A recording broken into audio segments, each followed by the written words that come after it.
All right. All right, today is August 16th. It is 6:14 p.m. We are at 100 Polk Avenue, the regular city council meeting. Thank you all very much for being here, taking time out of your busy schedule. We got a full council, and I call this meeting to order. Councilmember Davis, would you please lead us in the pledge?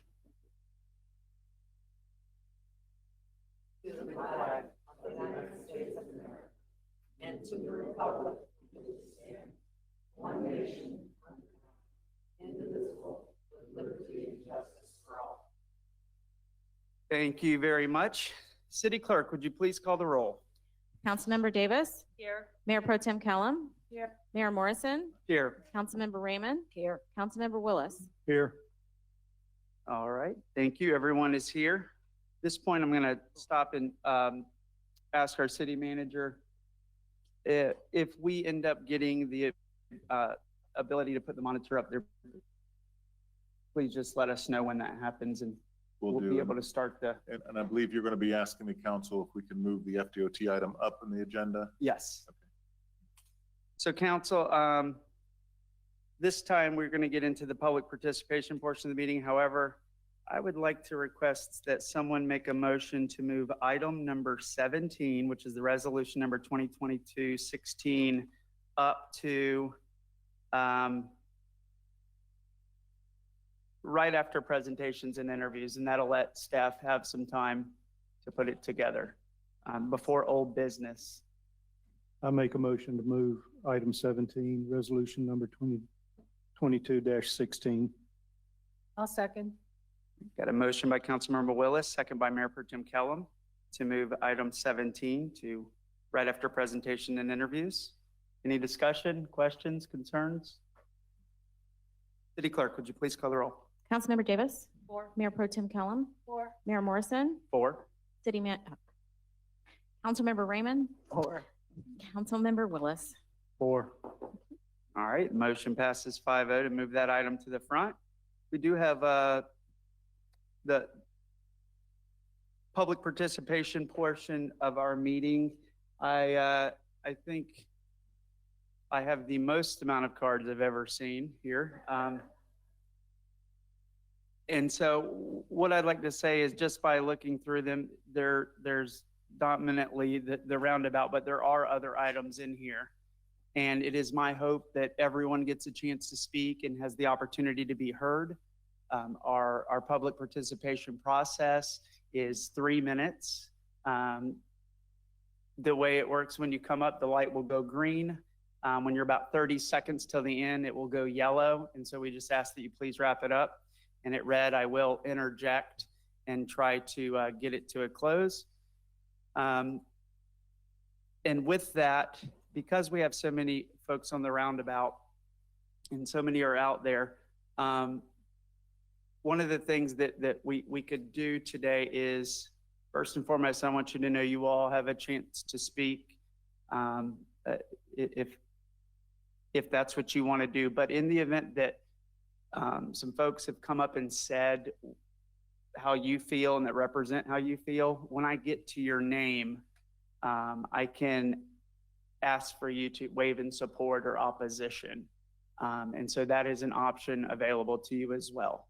So with that, if you are here for the roundabout today, would you mind just raising your hand? I think this would be easier than me going through it.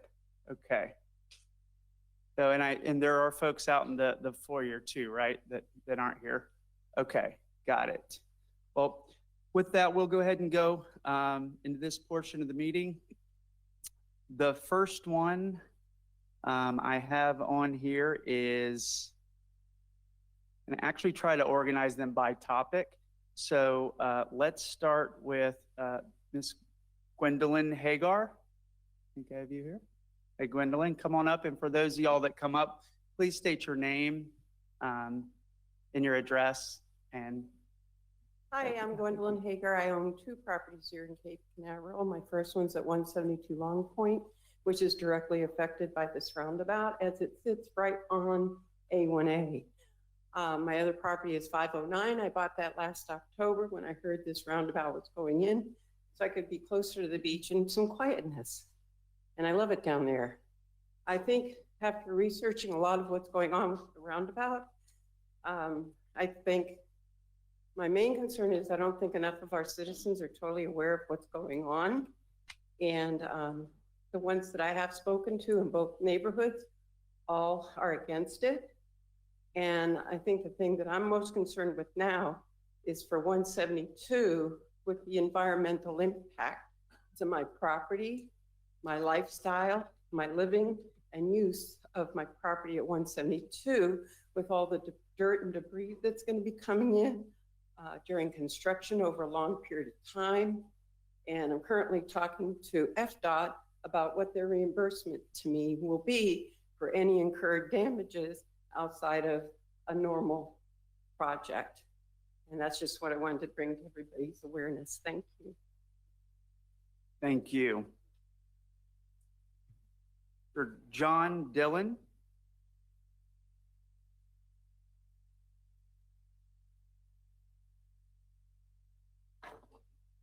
Hey, John, thank you. Is this for me to pass around to everyone? The city clerk's register for that. It's the same email I sent to the governor a few months Yes, ago, and all the DOT all the way down from the top to the bottom. Thank you. This roundabout is a disaster for this city.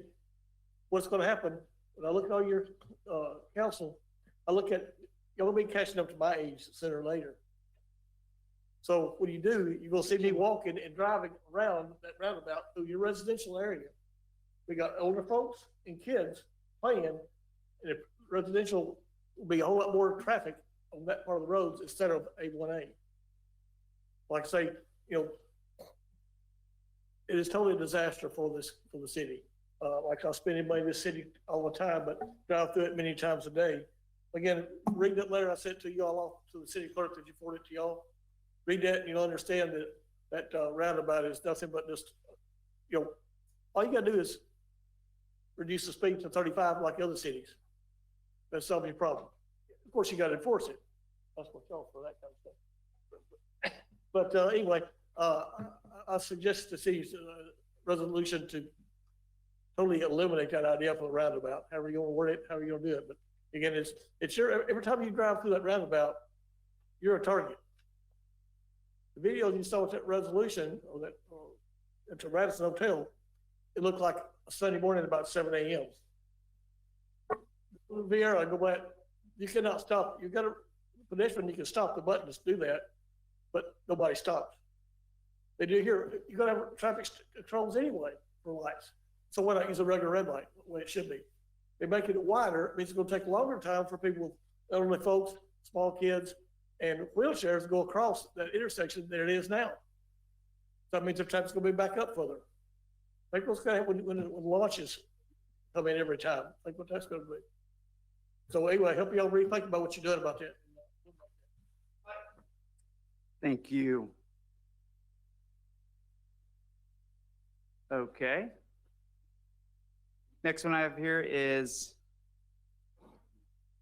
Mr. Jim Vidakis. Thank you. Hi, Jim.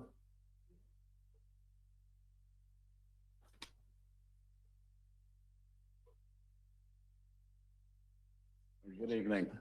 My name is Jim Udicious. I manage a real estate office on North Atlantic Avenue, like across from Beach Auto in the Church Street Center Plaza where the liquor store is. Everybody knows where that is.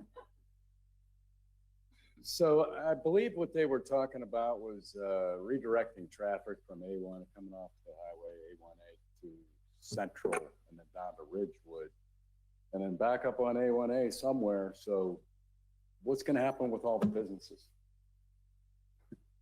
I mean, it's just going to be ridiculous. We're going to be shut off. They say 2 years, probably be 4 years. They said it could take longer. And so that's my point. And I can just throw in a few walkways going across the highway where you could actually take a bicycle up an elevator and across. I mean, that's the real thing, is to protect the pedestrians that get killed.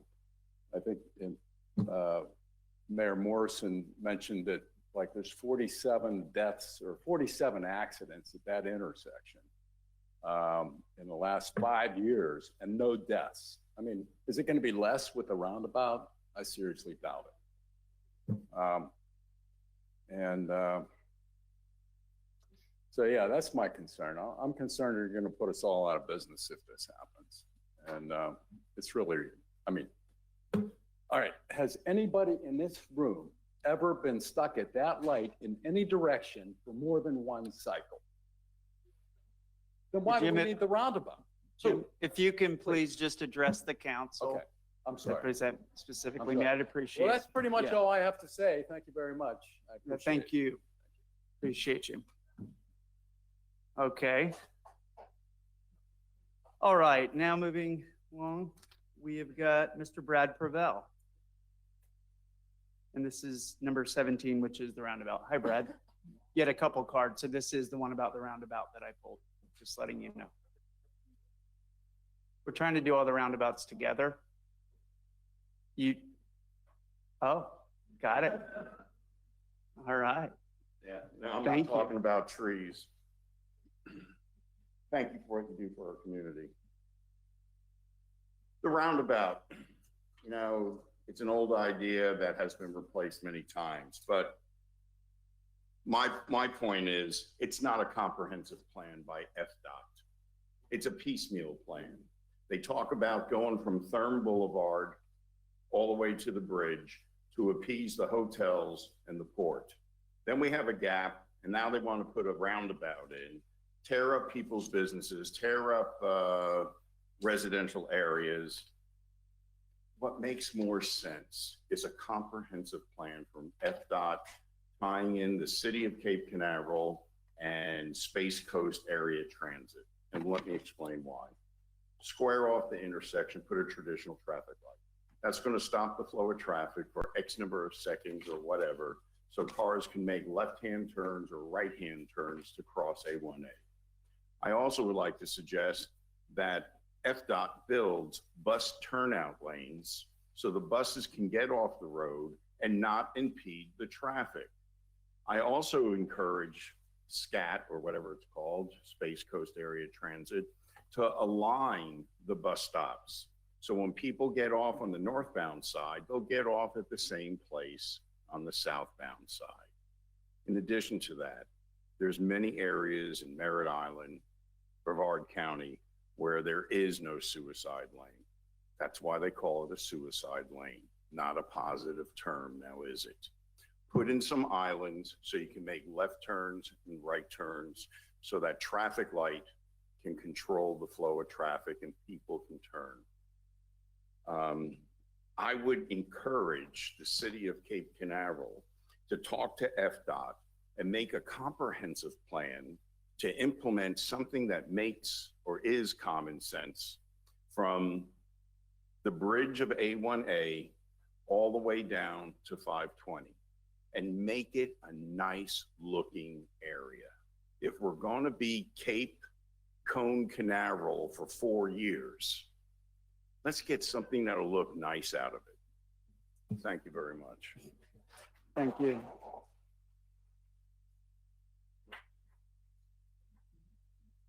Cape Canaveral. I don't like that. Not really. Okay, we don't want cones.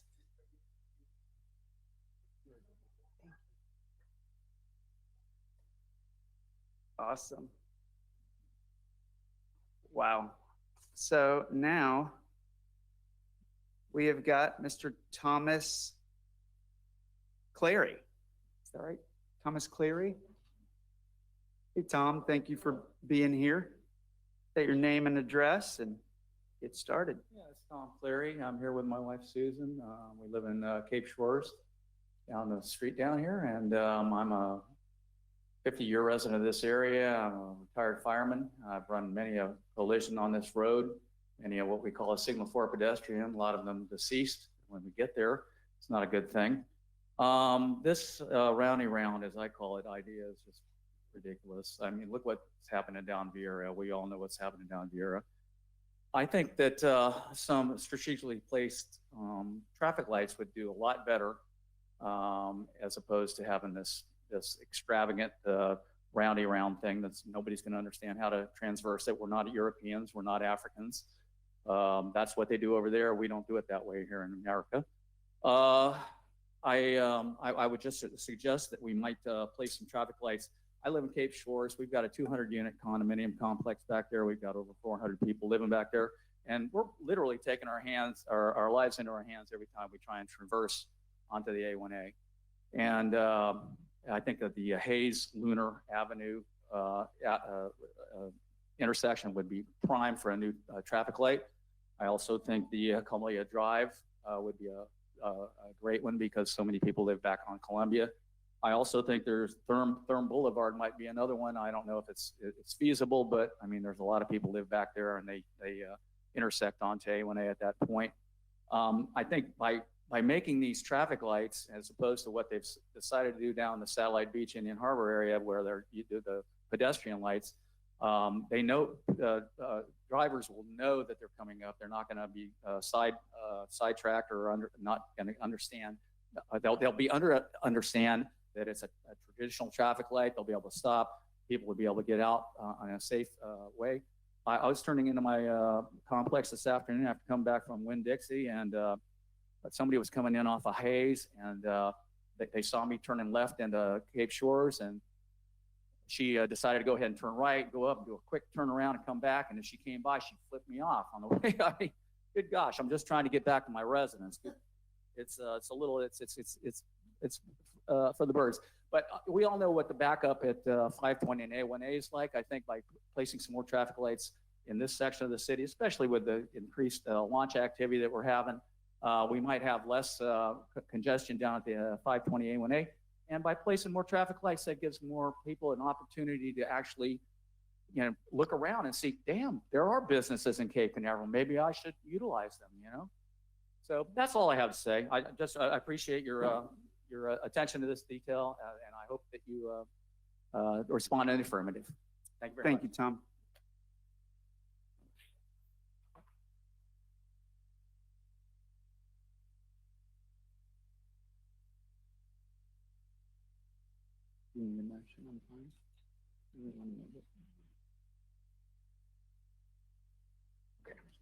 Okay. Now or later? Okay. You guys got an update here from the city manager. Thank you. Item number 2 on our agenda, under old business. I think we can reschedule this to next month. Is that correct, Todd? Yes, the owner is asking if we can reschedule till September. And your We're fine with opinion, that. Are we okay with that? Okay. Council, do we want to basically strike this from and take it up next? Consensus would be fine. You okay with that? Yeah, I believe. Okay, that way he can go home. I think that's the issue, right? Thank you. Please, we have consensus. Thank you. All right, thank you.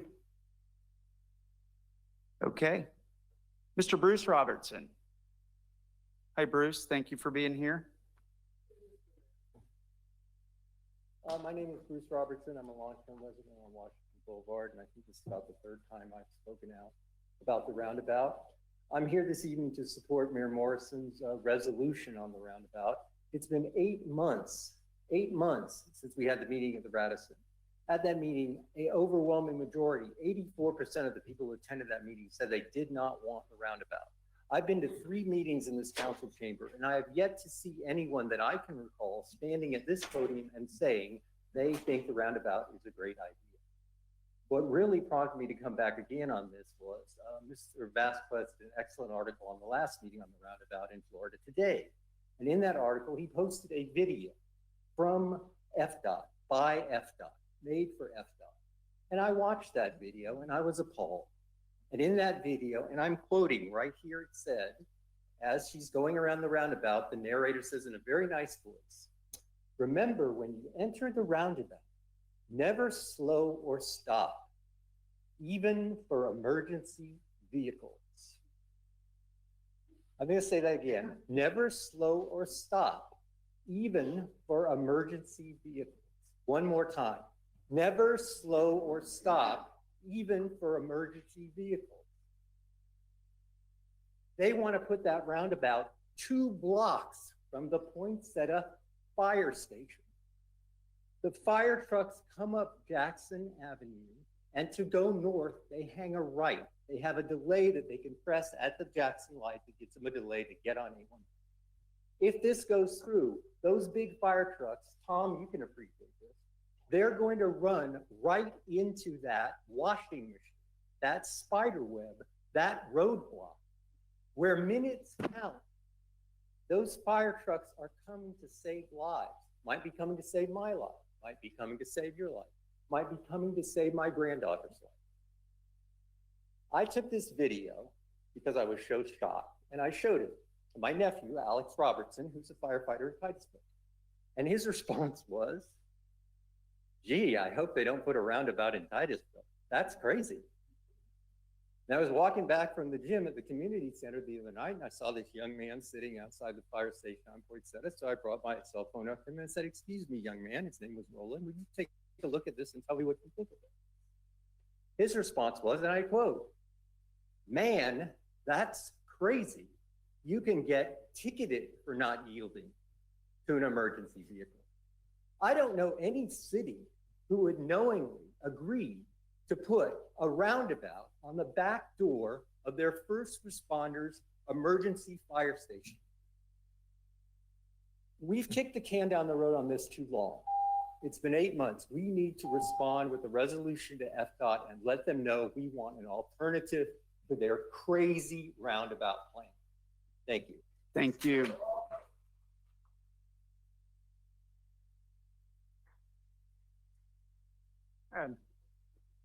Mr. Bill Hodge.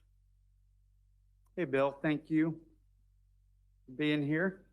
I'll make it real quick here. You all know where I stand on this. The only thing I want to bring up, I hope the council realizes you represent the city of Cape Canaveral. Even though you may have a personal preference that you like roundabouts, you represent the city. And I want you to think about that when you vote. That's all I got. Thank you, Mr. Hodge.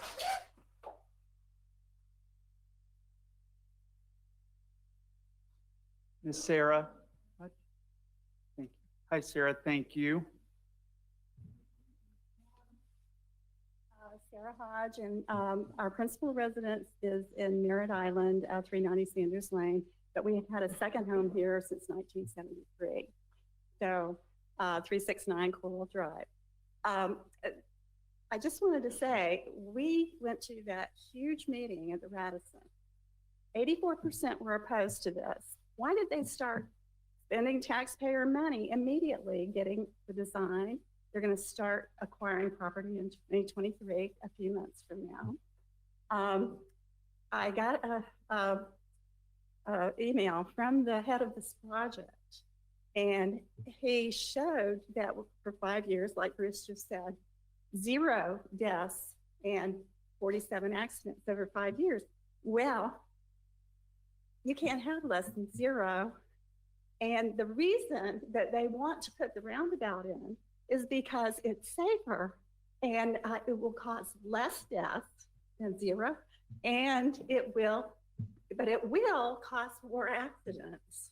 Now, why do we want something that's going to cause more accidents? I think if we get the resolution passed against, we need to stop spending every day to make this happen. The FDOT, they need to stop spending taxpayer money for something that may be stopped soon. And citizens are not gonna, they're gonna have a petition if you guys go ahead and do it anyway. So, you know, I've sent you guys a long email with all the reasons why it shouldn't be done, but I agree with everybody that's spoken so far. Thank you. Thank you.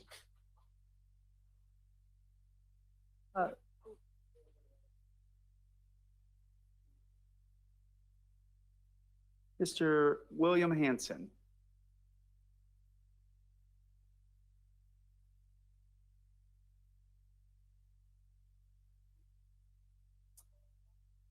Hello, Mr. Hanson. Thank you for being here. My name is William Hanson. I live at 251 Coral Drive. I use that North Atlantic Avenue and A1a traffic light every day. And I would like to see that continue straight across, where we make a traffic light, stay right there and go straight across. And people can get across that with their wheelchairs and with their bicycles. I had a trouble getting across there on my bicycle. As you can see, I have a bad leg. But I had just made it across because I didn't ride my bike, I pushed it. That timer is not right for walking across there. I came from New Jersey. My children had to go to school 17 miles from my home. To get there, they had to navigate 3 traffic circles. We had 2 accidents in the 32 years that we lived there. And we had 6 children driving back and forth that 17 miles every day to get to school. I do not want to see a traffic circle, as we call them in New Jersey, at the end of my street. There are 5 traffic circles to get to my son's house, 20 miles away. 2 of them have now had traffic lights put in the center and the lines cut straight through and the circle used as a right turn only lane, which is the way a traffic circle could probably be used. Thank you. Thank you, Mr. Hanson. Okay, Mr. Bill Pritchett. Oh, did you receive some cards from outside? I think this one, and also Mr. Dennis Furto or Furtick, I can't read his handwriting. So Dennis and Bill Pritchett, please.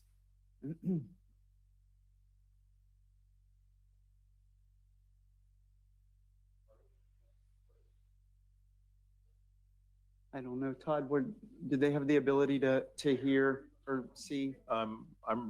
It's been reported to me that there's bandwidth issues which are stopping the monitor from working. Okay, got it. Thank you. I only got 2 more with this, so. Well, are you Bill? I'm Bill Pritchett. Hi, Bill. Thank you. Thanks for letting us talk. I own property 8177 North Atlantic Avenue, right up here, about 1.5 blocks from the proposed roundabout. So I have a couple of concerns. One of them is when you did the road construction, it really impacted. I have tenants in there. It's a rental little plaza.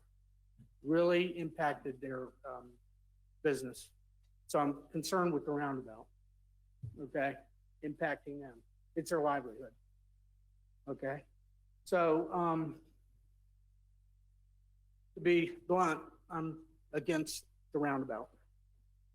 Okay, and the reason is I don't think it's a safety factor that's going to help anything.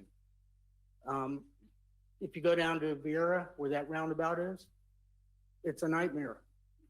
You come off 995, you go to the roundabout, try to turn left. You go like that, you fight cars. It's like you just take chances. So that's what I see here.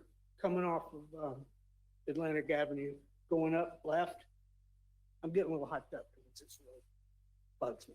Okay, I don't know how you're going to turn left off of the old A1a going up to go south, because the traffic is going to be doing this.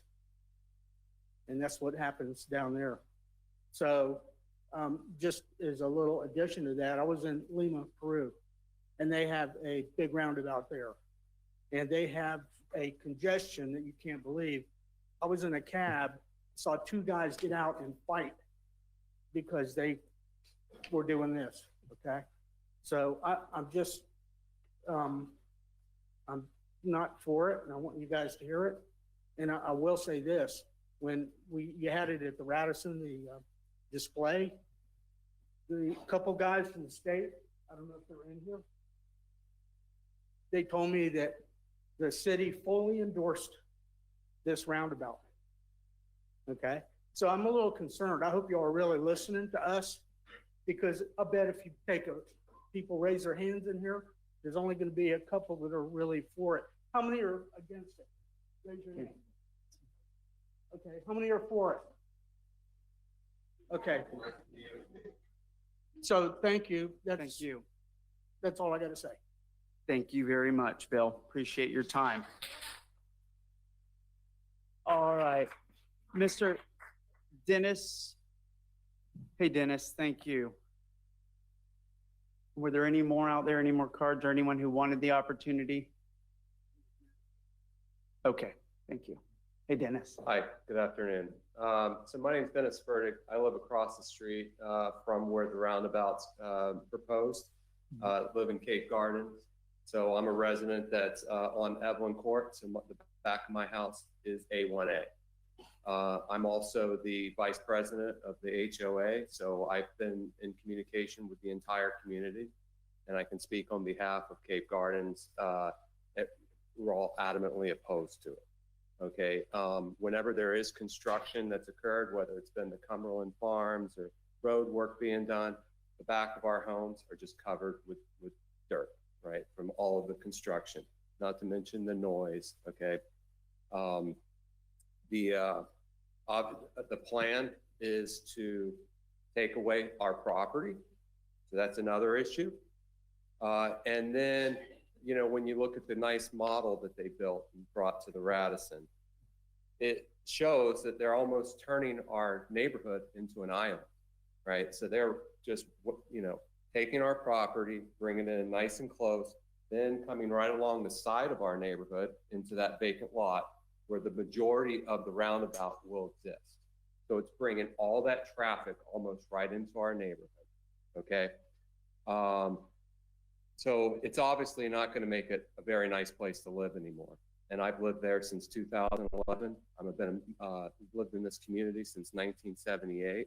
All right, never had any issue at that light. Majority of the traffic that's moving through A1a is just trying to get north and south. Right, we do have some people coming off the light there, but for the most part, everybody's just trying to get through the light, heading north and south. As everyone here knows, the majority of we have a large number of people coming in and staying here from out of town that aren't familiar with the area, and we travel with them on the roads every day. And we can tell that they're from out of town, right? Because they don't know where they're going and they're having a difficult time, but we're used to it, right? We're patient, okay? We just slow down, let them figure out where they're going, let them turn. Now we're gonna introduce a roundabout for them, okay? Another thing is we have a large population of people that come from Orlando and other neighboring communities to come spend the day here at the beach. They'll come hang out at the beach, be in the sun all day, consume alcoholic beverages, leave here tired, impaired in some cases, right? And now they're working their way up through this roundabout and feeding into that. Where currently we do not have an issue, not only are we gonna have this whole road brought closer into our neighborhood and we're gonna lose our property, okay? We're also gonna have plenty of noise pollution because there's gonna be horns honking all the time because nobody's gonna know what they're doing. All right. From what I understand and from the email I've seen, you're not for it. The community's not for it. And so if everyone's not for it, I can't understand why we're even having this meeting and considering it. Okay. And I asked you to please wrap it up. I have to treat everyone fairly, so you're past 3. Okay, sorry about that. Thank you for your time. Thank you. Thank you for your time and helping us. So that is, if there's one more coming in here, is that for item number 17, the roundabout, or is it for another one? Okay, good. So this is the last one. And I actually made a mistake. There is an item that is more important on here than the roundabout. We got probably close to 100 emails on the roundabout and some other topics. I know we probably have folks at home on GoToWebinar. Ma'am, straight ahead, would you mind taking a step just to the left there? Yep, There's a gentleman behind you. I need to make eye contact. Yes, you're right, my left. Thank you. Hey, Daniel, do you have an approximate on how many people have requested to speak? Is that a 0 online? Okay, got it. Thank you very much, and thank you, ma'am. So I've got, well, these look like they're both item number 18. Oh, here we go. Ms. Shannon Roberts, Dr. Roberts, thank you. Roundabout. This will be the final one on the roundabout. Oh. I'm Shannon Roberts, and I live at Solana Shores, which is in the northeast part of the city. And I just wanted to echo what someone mentioned about the traffic pattern, in particular because of the launches and the cruise ships that are in our part of the town, the city, and the artery of North Atlantic, and also the one that will be impacted along Ridgewood as alternatives to A1a. And just the thought of that, because they're now used as alternative arteries to A1a. And if we think about the roundabout, that's going to just complicate the issues that we have in that part of the city and on through the eastern part as well. So thank you. Thank you, Dr. Roberts. Appreciate it. And all right, so that completes the roundabout items. We are going to be taking this agenda up at the first, so we're going to refrain from, I think, commenting on it as now for a council. Now I'd like to, there's a few kind of what I would call one-off cards. Item number 18 is the majority of the cards here tonight, which is a parking issue. So we're going to get that, but I want to knock out a couple. Ms. Rhonda Behringer, tax increase, it looks like you have here. Yes.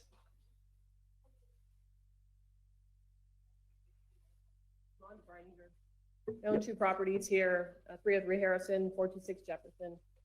And I loved what you had sent out on the state of the city. It was what I've been echoing for 5 years. And our city has 0 growth in population.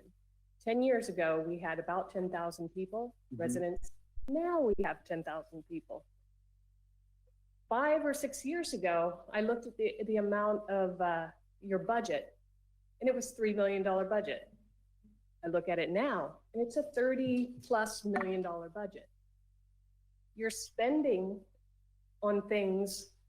Well, I can't say you are. It was prior to this. The council seems to be listening to people that are saying that debt is good. $21 million in debt is good for our city, but the people you're listening to, I don't believe, have ever managed a city with 0 growth. The bulk of your spending, well, not your spending, but the spending prior to this, that is this $8 million building that can't even house, you can't even seat our people that want to come to the meeting. $8 million in this building. Another $8 million for the gym down the street. And the spending is you're putting the city in debt already. The city from the last mayor has put the city in debt, and a couple of people up here that have already voted for those ordinances put into debt, have put the citizens in debt a minimum of $2,400 each. You have a budget now of $29,000 per acre. You are only a 2 mile by 2 mile area. You are not even close to Cocoa Beach, which is 17 square miles. You can't continue to put the burden of your continued spending and overspending on the citizens, the same amount of citizens that have been here for 10 years. You cannot continue to increase their burden just because you are spending on pork barrel projects.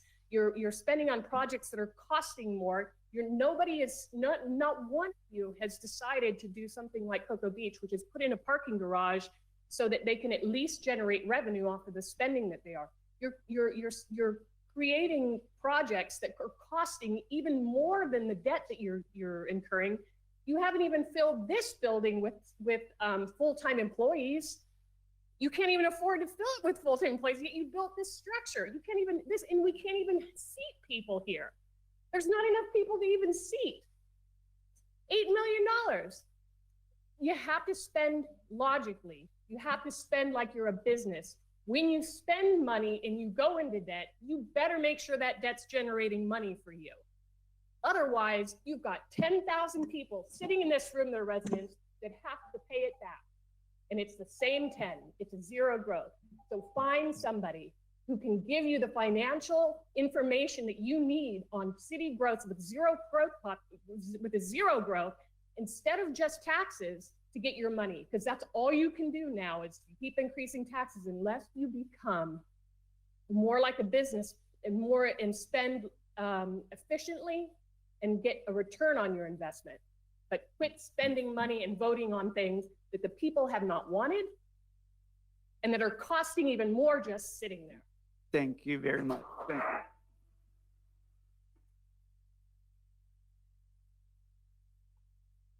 Mayor Morrison, Mayor Morrison, Yes, I have a Councilmember question. Davis.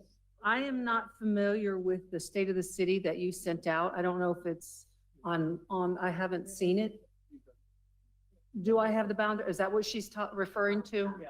Okay, I just Every wanted year, to see that. by ordinance or by the charter, we have to put one out. And Okay, Mayor then I presented understand it. what Molly and our team created it. I just wasn't sure if Yeah. I knew what that was. Okay, thank you. Yep. Very nice, beautiful state of the city. If you have not seen it, it gives insight on what we're doing. Some big projects. Our staff worked really hard on that.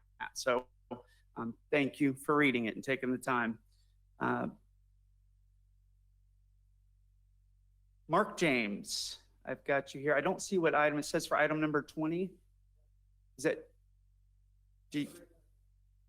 Okay, that's, Mr. Brad Prevel, Pavilion Rental? Is that just a general comment I'm thinking? Oh, yeah, it's a general comment. Thank I'm you, not Brad. talking about the trees anymore, okay, maybe later. Since I can't address the audience, have any of you all ever rented a pavilion from the city? I've rented Okay. space. Well, then, I gotta tell you guys, I'm not a computer nerd. They helped me out great to rent this thing. But more importantly, and you guys should know this, I got the nicest thank you note handwritten after I rented the thing. Okay? That was such a great, I hope that's standard operating procedure. Whoever implemented that, you need to compliment them for that. Okay? It was just a pleasant surprise that I got a thank you note from the city for renting one of you guys' pavilion. I know that changed the whole subject. Okay. I'm not sucking up, but you guys have to know that. That was just a nice touch. Thank you for letting us know. You need, whoever does that, you got to compliment them. Thank you, Brad. Little good news is nice. All right, so Rhonda, I got you here again for, do you want to wait till that when the golf carts comes? Okay, awesome. Now for the majority of the stack here, this is for item number 18. Council, item number 18 is parking regulations for small businesses, city parking minimums in commercial district. For those of you who are listening, this was an item that Mayor Pro Tem Kellum and myself both spontaneously put on the agenda, and I think it's something this entire council has been engaged and informed on. So the topic is our code has some parking regulations, and all of these comments look to be tied to that and how many seats our businesses are allowed to have per parking space. So with that, I'm going to go ahead and go into the parking regulations. The first one I have, and the same rule applies. If there's something somebody says and you just want to wave in support, that is helpful. So thank you. Miss Sylvia Ludwig. Ludwig, you are waving in to speak. Okay, but just knowing your position, perhaps we should have somebody who wants to go first on that. But Jennifer Brand, is that right? Hi, Jennifer. Thank you. And Ms. Ludwig, I'm assuming you were saying you wave in support of the change. Okay. Just making sure I've understood your intent. Thank you. Hi, Jennifer. Thank you for your time. I live in Cocoa Beach and Bayview. My boyfriend is at 425 Pierce. He thanks you in advance for your lovely response to his email. So thank you. Dennis previously served on the Planning and Zoning Committees as well as the Board of Adjustments. Regrets not being able to attend tonight. So the goal of Cape Canaveral is to be walkable, bikeable, and family friendly, and we need to consider how we're going to support that with our infrastructure here in Cape Canaveral. We've never been to the previous establishment of the one that we're discussing for Ellie Mae's. I had never been there. We never darkened their doorstep. We understand it was an enormous effort to clean up now twice. Ellie Mae's has had parking challenges, but does offer bicycle racks and is walkable and family friendly. Peg's Ellie Mae's has wonderful food and environment, excellent staff, almost two dozen awesome, hardworking, customer-focused staff. She also supports the community with many events in collaboration with other Cape Canaveral businesses, and is also supporting countless musicians in this area. Exceptions to the parking have been granted to others in Cape Canaveral and its other establishments that we do go and visit. And we'd like to encourage consideration of the same for Peg and her beautiful business. Thank you for your consideration in addressing this code. Thank you very much. All right. Miss Peg Schaller. Hi, Peg. Thank you for being here. Thank you very much for your time. Thank you, anyone and everyone that has come to be at this meeting to have your voice heard. My husband Scott and I took on no less than 10 city building permits in order to renovate the area that we now own and operate at 116 Jackson Avenue in Cape Canaveral. We pulled permits for lighting, power, plumbing, parking. We filled out our seating chart, submitted it to the state of Florida. All of these permits were approved and paid for. Was not until recently that a violation that we were in, unknowing to us, appeared in a notice of violation. A notice of violation stated that we should remove all but, I believe the number is 44. To be honest, I was so angry reading it, I don't even know that number stuck in my head. The fire department has granted us 212 seats. We occupy 212 seats with my 17 employees and myself. It seems unconscionable to me now that the city would like to come after this amount of effort and time has been made to clean up, to now reduce that capacity to 44.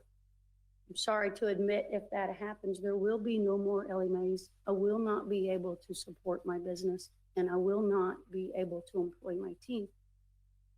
The number one item on your list out front that states what you want your city to be is a walkable, bikeable community. If anyone here is wearing an Ellie Mae t-shirt, you will be able to see our logo, on which is a massive bicycle and dog. Our entire vision from the beginning to the end was to create a safe, welcoming community establishment where family and friends could gather. We are pet friendly. We are obviously children friendly. We have an extensive menu and we have a great food. To have now 3 years, almost 3 years after being open, this regulation has landed on my lap. I personally feel like it's very retaliatory because I have been asking for the city's help to clean up the 100 block of Jackson. And when I did not receive that help, I went and asked for some additional help. It was only after asking for help to clean up that these violations appear on my lap. I'm asking, please, in support of Mayor Pro Tem Kelly and Mayor Wes Morrison, that the parking restrictions be lifted and that we can continue to be the walkable, bikeable environment we've created.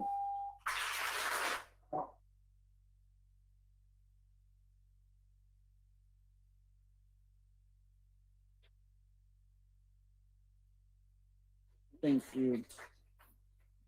Thank you, Peg. This Susan, is it Vinny? Susan?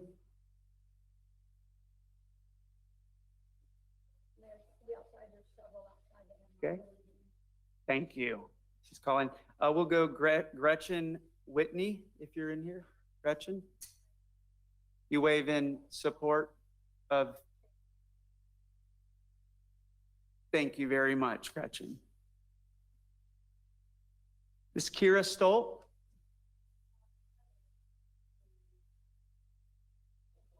Okay. Thank you. Mr. Eric LeBlanc? Hi, Eric. Thank you.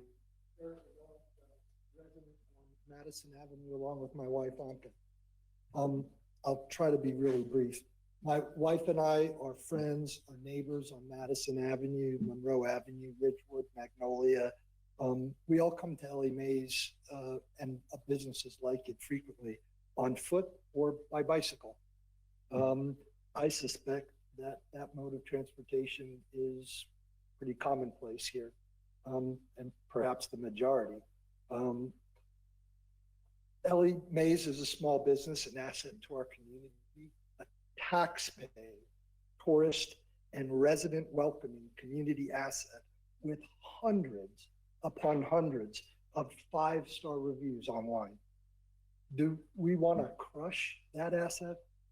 Do we want to go through Cape Canaveral now at a time when our economy is trying to recover and fairly impose similar sanctions on other small family-owned businesses up and down A1a, who I suspect may have difficulties meeting this current regulation as well? I'd just like to strongly encourage our civic-minded council and its diligent, hardworking staff to support reasonable compromises that will allow Ellie Mae's Tiki Bar to continue to operate at its current seating capacity, subject to any ordinance enforced by the fire marshal. Thank you.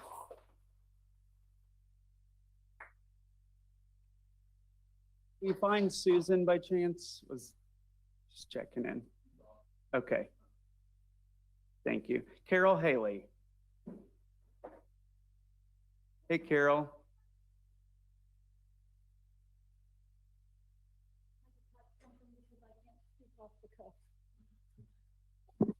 My name's Carol Haley. I live at 8724 Jasmine Court, and that's who I am.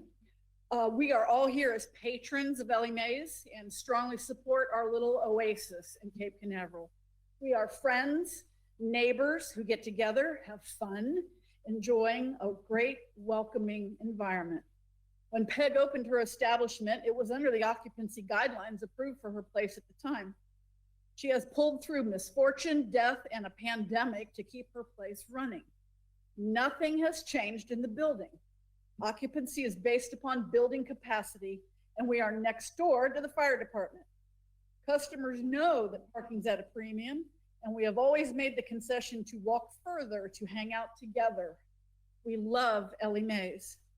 Now, limiting occupancy after the fact based on parking solves nothing but put Peg out of business due to the loss of anticipated income against expenses based on her original occupancy. If we all rode bikes and walked, we are all still able to be accommodated safely with the current occupancy rating. If people are parking illegally, then it's a policing problem. Your decision is to limit the number of customers served based on parking spaces. How will you enforce that? If your decision is to limit the number of customers served based on parking spaces, are you going to make that same determination equally for all places in Cape Canaveral with small parking spots? Papa Vito's, Slide In, Sage Bistro, Kelsey's and Preachers who share a parking lot? I personally have had to park elsewhere going to all of those places on occasion. Uniform enforcement to limit occupancy effectively closes Ellie Mae's and creates a bigger problem. It doesn't solve anything. Is the goal to have an empty storefront across from a vacant apartment complex? There's the problem to be solved on that street, a vacant apartment complex across from the fire department. Small businesses need support from the council, not arbitrary regulations that constantly change and affect the profit margin of an established, well-loved meeting place. Cape Canaveral is a small town of less than 10,000 people. A percentage of those are snowbirds. The core group that live here full-time know each other and support each other. Ellie Mae's is our hangout. Do not make a decision that impacts a small female-owned business. Do not limit occupancy further. Thank you. Thank you, Carol. Thank you. Okay, Mr. David Martin, or I'm sorry, is it Dino Martin? Is that, thank you, Dino. Tom Shorlick? Shoriak. Thank you, Tom.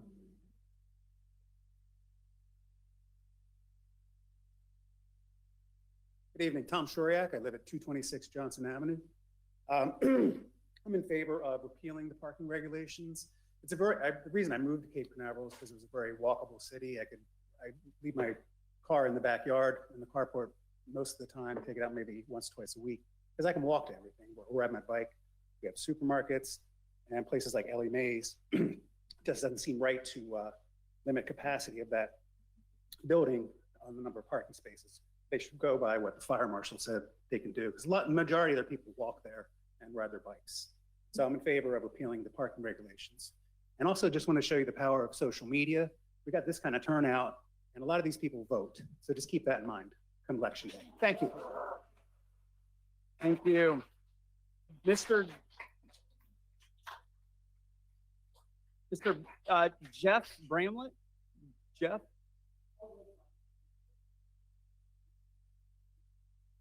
Thank you, Jeff.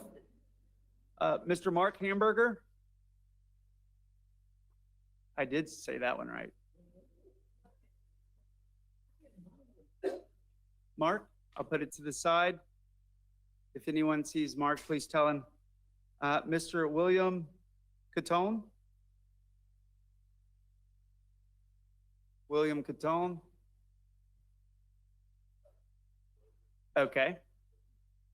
We'll do, there we go. Hi, is this William? Hey, Mr. Hamburger. We like it. Come on up. Your public comments right here. Just introduce yourself and address, and you have a few minutes. When this thing sirens, 3 minutes is up. Thank you. My name's Mark Hamburger. I live at 161 Majestic Bay here in Cape Canaveral. And I was very surprised to find out that the parking regulation limited businesses to having 3 people per parking space. It seems unreasonable to start with.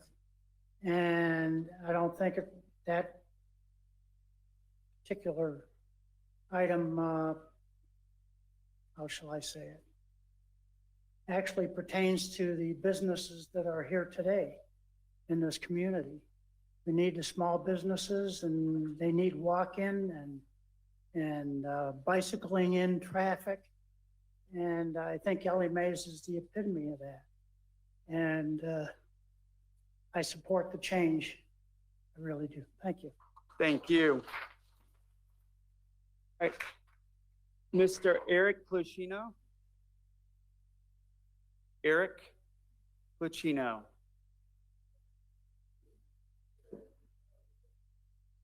Eric, come on down. You're up. Your comment card is here. Are you ready to speak? Okay, got it. You want us to pass? Okay, thank you, Eric. Mr. Rick Sproul. Rick Sproul.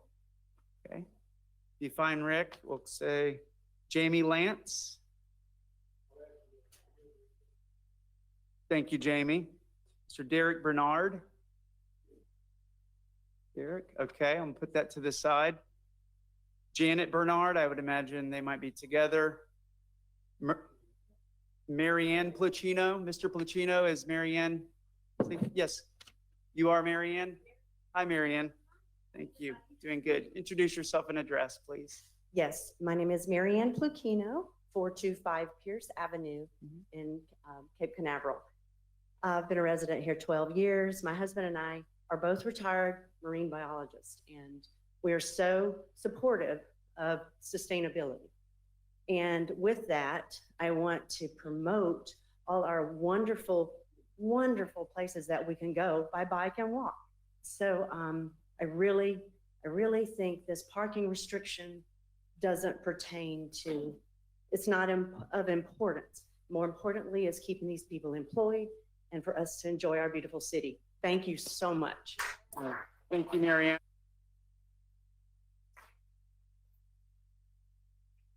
Ms. Kimberly Bertizzi. Thank you, Kimberly. Sir Lou Heeman. Lou. Okay. Go to the side. Christine Campbell. Thank you, Christine. Stephanie Lingen. Hi, Stephanie. I'm Stephanie. I live on Ridgewood Avenue in Buchanan. A couple of things that haven't been mentioned. I find it weird that a small business is being harassed about parking, yet there really wasn't even enough parking for all of us tonight as voters.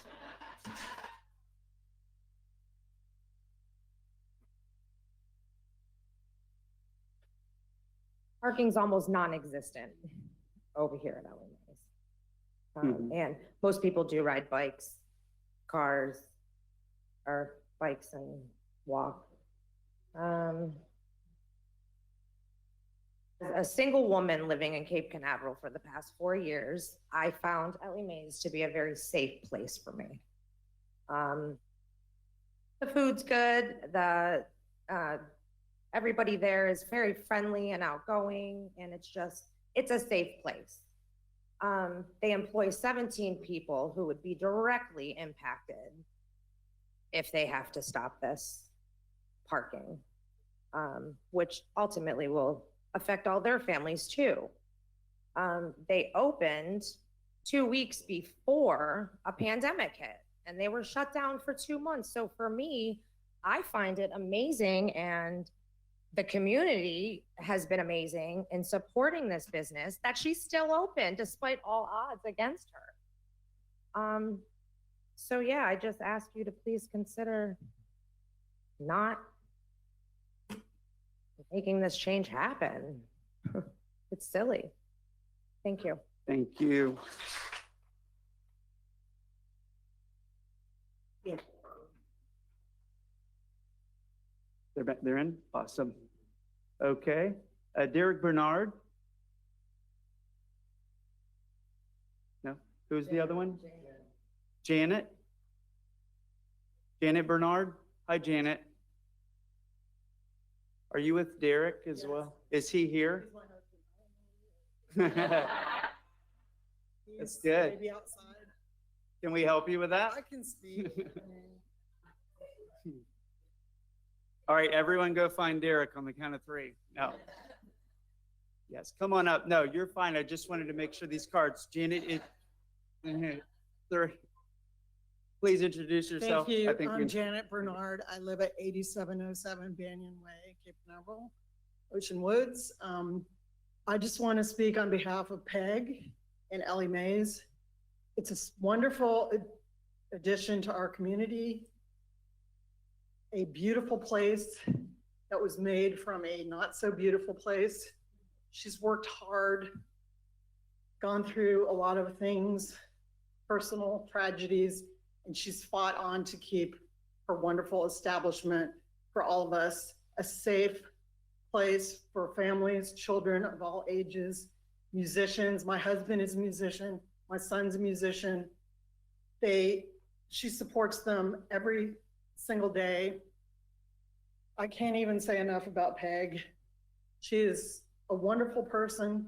She is strong.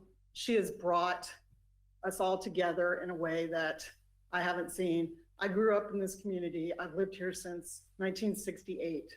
Wow. And Ellie Mae's is one of the best places that has ever come to this town of Cape Canaveral.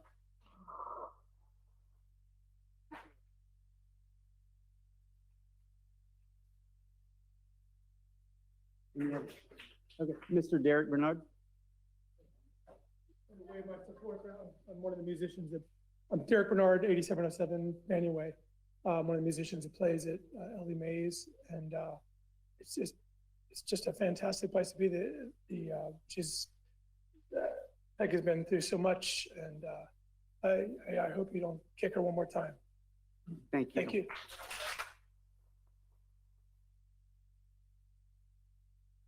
Mr. Dave Cranenberg. Dave Cranenberg.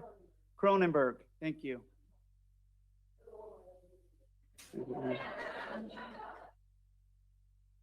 Mr. Robert Ray. Hi, Robert. Come on up. Thank you. There's absolutely no way I can echo all these wonderful comments that have been made. I'm fairly new to the area, and without Ellie Mae's, I'd starve.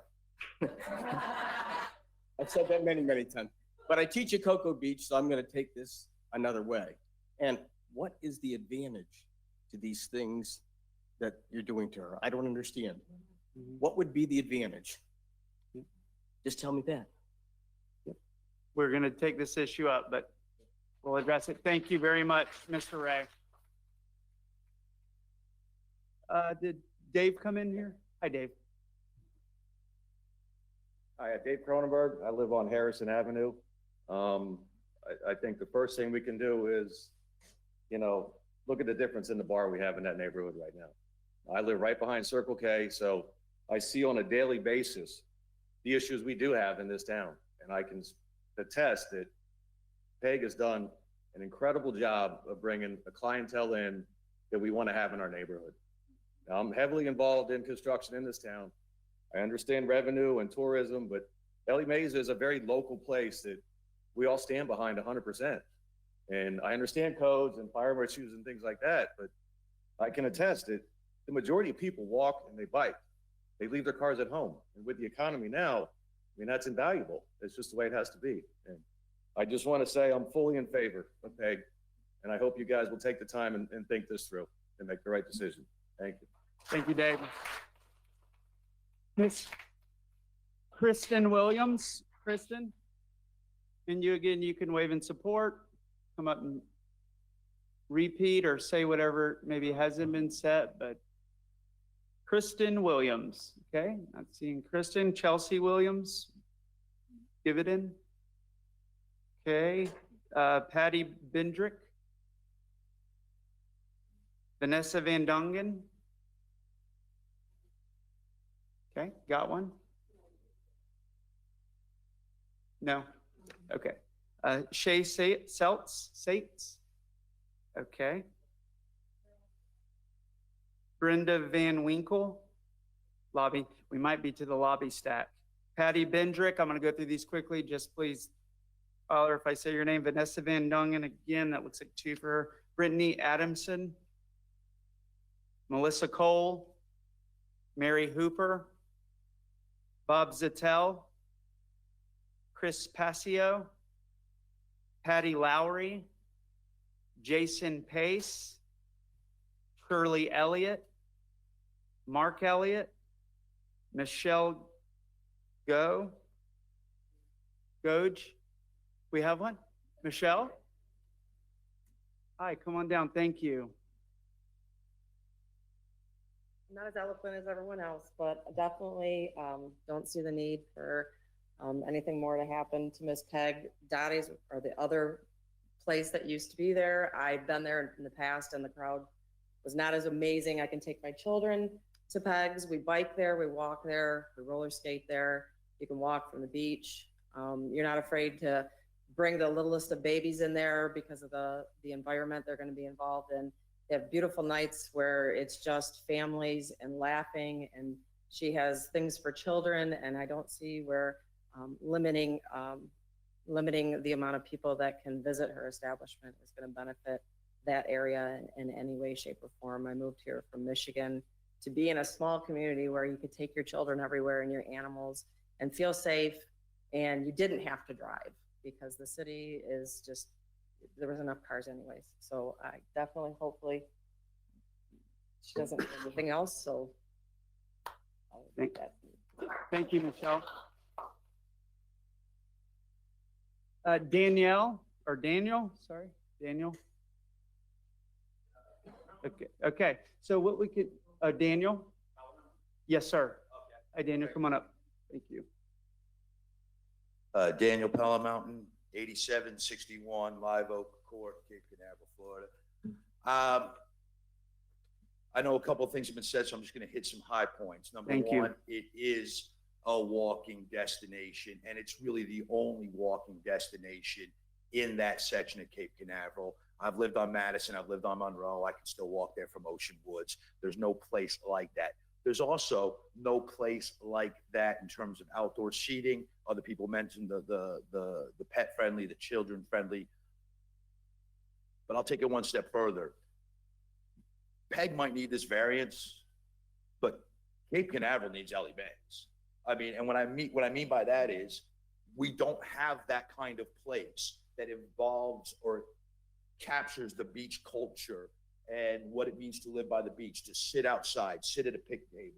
Good, but informal dining. That doesn't exist in Cape Canaveral. We need more of those. Otherwise, everybody's got to go down to the port or out to Cocoa Beach. And I'll tell you what, that means you can't walk. That means you can't go to dinner on a whim or hang out with friends. That means that the cost is going to be sky high. A lot of our folks here in this area have fixed incomes, have budgets. Buy a beer at Hunker Down, buy a beer at Beach Shack, and you're looking at $650 minimum. Somebody can go on a budget and go to Ellie Mae's and actually afford the dining out experience, which is getting too hard in this economy with every other thing pulling money out of your pocket. We need that. We need more of that. And we hopefully, based on Peg's example, are starting to get a trend. There are more businesses opening up where people can go and eat in Cape Canaveral. And that's important. I will say that the parking might be an issue in terms of, there's not a lot of spaces, but she took on that challenge. And when people approved her plan, they knew what the parking was. It wasn't like it's shrunk since then. And she accepted those challenges, invested the money, made her decisions. She already mentioned the logo, so you kind of stole my line there, Peg, but I forgive you. But I want you guys to know how passionate I am about this. I don't know if any of you do know me or don't know me.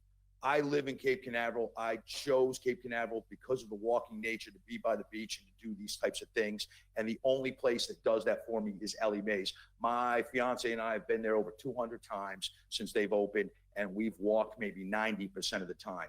I actually own a business down the road just outside of Cape Canaveral, although I do raise money for the Cape Canaveral Fire Department. By the way, charity I do every year that Peg has helped me and had her staff volunteer at my place every year, but it's called Jump's Tiny Tavern. And I'll tell you right now, the doors are closed.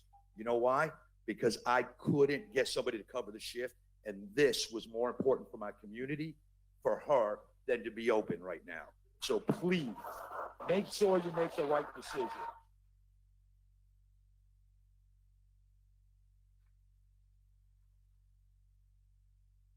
Thank you. I want to do something different. We've been through all the cards. There's a several that did not get a chance. If we could, if you have not got a chance to speak in this room, I think we have some, please raise your hand. And you filled out a card. Okay. Why don't y'all, if we can do this, Commander, start bringing them in. And if we can keep it.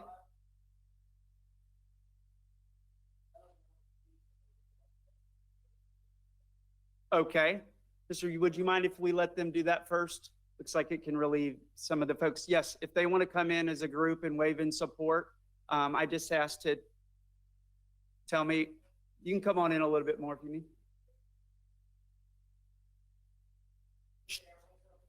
Okay, I'm just going to make sure I get this. Shay Seitz. What's your name? Brenda? Brenda Van Winkle. Thank you. Okay. Shirley, thank you. Brittany Adamson. Thank you, Brittany. Mark Elliott, thank you very much. Patty Lowry, thank you very much. Okay. For the group, yes, sir.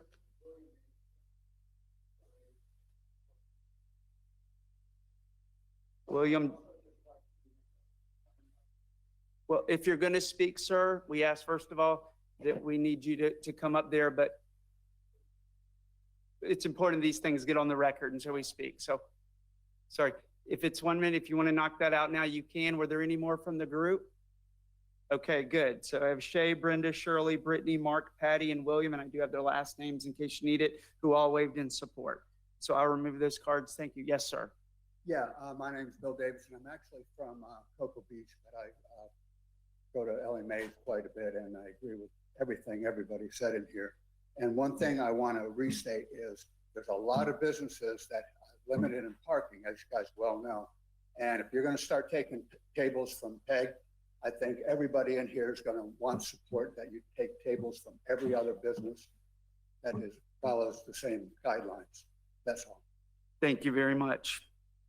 Okay. Come on, yes, sir. And your name again? Rick Sproul. Thank you, Rick. I live at 405 Tyler.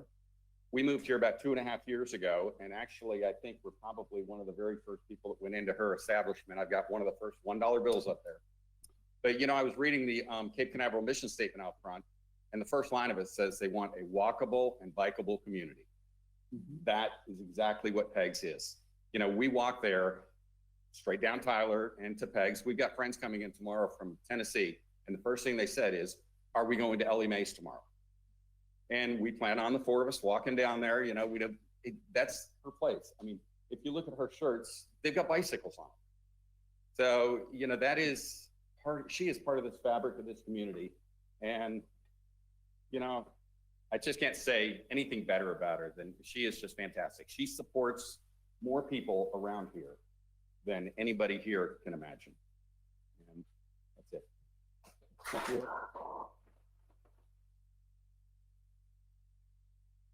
Okay, anyone else in here who filled out a card? Did you fill out a card? Okay, yes, would you like to speak? Okay, thank you. What is your name? Thank you, Patty. Got you right here. Yep. Hi, everybody. Hi, Patty. My name is Patty Bendrick, and I live on Orange Avenue, 2 blocks from Ellie Mae's. PEG has supported me. I've been there since day one. It's been the best place. I watch people every day walking down the street to get to Ellie Mae's. Families all holding hands, couples all holding hands. She's just an amazing person. If somebody needs help, she's there. She's at the restaurant every single day, busting her buns to do everything she can for everybody. She welcomes everybody when they come in there and hugs them and lets them know how happy it is that she can be part of this and they can be part of her establishment. So I really think that it would be a shame if anything happened to her place at all. Thank you. Thank you.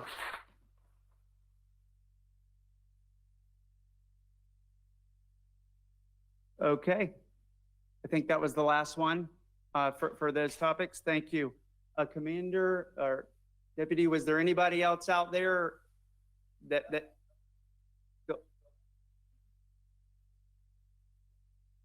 Okay, got it. Thank you so much. Both of you are, I believe, in waving in support of the thing, so we'll put that over. Okay, I believe that is the end of those. If something happens, we'll come back. Please, thank you very much. Okay. You see me working over here because I got to tell you, I'm getting covered up in comment cards. But it's good. And I just want to make sure, Dr. Roberts will come back to you, I think on the golf cart, you had that on there. And Rhonda, we're going to come back if you're okay with that. And those are the only two we haven't addressed. We can get to those when we get there. And Mark, I have yours as well. So that is the end of our public participation portion of the meeting, which brings us into presentations and interviews. Before we get there, I think we made now that we know, we have several folks here for obviously agenda item 18, which we just heard on parking. I would like to consider moving that item up actually before the A1a Roundabout discussion. I think that the majority of the people here today are clearly for that issue. That will allow them to get home if they want. And so if council, are you okay with that moving, which help me out here, that is agenda item 18. How could I forget? So I'm looking for a motion to move agenda item number 18 at the top, right after presentations and interviews. I make a motion, we move item 18 to top of the list after presentation. I'll second. Got a motion by Councilmember Willis, second by Mayor Pro Tem Kellum to move item number 18 to the number 1 spot just under presentation and interviews. City Clerk. Councilmember Davis. Mayor Pro Tem Kellum. 4. Mayor Morrison. 4. Councilmember Raymond. 4. Councilmember Willis. 4. Okay, good. Thank you so much. That passes 5-0. At this time, I would like to 7:35. Let's go ahead and knock these 2 presentations and interviews out, and then we might need to take a short break, maybe 5 minutes, and then come back. So I am happy to say that we are on to presentation of the proclamation declaring August 2022 as Florida Water Professionals Month for the Public Works Services staff representing the Florida Water and Pollution Control Operators Association. So with that, Todd? Yes, sir. Is this one that someone is here to receive? Do we have someone from Public Works here to receive this? No? They left, it appears.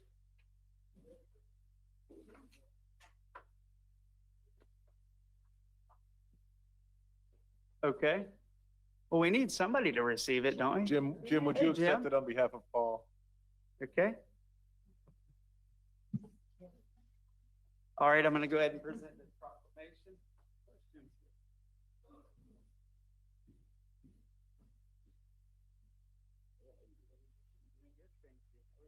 Good to see you. All right. This is a proclamation of the City of Cape Canaveral, whereas the Florida Water and Pollution Control Operators Association, organized in 1941 as a nonprofit trade organization that promotes the sustainability of Florida's utility industry through workforce development to protect the health of Florida citizens and preserve the state's water resources. And whereas FWNPCOA offers water and wastewater treatment plant operator and water distribution system operator training courses required for the state of Florida's operator licenses, multiple voluntary certification programs, and continuing education programs for operator license renewal. And whereas FWNPCOA, in recognizing the importance of Florida statutes and administrative code that regulate the water industry, acts as a liaison between the Florida Department of Environmental Protection and industry personnel. And whereas the FWNPCOA recognizes all those who have played a significant part in operating and maintaining drinking water, wastewater, and stormwater systems in Florida by celebrating Florida Water Professionals Month, which applauds their constant efforts to protect our health and environment 365 days per year through sunshine or catastrophic storm.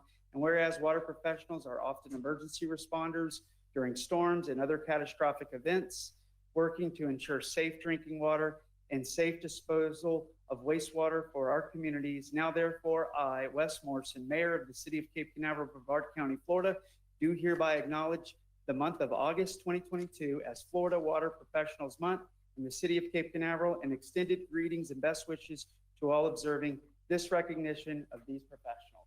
Thank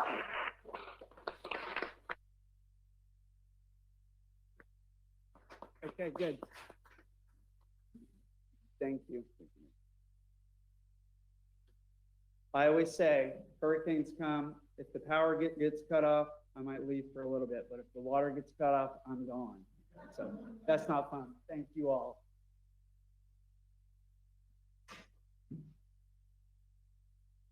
Okay, at this time, we have one more here. This is a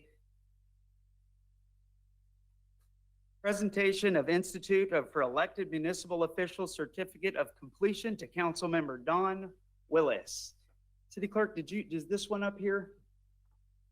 The certificate or?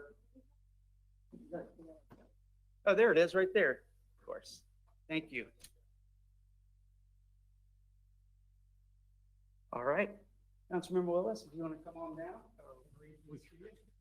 We can just move on.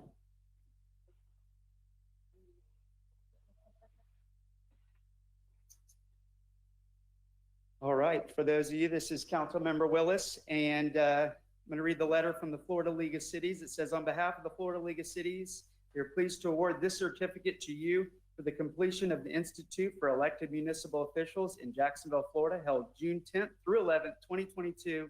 It is our sincere hope that you found the program challenging and worthwhile. We encourage you to take advantage of other training opportunities through FLC University. We also invite you to register for the next offering of IEMO2 when registration opens. And we strongly believe that your attendance at the Institute is indicative of your continued commitment to improving the quality of municipal government in Florida. And if they may be of any assistance, please do not hesitate to call. That is from Lynn Tipton, the director of FLC University. Councilmember Willis, congratulations. Thank you.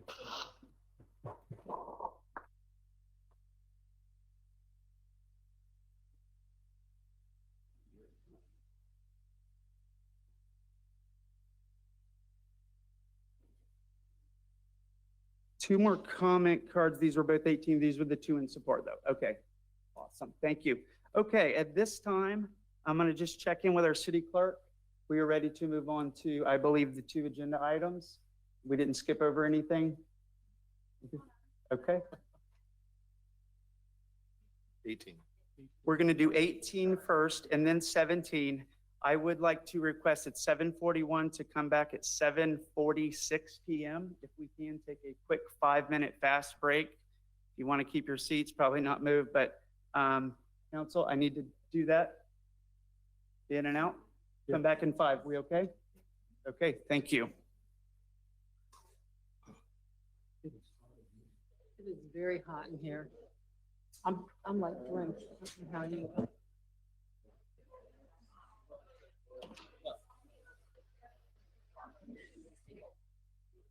Congratulations.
All right, we'll get started here in about a minute.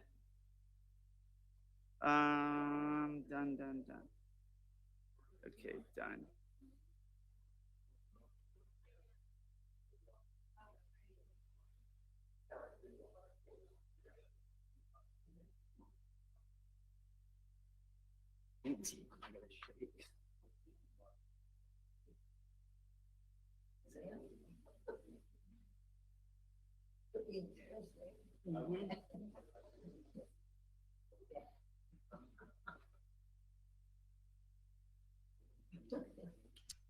All right, so thank you all for your patience as we're working through it. And just for the record, it's not you or me. I think we are having some AC challenges, so appreciate that. Staff is trying to work on that to the best of our ability. Before, we're going to go to agenda item number 18. We're starting back at 7:51 p.m. And before I do that, a citizen brought something to my attention. If you did not speak, but you just wanted to be here in support for item number 18, I'm going to ask for a show of hands if you support that, but you did not speak. Okay. Okay. Got it. And maybe an easier way to do that is if you, well, that wouldn't be nice to say if you don't support it, raise your hand, but talk to one of us after or whatever. But thank you. Thank you all. Okay, so agenda item number 18.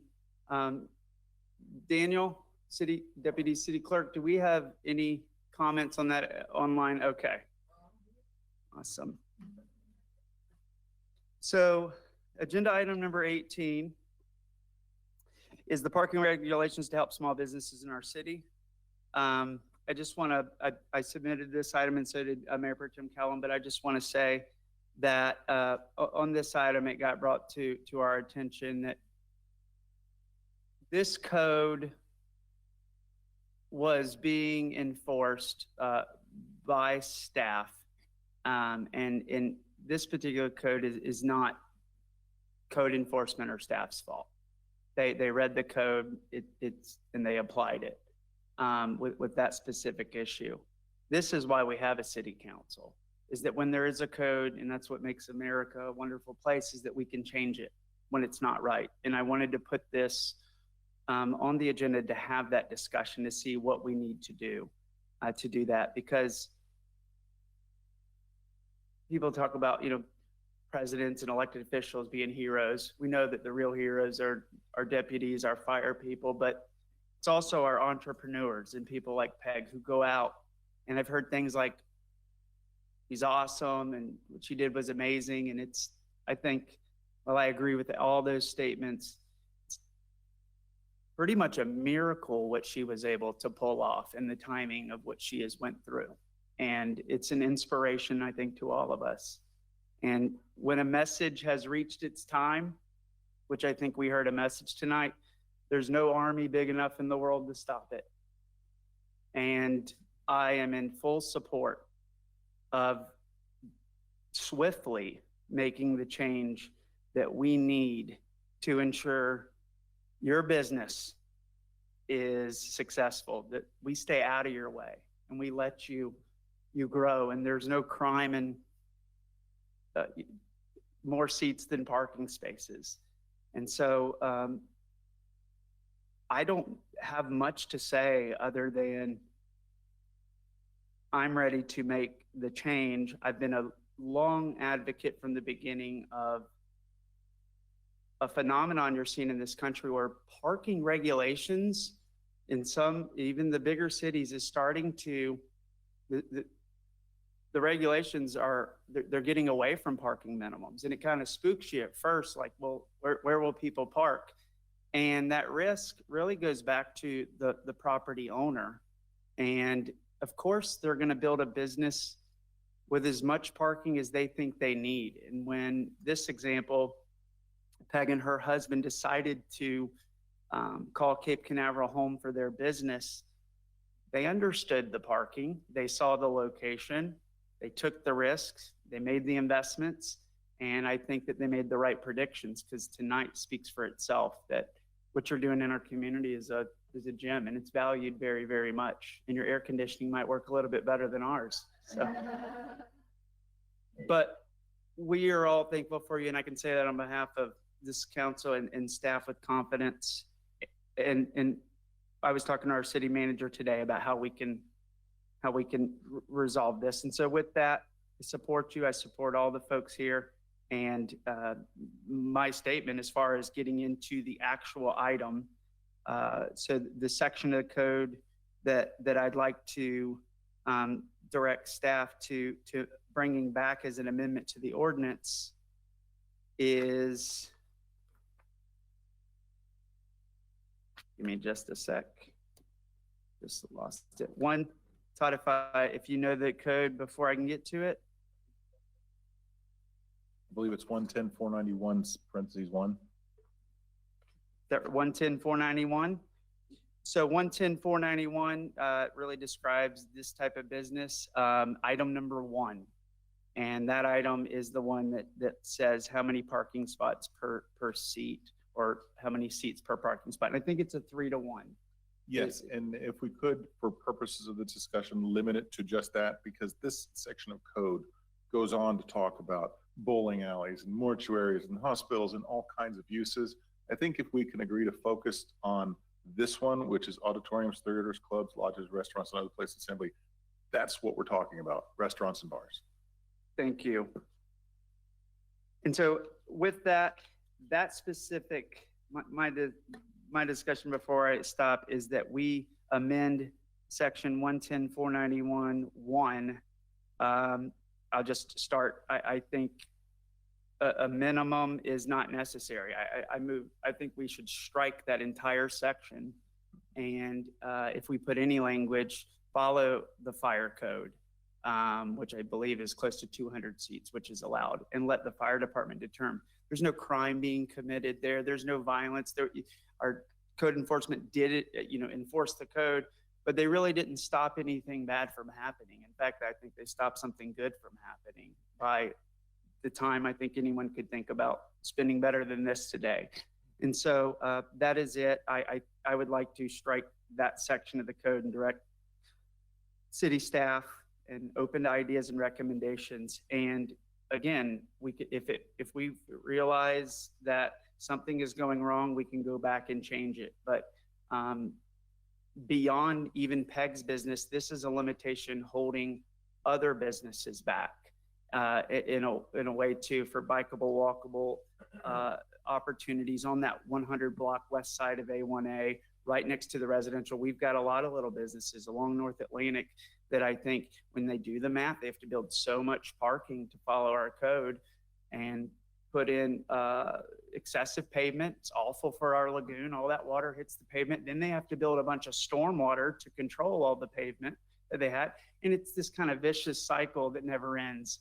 It's a bold step, but getting out of the parking game, we spend so much time on parking. And when you really step back, it's all about protecting one private party from another private party.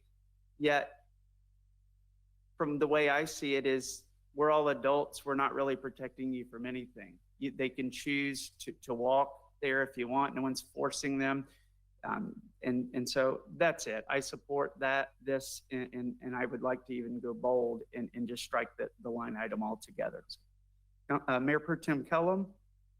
Yes, thank you. I had brought this up a couple times now. Parking regulations have affected businesses, not only Ellie Mae's, but other businesses in our city.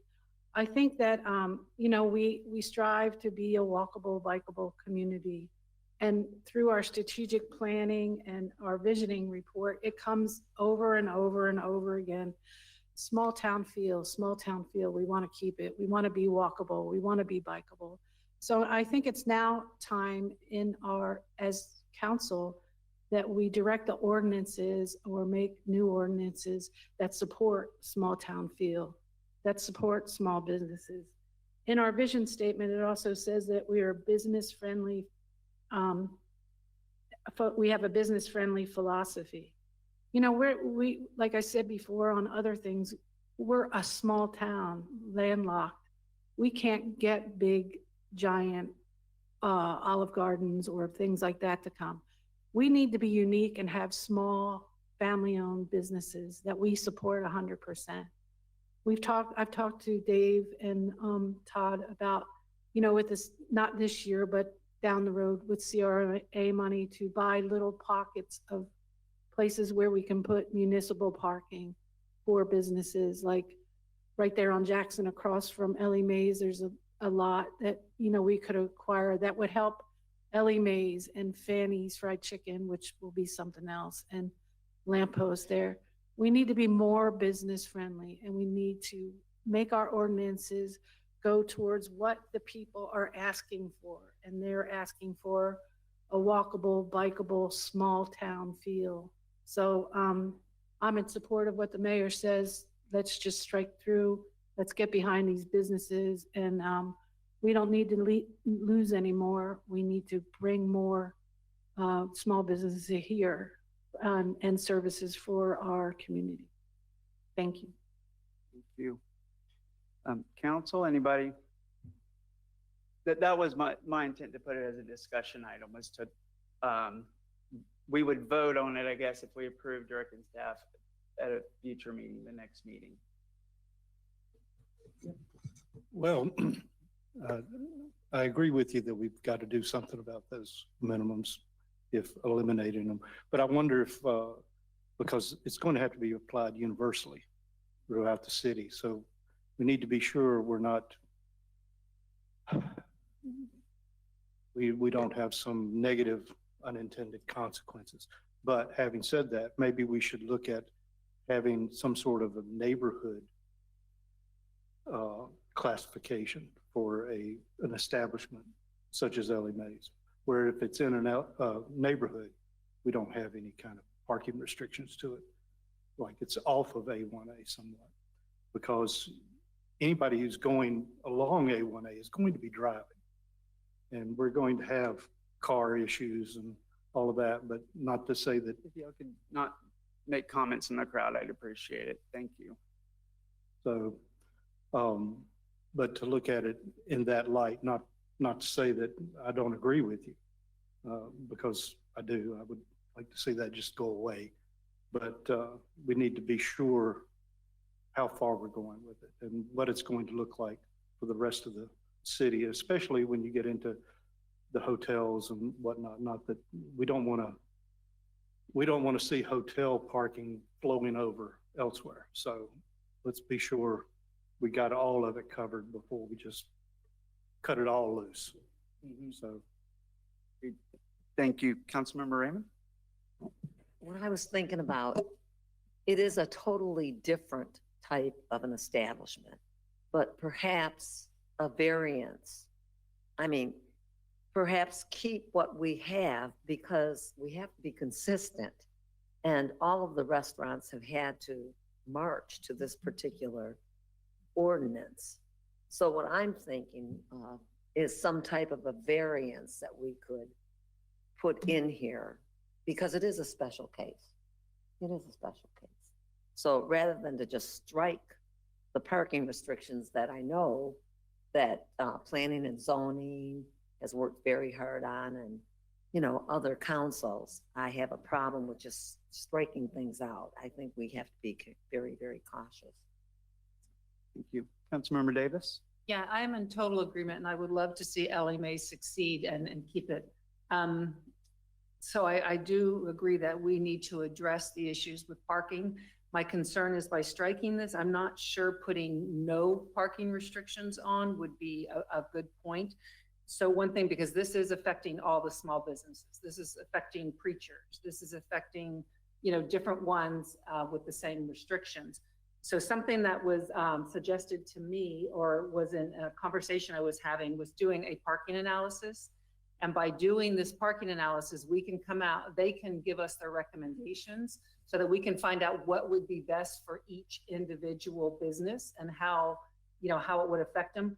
Because we don't know, there could be another council in a year or two, and they could go and amend this and put it right back where it was. So if we get some type of analysis that's looking at the best interest of each small business and what would work for them and what would work for the city, I would be open to that, so that we can keep help every small business, including Ellie Mae's. Okay, thank you.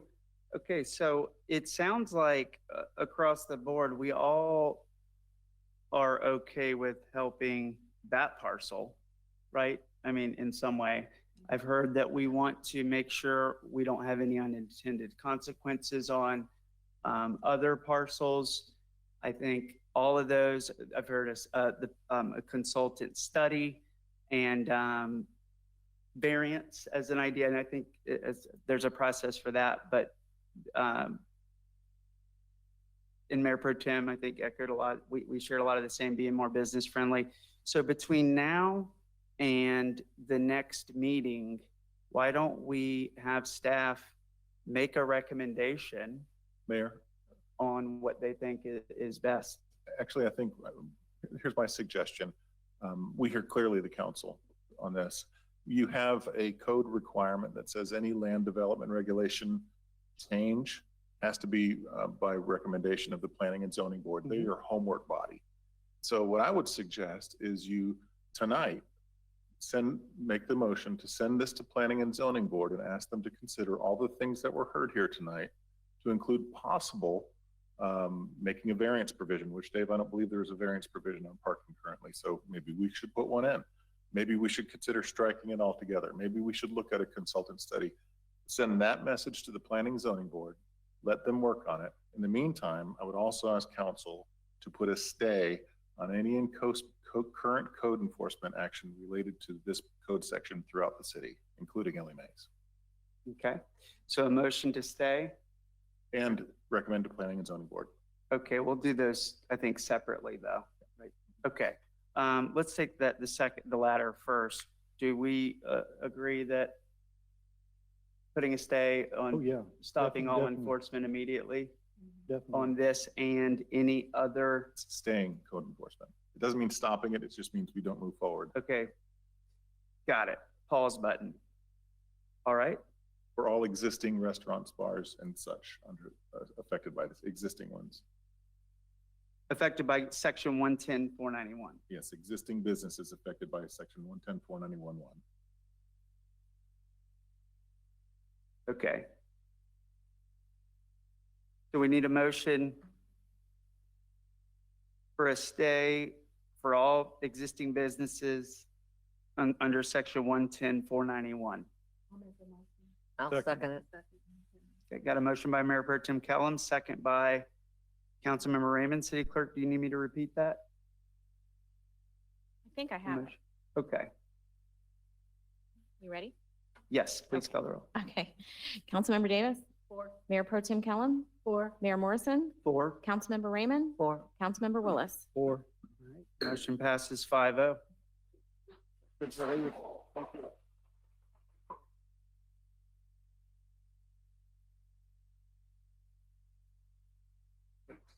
Thank you, Todd. Okay, so the second one is how do we handle this? So I guess the immediate pain has been temporarily relieved. Now, long-term, when is the next Planning and Zoning Board meeting? Dave? Could we have it on by that agenda, or are we past the deadline? Is there a With the stay, it really doesn't matter. We can take it to the next month. Okay, There's no negative impacts. sure. I like it.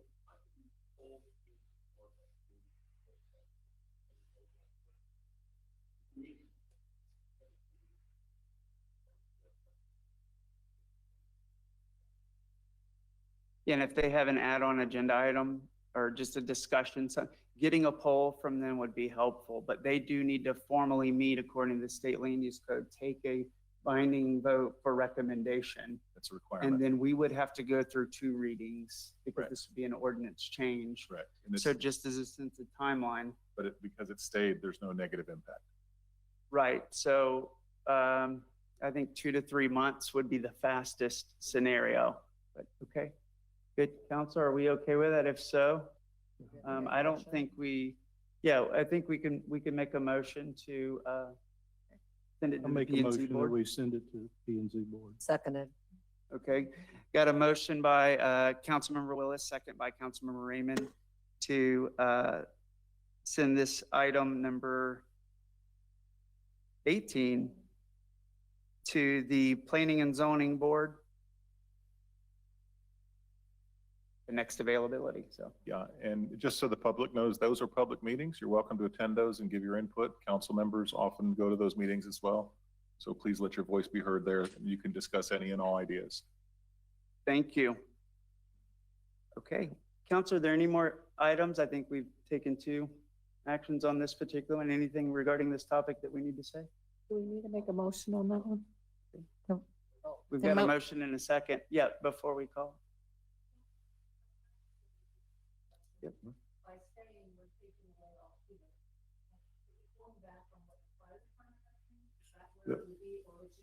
And I need to clear up a misconception. The city council has no authority over the Florida Fire Prevention Code. It applies regardless, and fire chief is the authority on that. We can't change anything. That occupancy load is in there and it's going to be enforced by the fire department regardless of what we say.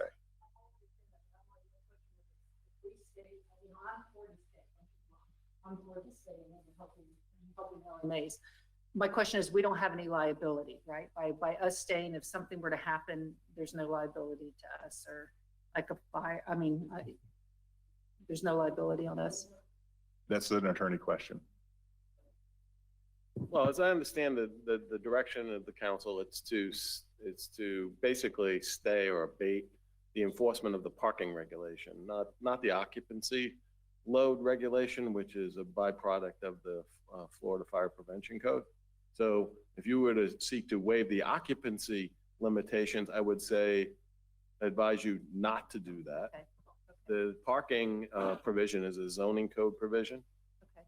It just affects whether there are a certain number of parking spaces for the vehicles to park that, go to that particular business. So I don't see an issue with staying that city requirement.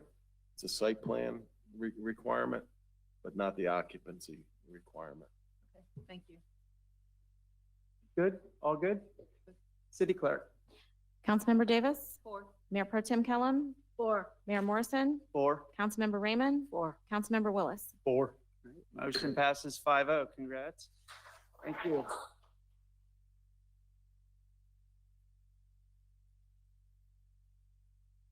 Thank you. Now we are going to move on to a lighter topic, A1a Roundabout.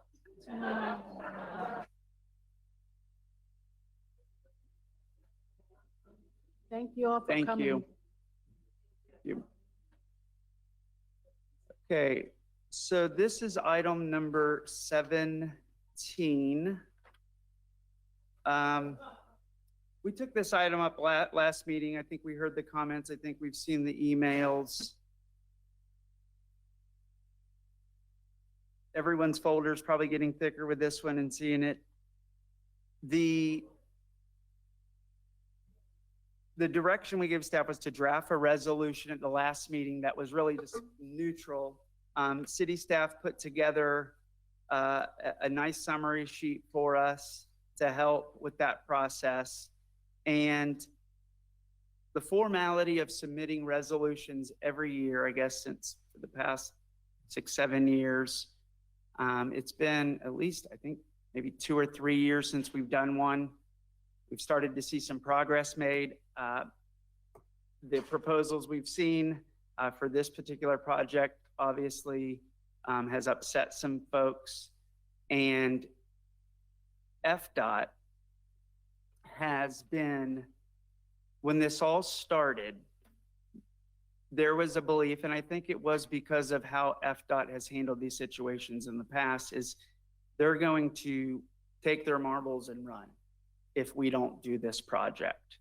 And I have to say that we had Secretary Shannon when I first started reaching out about this, and then it went to Secretary Perdue, and now Secretary Perdue is the secretary for the whole state of Florida.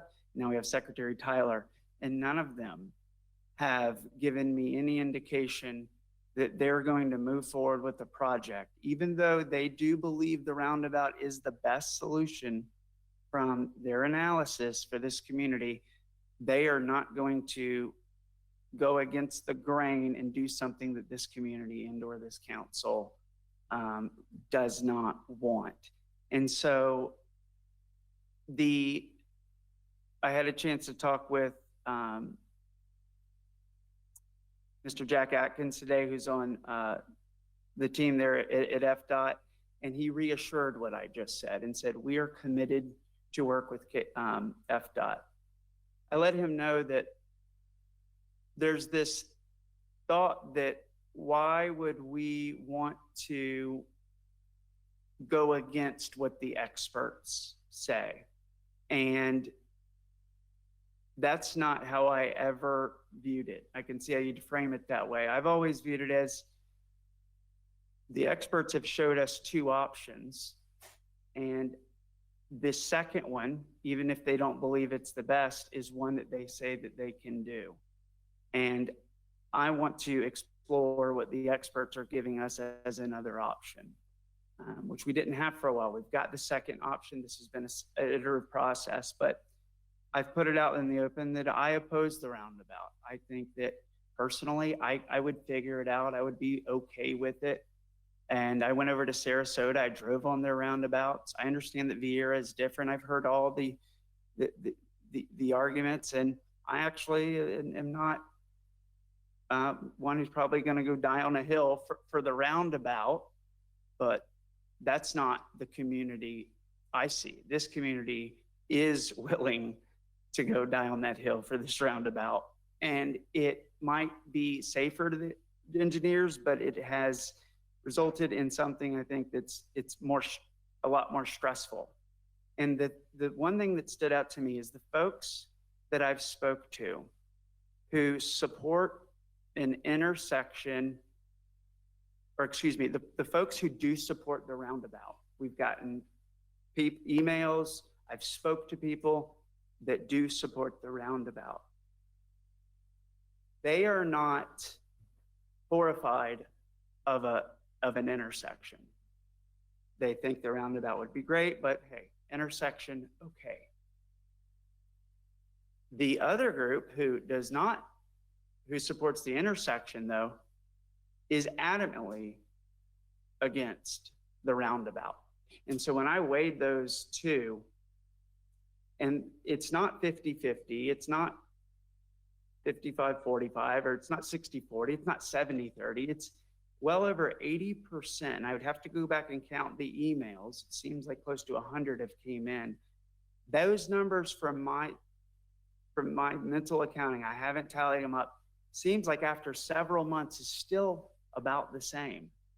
And so this was an opportunity for us to put together a resolution, send it to FDOT. They know we're meeting tonight. They could not be here tonight. They're committed to meet with any of these council members, myself, city manager, immediately after. They're committed to come back at the next meeting. They have the other intersection plans ready to go.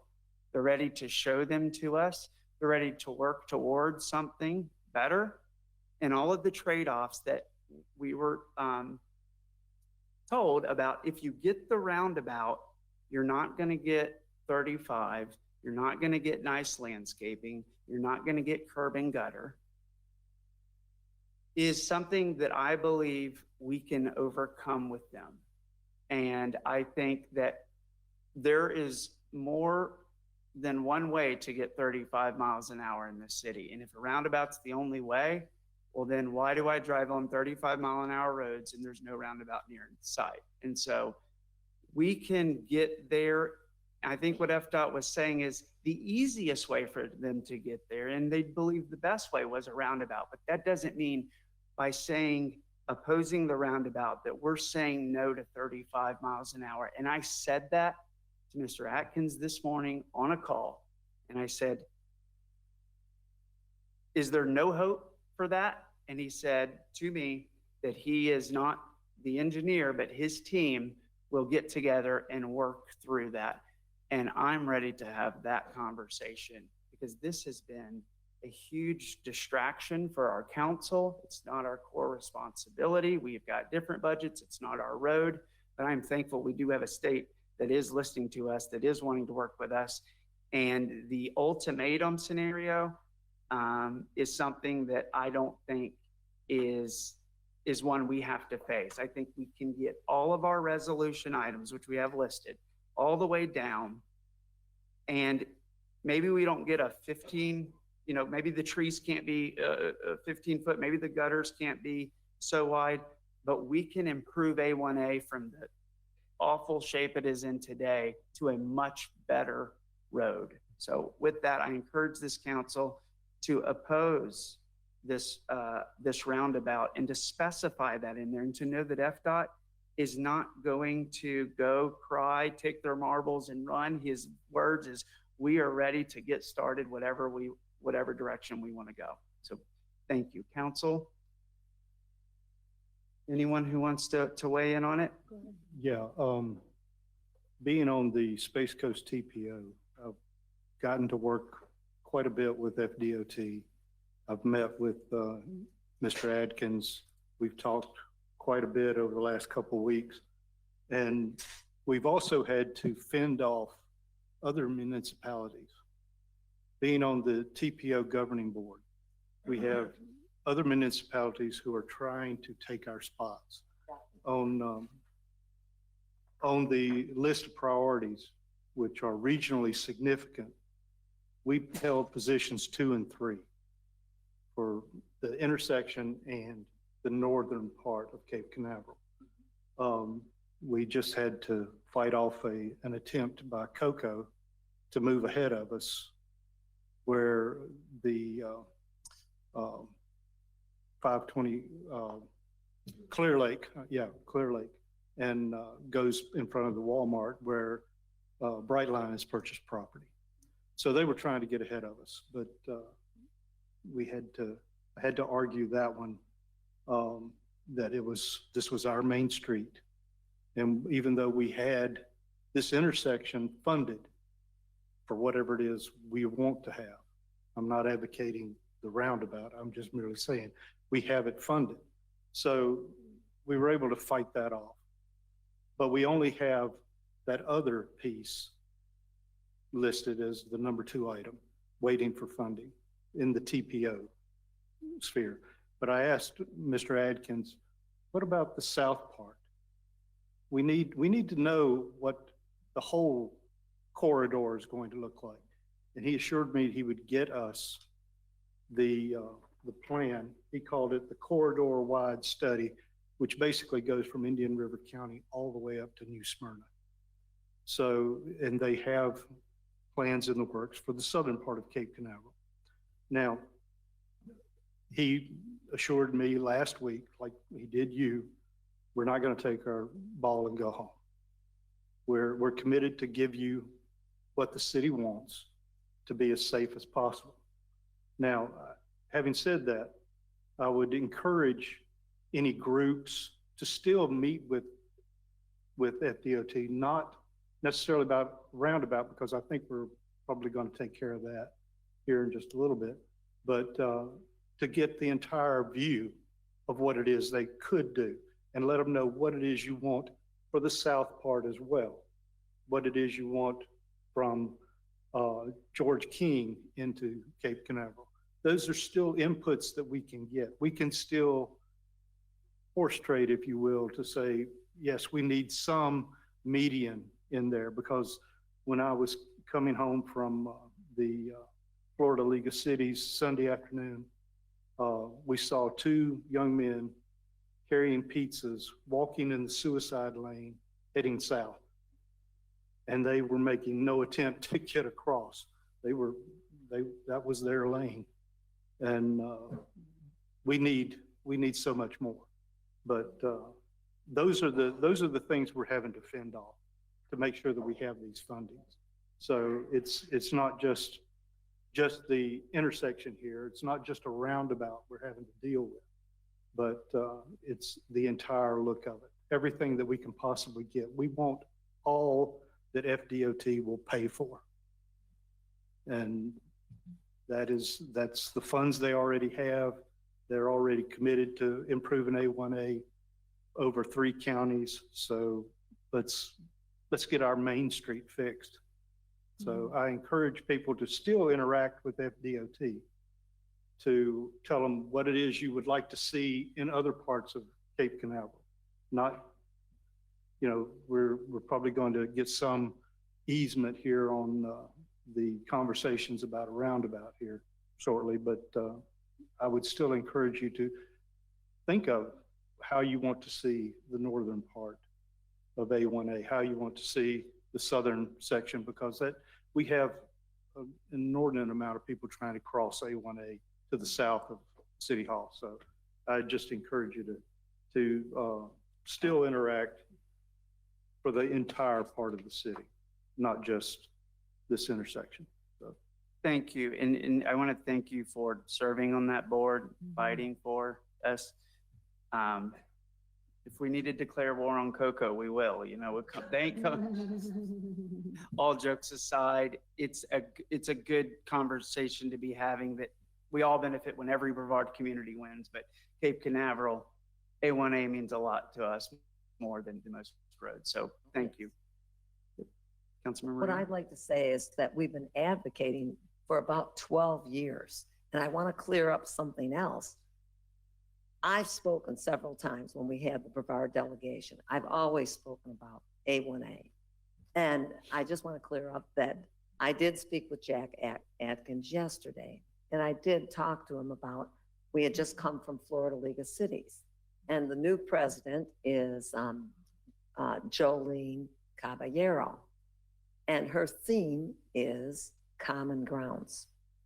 And I started thinking about this, and I thought, we all want the same things, and they're listed here. Safety for A1A, bikeable, walkable, slow down the traffic. And we have been harping on this. Former Mayor Hogue and I spoke with Barry Plain from Washington about this, Department of Transportation. And as I said, no one that I know of, I saw something that I didn't like, that other councilmen and mayors advocated for a roundabout. This is just not true. This is just not true. This is the plan from the Department of Transportation. There was no advocating about anything in particular other than slow down the speed, etc. And anyway, but I wanted to tell you about Jolene, and her whole theme is common grounds. And we will come up with a viable solution. Last year it was local voices making local choices, as we saw this demonstrated tonight. And as I said, common grounds.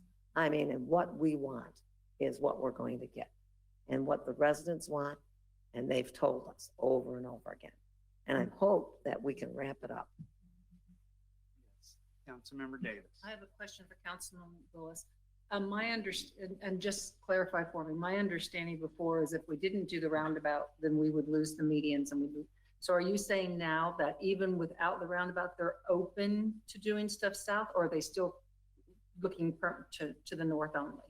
Or are they, with the new idea, if we oppose this, is this a new idea to open up everything?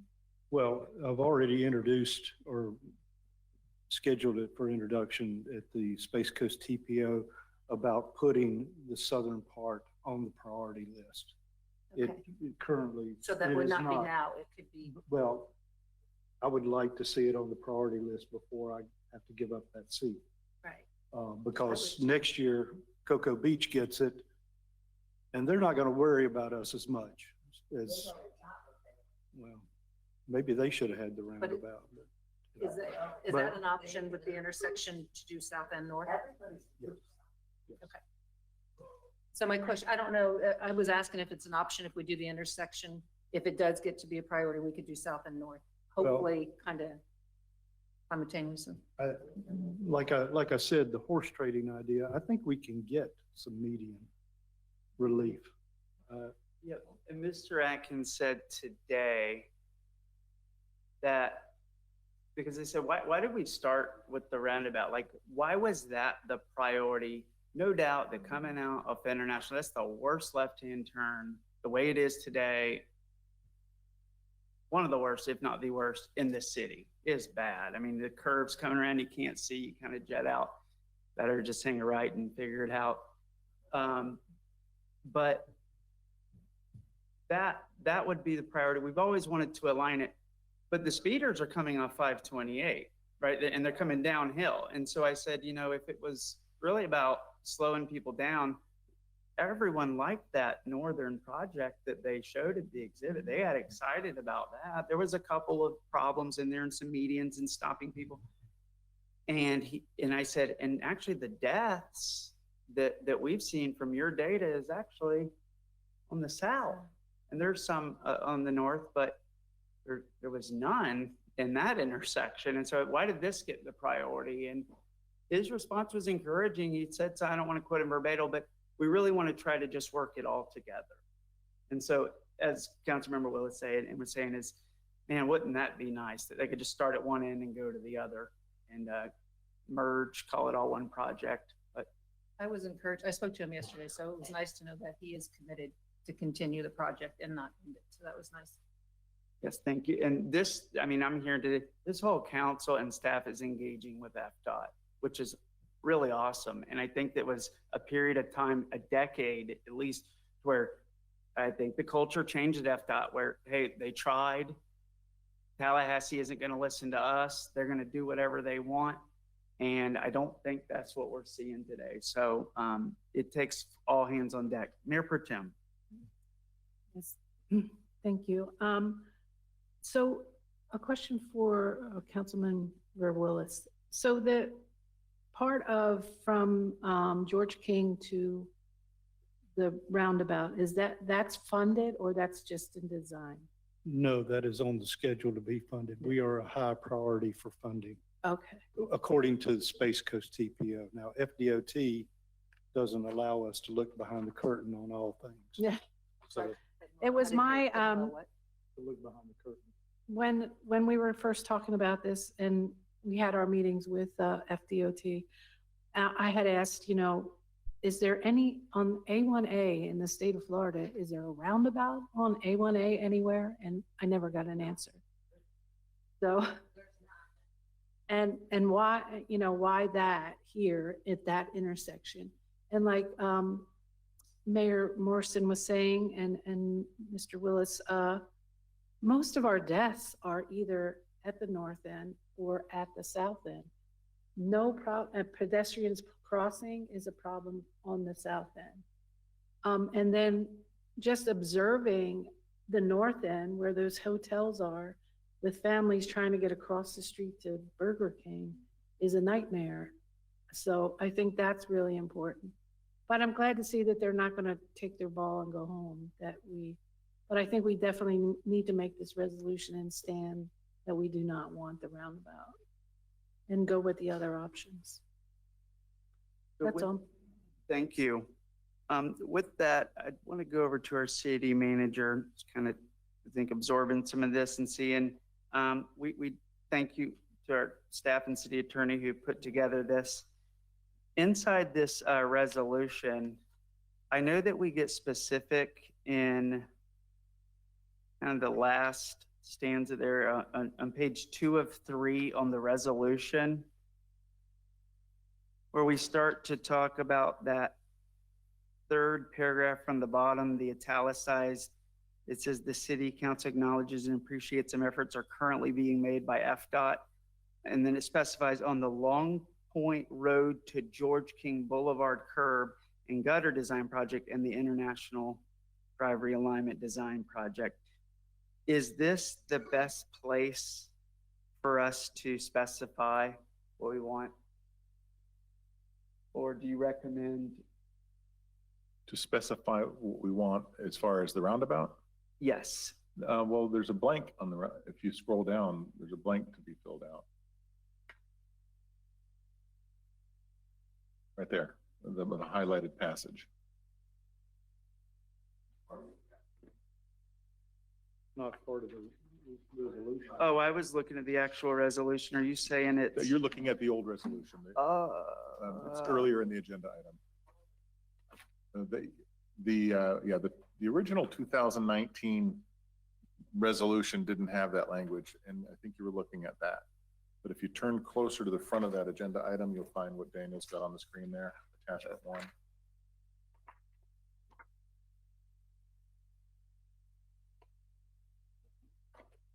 Is this attachment, what's this attachment number?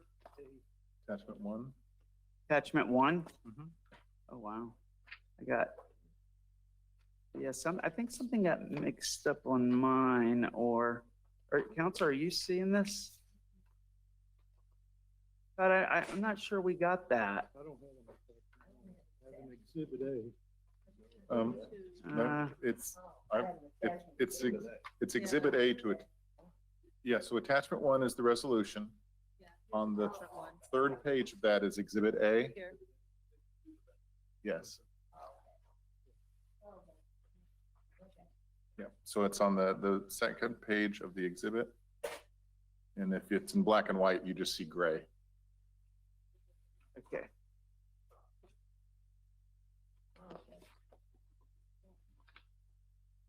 Okay. All right, and we are on number 6. Yes. I see.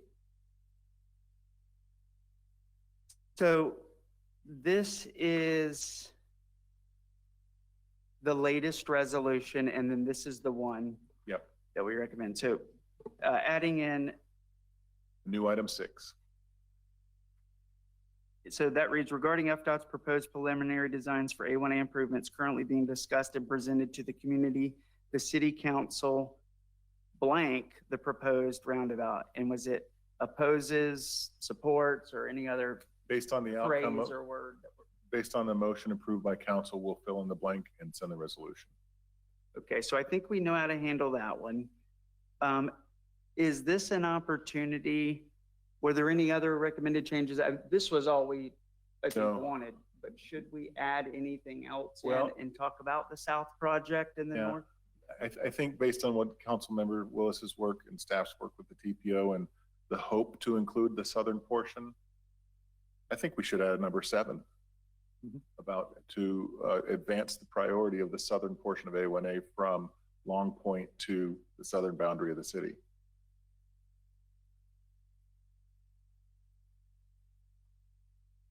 Well, that would overlap with the intersection funded Okay, so yeah, so the from where the- International Atlantic South to Cocoa Beach. Yeah, so that where that project ends, south to we can work on the language of that, make it appropriate. If that's council's wishes, we can include that as an item 7.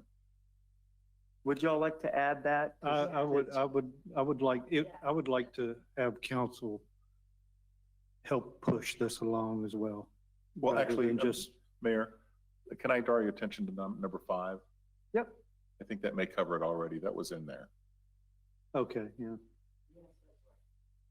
Be advanced on the prioritized list of projects for the curb and gutter improvements. Okay. And you just simply said the remainder from Long Point, Southern Junction. Okay, so that addresses that. Yeah. And then the northern, we have the realignment. Is there anything we need to remove that does not represent how we feel today? I think the mid-block audible signaled crosswalks with the Yeah, the point of that was we did not want the RRFBs that they have in Satellite Beach. We want No. actually red, yellow, green lights yes. suspended over traffic, not on the side of the road. Are these intersections, would these be signaled intersections for cars as well? I mean, I know No, these would just be for pedestrians. just for pedestrians. Do we have specificity on where we would like? They showed us some plans with intersections and I didn't see anything I disliked. But I mean, we heard some comments tonight, having these long stretches where there's no place to cross, these are gonna fill in the gaps. Yeah. But we don't necessarily need to stop the cars. My thought was having a few of those is gonna be a path to get to 35, but hey, as long as we have 35, we can add that later. Okay, council, the number 6 highlighted provision added, and I don't think we need to do the other thing, right? The No. southern part, because you addressed it in number 5. Yeah. That was done in 2019. Okay, so if we're okay, I'd be looking, if we're ready, I can kick this off. I make a motion that let me make sure, this regarding is all new language, right? Number 6 didn't exist at all. So we would need to add in the entire highlighted section.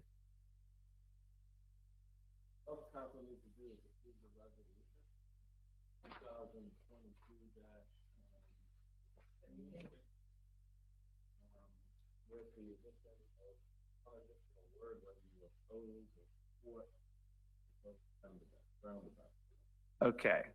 I move that we approve resolution number 2022-16 with oppose the proposed roundabout. I'll second. Okay, got a motion by Mayor Morrison, second by Mayor Pro Tem Kellum. Any other discussion or questions? I could just ask for some clarification, Mayor.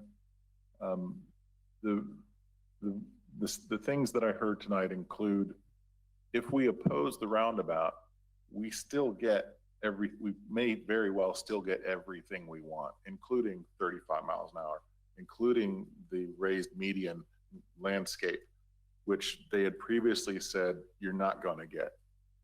So based on your conversations with Jack Atkins, we have confidence we may still get those things. FDOT can speak for themselves, but what I can tell you is that I was not faced with absolutely not. I think if you were to, we can't do that. Jack today would say, the roundabout was a way for you to get 35 miles an hour. Right. If we go with the other plan, I don't think we can do that, or firmly said we can't do that. When I started talking about, well, there's got to be, roundabout isn't the only other way. Can we look at other options and still have hope to get 35? And he said, yes, to looking at other options with the pursuit of 35, not, yes, I guarantee you're going to get 35. And my statement is, it's worth that sweat equity, that work to do that and to try to pursue that. He talked about horizontal deflections. He talked about other things that they can do to get there. And so FDOT, I think, maintains their position, but they are willing to look at other alternatives other than the 2 we were submitted. So I think that's awesome news, because what that means is we're essentially getting the old resolution that we've wanted all along, that several councils have wanted all along. And we're waiting on them to say, yes, we can do it, right? Or here's how we can do it. And then we need to be okay with it. But I'm just taking that step of, are we going to at least try? And the answer is yes. I'm just reminded of, we never asked for the roundabout. We asked for 1 through 5. And it sounds like we're going to be getting all 1 through 5. We're going to be pursuing all 1 through 5. The getting part is going to be decided. So they're not, I think they could guarantee, well, I don't think they could have even guaranteed 35 with the roundabout. I mean, it was dependent on right of ways and stuff, but they're not saying, no, you're not going to get any of that. And we're not even going to try to look for another alternative. They're saying, you definitely can get it if you get the roundabout, and we can try other alternatives to see if we can get you there. Okay, so there is an element of risk that we're willing to take. Yes. Always. Okay, I just wanted to clarify that for the record. No, and that was good for, I think, both of us. So thank you. Okay. The motion was clear, City Clerk? Yes. Any other discussion, council, questions? We still have to put the same amount of pressure on Amen. DOT. Amen. And, Yes. and the community can help us. Yes. We've heard them, now they need to hear us. You need to help us get everything else we need. This is what we want. This is what we want for the rest of the city. And they heard, we heard, they heard. Let's just make sure they keep listening to us. Yep. Okay. Good. Good. City Clerk, please call the roll. Councilmember Davis, Four. Mayor Pro Tem Kellum, Four. Mayor Morrison, 4. Councilmember Raymond, Four. Councilmember Willis. 4. All right. Resolution 2022-16 passes 5-0.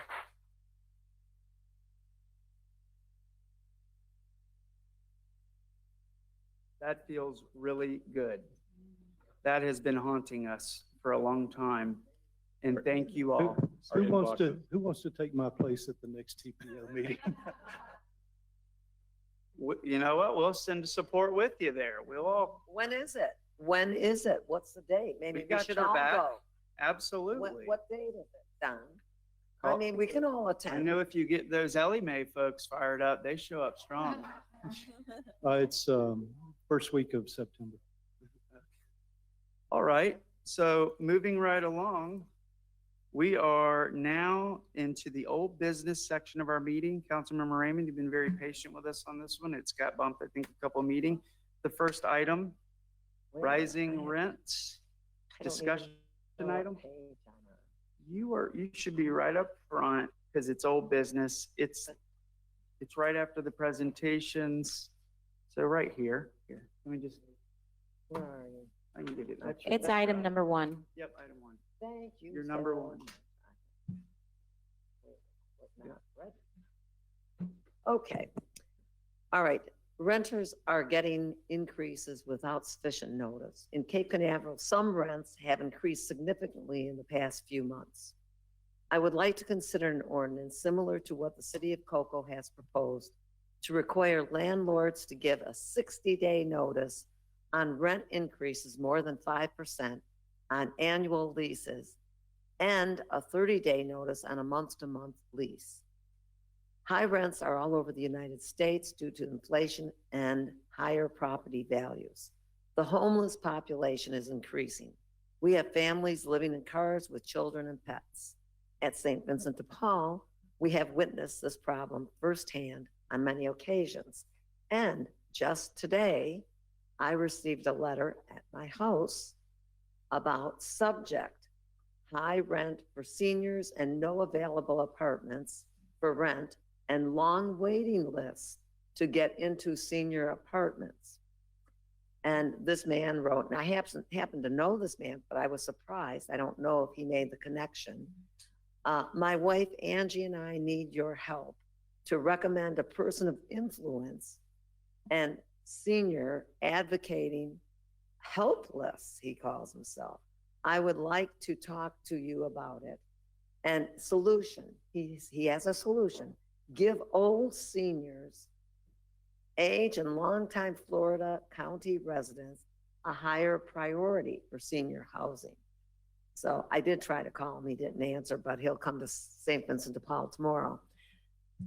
Some of the rents on Pierce Avenue went from $525 to $1,025 without really any notice at all. The people are service people. They can't afford that. And it's not like they can move someplace else. This is a problem all over the state of Florida, and it's getting worse and worse and worse. That's why my passion is for people, and my passion is for affordable housing. It's a big issue. We're going to have to do something.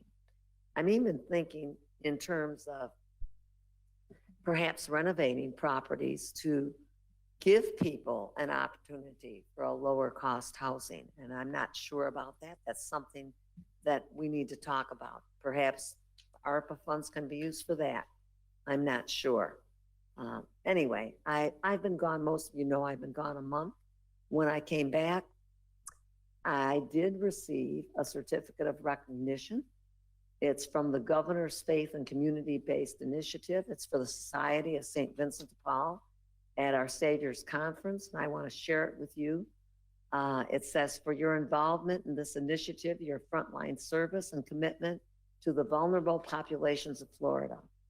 And I asked at Florida League of Cities about this because I was a little shocked.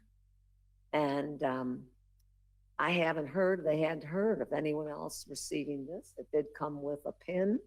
And it's something that in our community, I think we need to say, good for St. Vincent de Paul. I think many people here know that we're available at 130 Cleveland Avenue, and I'm there on Wednesdays.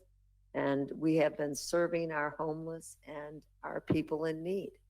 And it's getting to be very busy. Last week, I was not here. I was going down to Florida League of Cities. They served 38 clients on Wednesday between 9:30 and 1. And that's very significant that our numbers are increasing. So I just want to say that we are doing our best and we have a very generous community. Thank you very much for your support. And I thank the governor also. I'm very, very surprised. Thank you. I'm Thank done. you. So I think if we understand is there's an issue in the city, you're raising alerts to it, and anything that we can do, you want to make us aware and just be mindful of that as we do the budget and the policies. Is that? Yes. Thank that's you it. for sharing. Council, any comments on this? Councilmember Davis. Councilman Raymond, do you have any idea what other cities are doing? Or have any of them been successful in implementing anything, do you know? One thing that we heard over the weekend is that some of them are renovating properties and they're to provide for people a lower rent or an affordable rent. So some of the properties are being renovated. So it's just an idea, and some of them are using the ARPA funds for that also.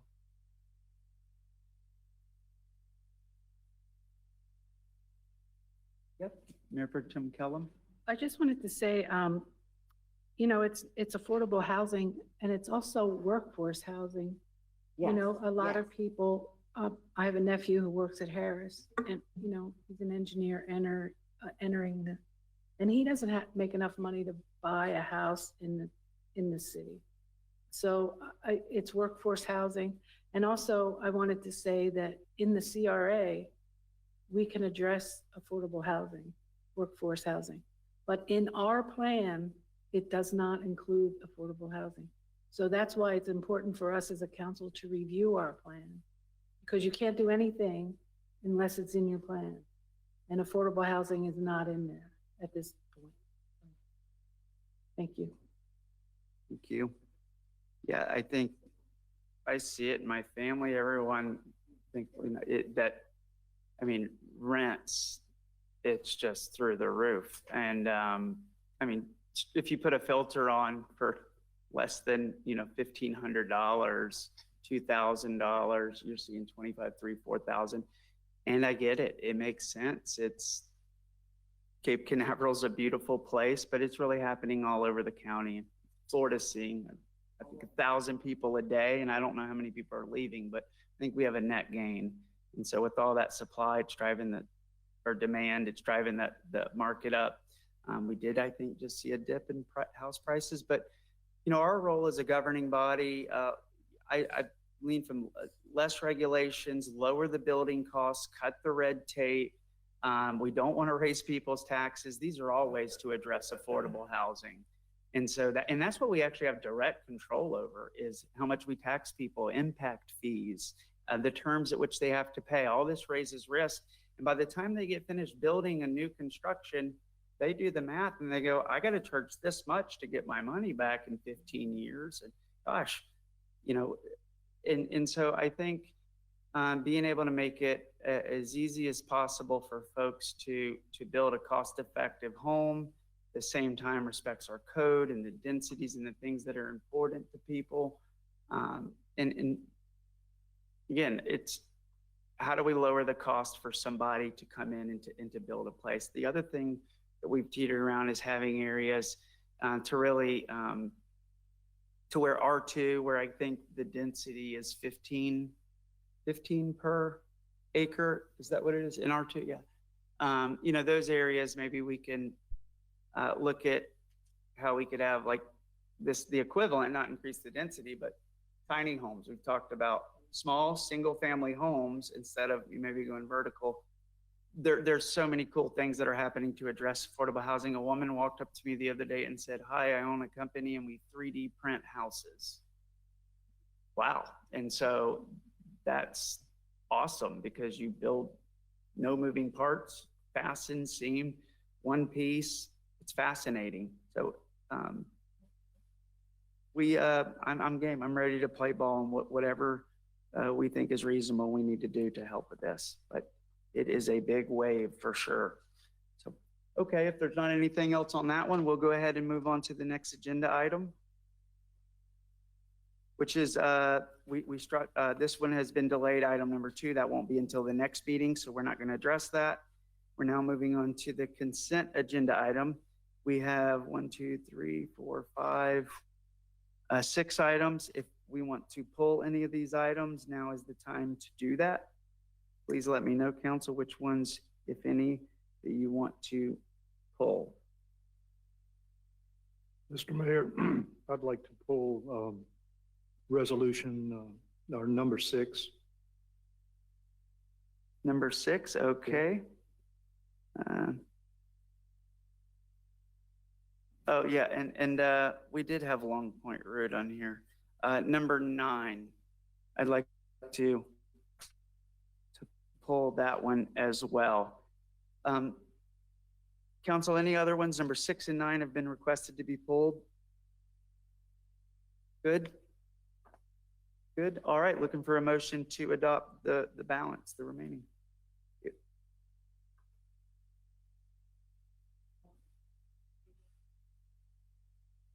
I'll second. I think it'd be better if you specified just 3, 4, 5, 5, 7, 7, and 8.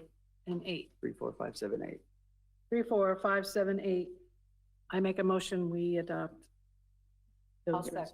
Okay, I got a motion from Mayor Pro Tem Kellum, a second from Councilmember Davis to adopt consent agenda items 3, 4, 5, 7, and 8. City Clerk.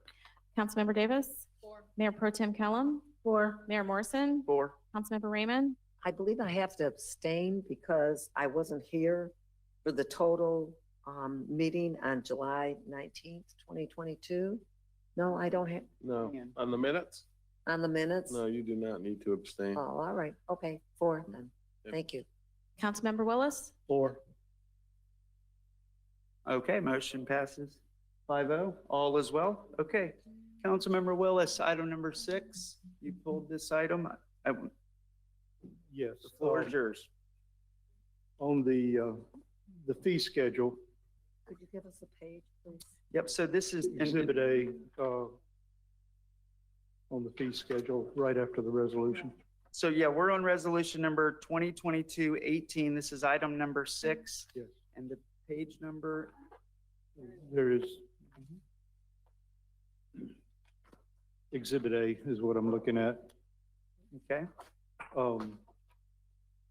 We have, well, wait a minute, maybe that's not the right one. So the last page you're looking at, Councilmember Willis, Exhibit A? Yeah, It- yeah. Okay. Yeah, I'm sorry. Good. I believe that's attachment 5. We have a veteran first responder rate of $32 monthly, $4 for a day.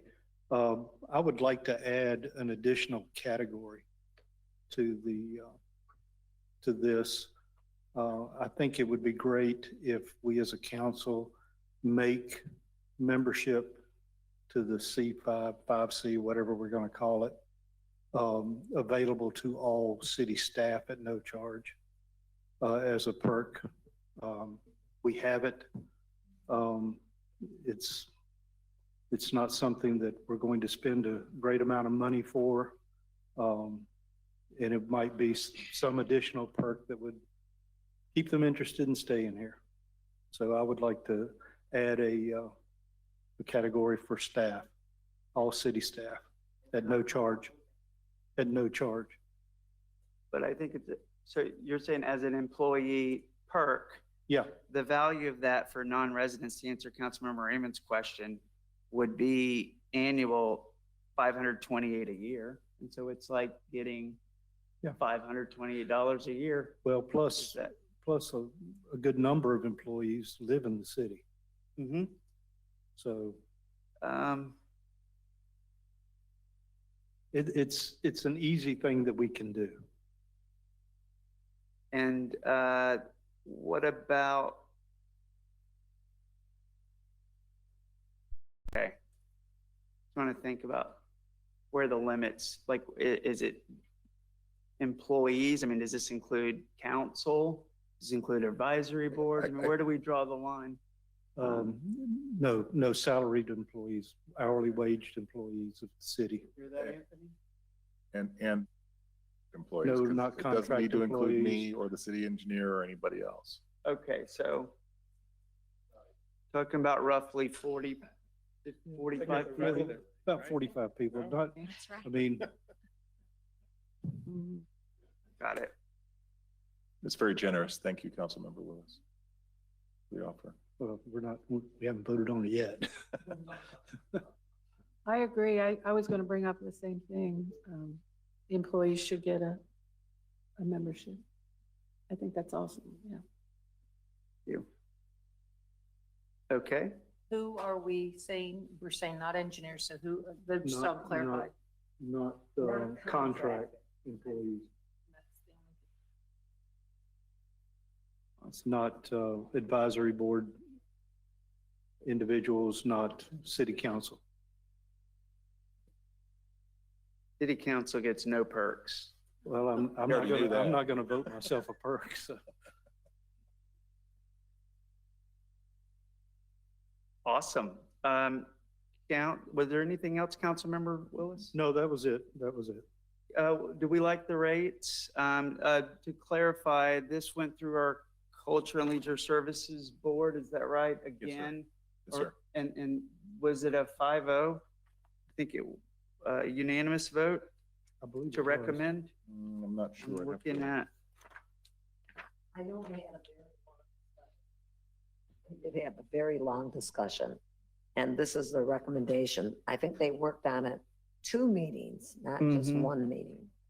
The minutes say unanimous. unanimous, yep, attachment 4. Thank you. Okay, so it was unanimous and just making sure no cards here. Okay, none. Did you want to speak on this item? Okay. Come on up now. Yep, thank you. Gwendolyn Hagar, is that right? And so, disturb the meeting, but I'm going to be meeting with the Leisure Board at the end of the month to talk about some of the fees for the residents. They seem pretty proportionate to the non-residents. The residents, I feel, I haven't researched it far enough, but I'm under the impression that residents are paying for this facility through property taxes. Is that? So, I'm looking at that pricing model.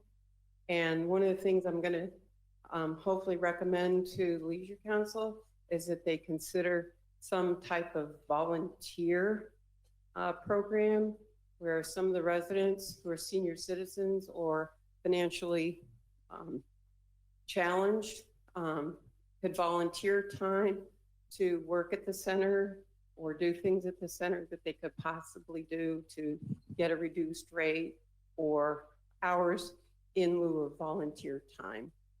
And that's all I wanted to say. Thank you. I love that idea. Yep, thank you. So Well- like a co-op type thing? Yes. Okay.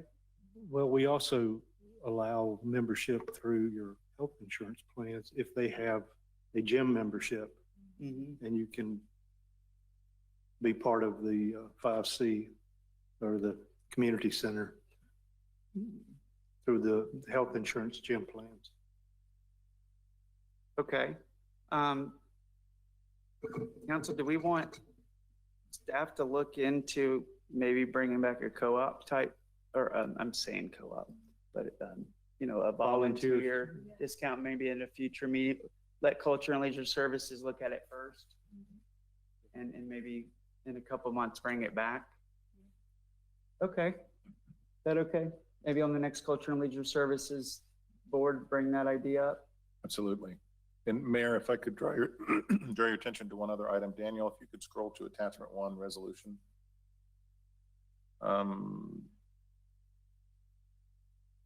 Spoke about this in my office. If you read section 1, it says the fee schedule attached here to as Exhibit A is hereby adopted to Canaveral Community Center. Said schedule shall remain in effect until September 30th, 2022. I recommend we strike that final sentence. Said schedule shall remain in effect till September 30th, 2022. That was the old resolution. Okay. And if we want, I think the intent there was that was how they'd structured the temporary fee structure. It was. And so in a year. Yeah. And the board did discuss having a termination after a year.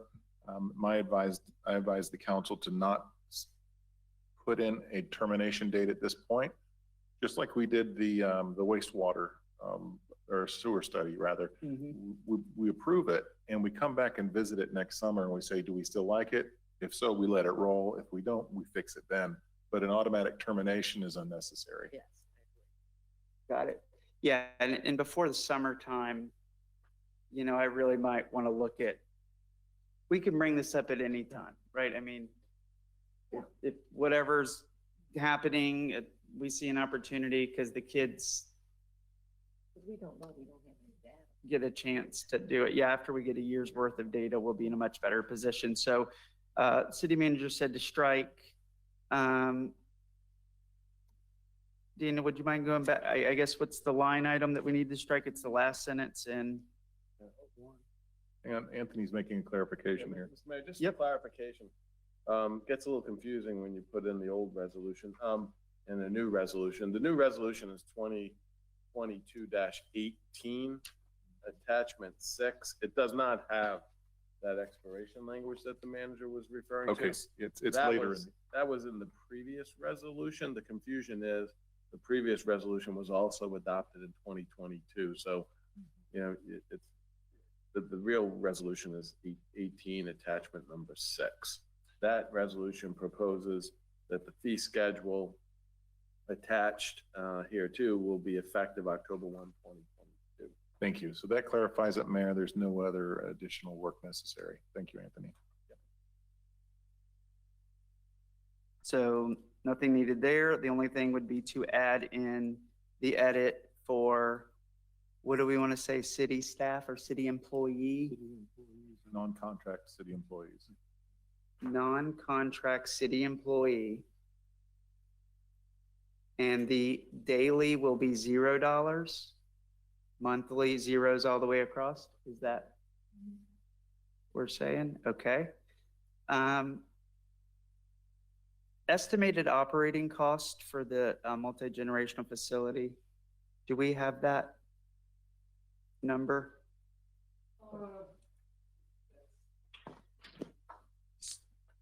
Was it, I saw 25,000, but I think that might have been for City Hall. I'll have to get that information for you, okay? Because I know you're voting on the rate schedule.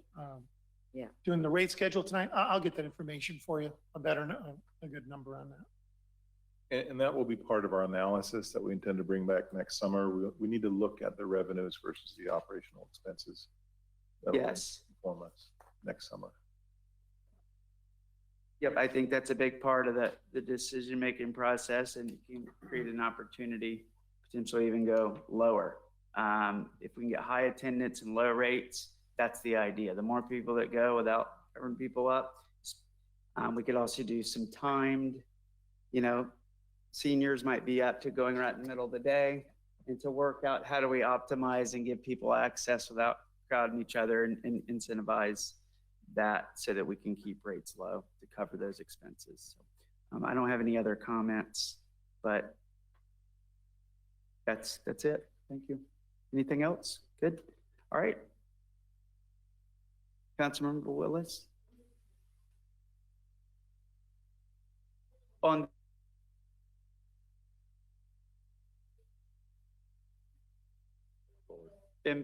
was your intent for employees and families? My intent was employees. Employees only. Employees only was the,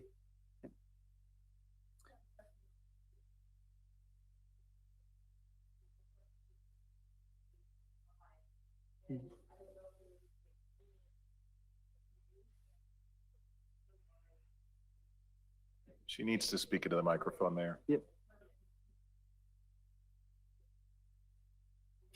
I think we can add that as one of the things to add to the Culture and Leisure Service Board meetings, because this is how we can have a process to gather ideas. We've got the volunteer idea, the idea of kind of, I guess, a group, right, or third? Okay.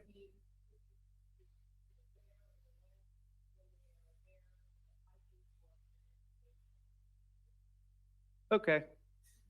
All right, so got it. Anything else? Looking for a motion. I make a motion to adopt item 6 with edits and changes. Okay. I'll You- second. Okay, got a motion by Councilmember Willis, second by Mayor Pro Tem Kellum. City Clerk, do you need us to specify those changes or do you have it? No, I got it. Okay, great. Would you please call the roll? Councilmember Davis, Mayor Pro Tem Kellum, Four. Mayor Morrison, 4. Councilmember Raymond, 4, and Councilmember Willis. 4. Okay, great. We are at 9:11. Spooky.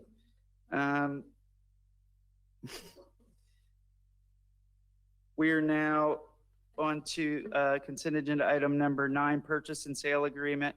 This is the one I pulled. Todd, you brought me something Yes, sir. about Thank this, you. and that's one of the reasons I pulled it. Yes, wanna thank you, provide an Mayor. update? This is a mitigation bank payment of $33,000. It's a requirement of St. John's River Water Management District for the permit for Long Point Estuary Park. It is not a penalty. It's just part of the cost of getting the permit. And supporting that, there is a purchase and sale agreement attachment in your agenda. However, that document has been updated just this afternoon because at the bottom, Daniel, if you scroll down to item 2, it talked about the reservation period, said, you have the new one. The old one did not say September 30th. 2022. Yeah, please do. Okay. The original mitigation agreement that was submitted to the city had a term date that the purchase of the transaction would have to be completed by tomorrow. Well, in order to complete this transaction, the city has to obtain necessary St. John's permits. And then there's a process that you have to follow to get the mitigation credits officially banked with the district. So I went back and I discussed with the mitigation bank the necessity under the circumstances to change the term date. So we extended the date to I think September 30th, 2022 to complete the transaction. According to my conversations with John Picard, that should give us enough time to complete what we need to complete with the district. In addition, I asked that an extension option also be added. That's the new paragraph 3, that in the event that we need additional time to complete the transaction, then we can go ahead and invoke the extension. So just a couple of additional provisions. That one was modified and then paragraph 3 was added. That's the extension option. That language has been presented to you prior to the meeting and it's on the dais. Those are the only changes to the mitigation credit agreement from the version that's in the agenda package that was published last week. So we're asking that the council approve the mitigation credit agreement with the revisions to paragraphs 2 and 3 as reflected in the one-page handout that's up on the dais. Okay, so if we purchase these mitigation, so if I understand, there's a proposed dock that's going to go straight out at the end of Long Point Road, is that right? It's not straight, it actually takes some turns, but essentially, yes. But it goes in the water. goes to the water. And because that's going in the water, it's going to negatively impact wetlands. Yes, on a square foot basis. And that square foot basis, we haven't done this work yet. The intentions was calculated to say that because you're damaging those wetlands, you have to mitigate it by purchasing $33,000 worth of, so they put a value on that damage of $33,000, which they're going to spend that money on planting Elsewhere. wetlands. But we don't get our wetlands back here. Right. Okay. If we spend $33,000, we are then able to pull a permit.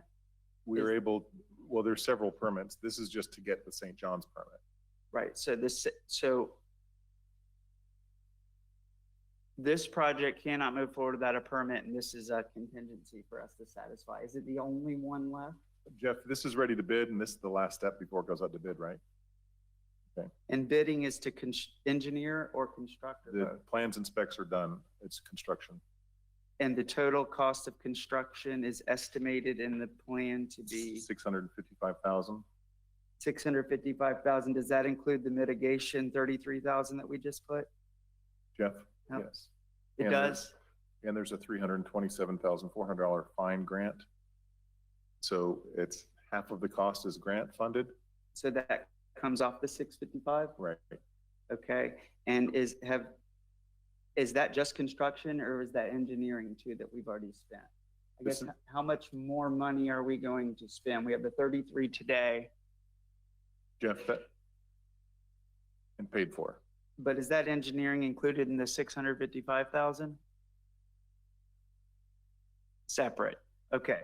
So the 655,000, we take the 327 off because we're gonna get a grant. Now that's a reimbursement. So we have to spend the 655,000 and then find is a FIND organization that's gonna give us a grant for 50% When complete. when the construction's complete. And it has to be completed by September.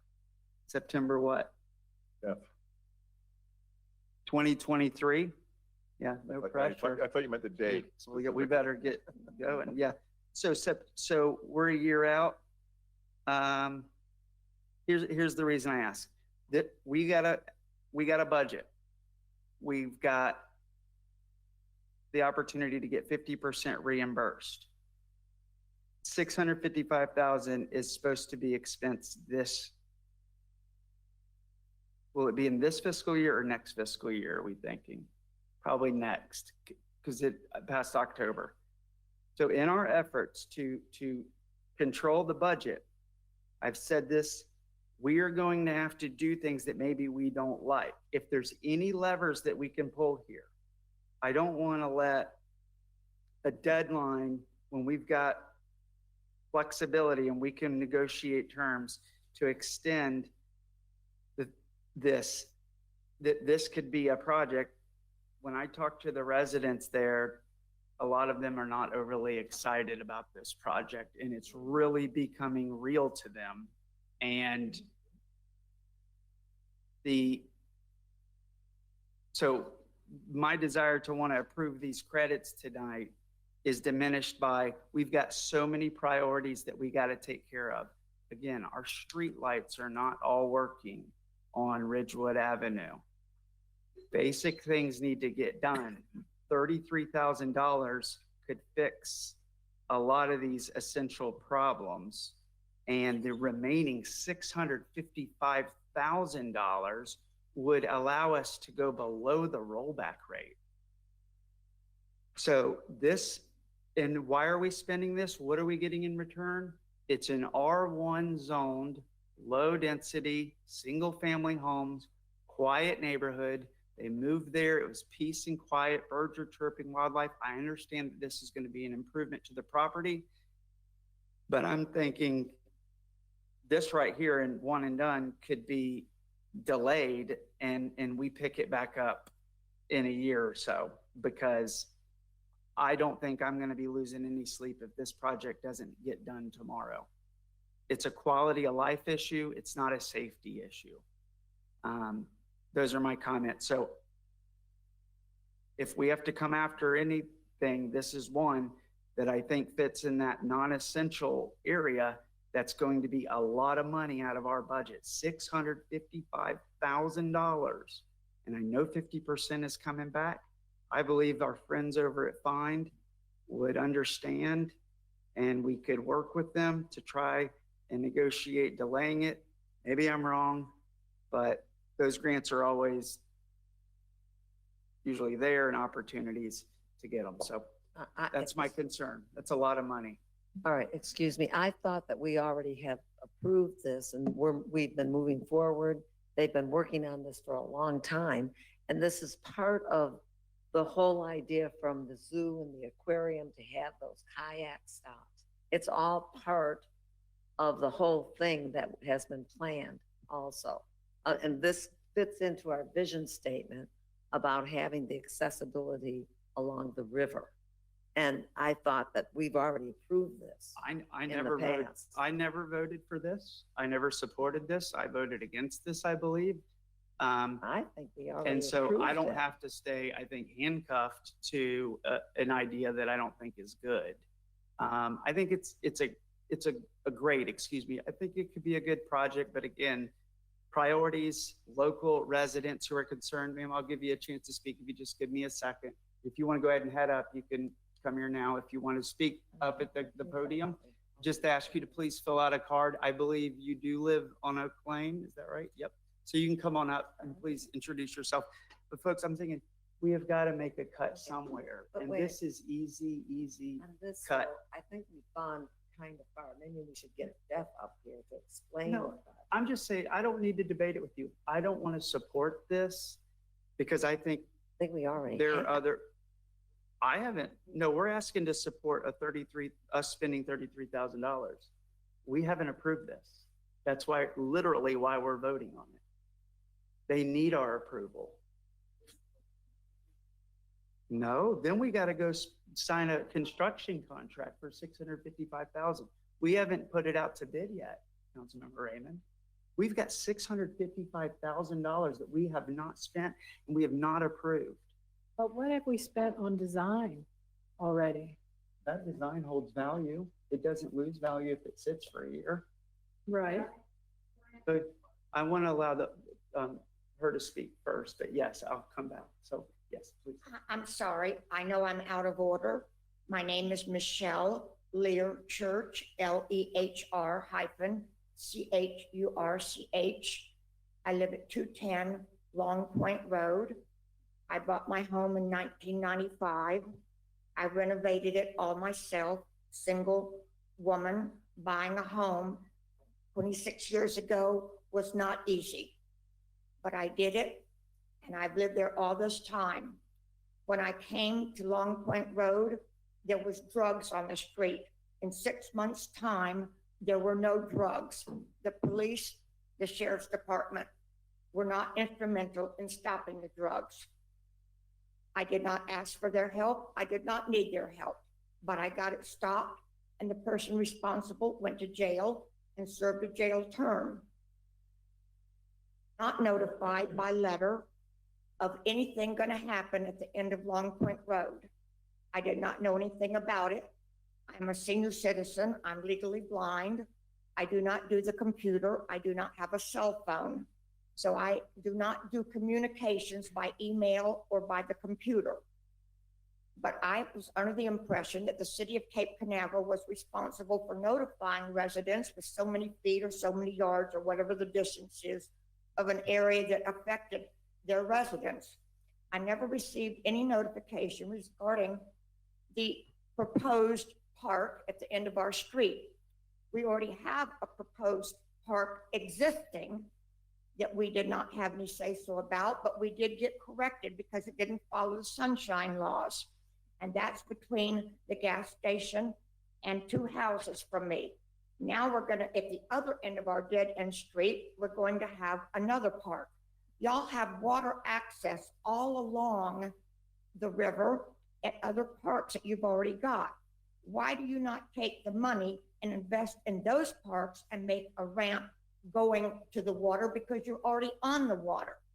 You could easily make a small change to give your people kayak access access if you want that in Cape Canaveral. But they have kayak access all along 528. Why do we have to pay for that to have it here? Why do they have to take and change our street, widen it to allow for the traffic? Cut down an oak tree that's over 300 years old and got saved by the firemen when we had a fire right across from my house, and the oak tree caught on fire that's now in jeopardy. That fire jumped across to the oak trees on my side.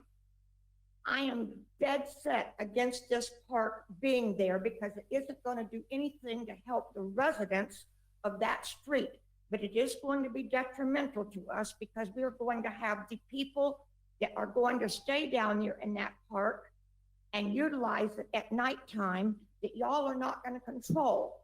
I've already got a park right next to me that the kids are playing in. There's no lights on our street except for one, and it's not being paid for by the city.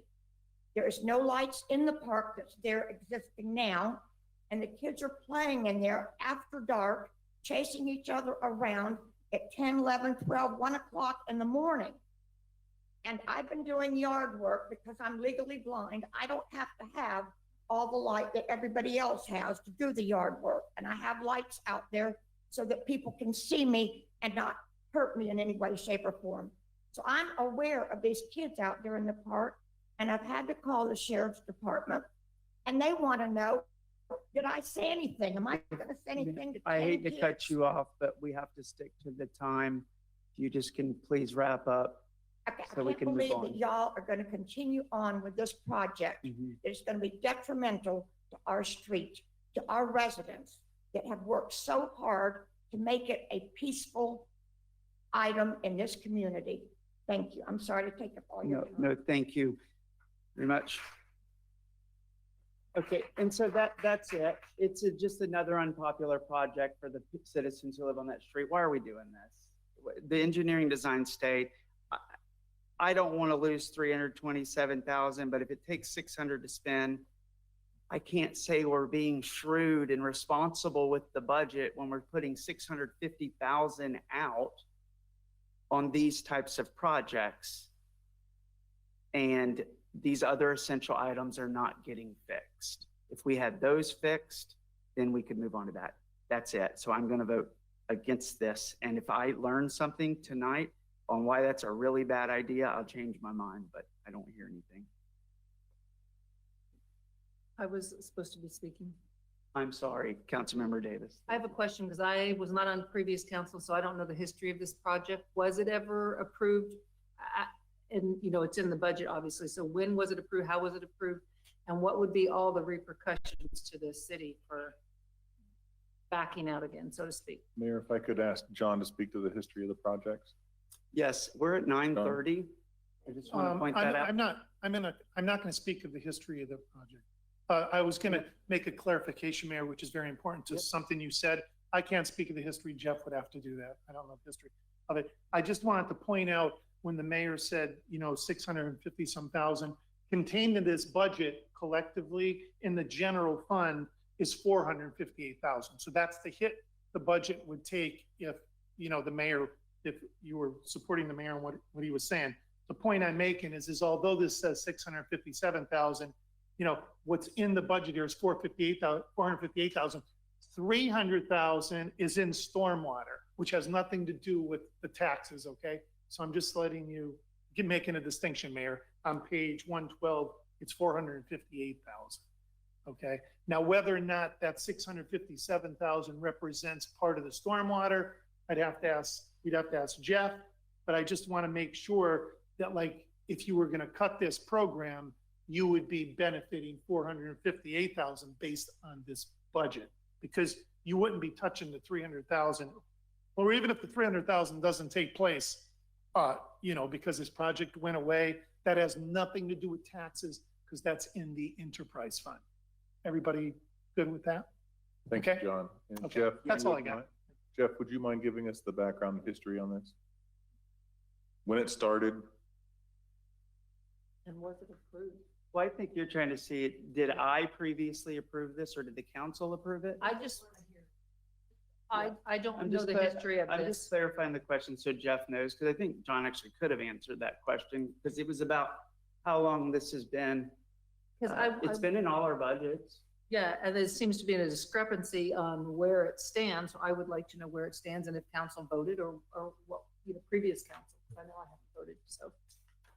Well, we've been working on this for over 10 years. Okay. Started out as a U.S. Army Corps of Engineer project.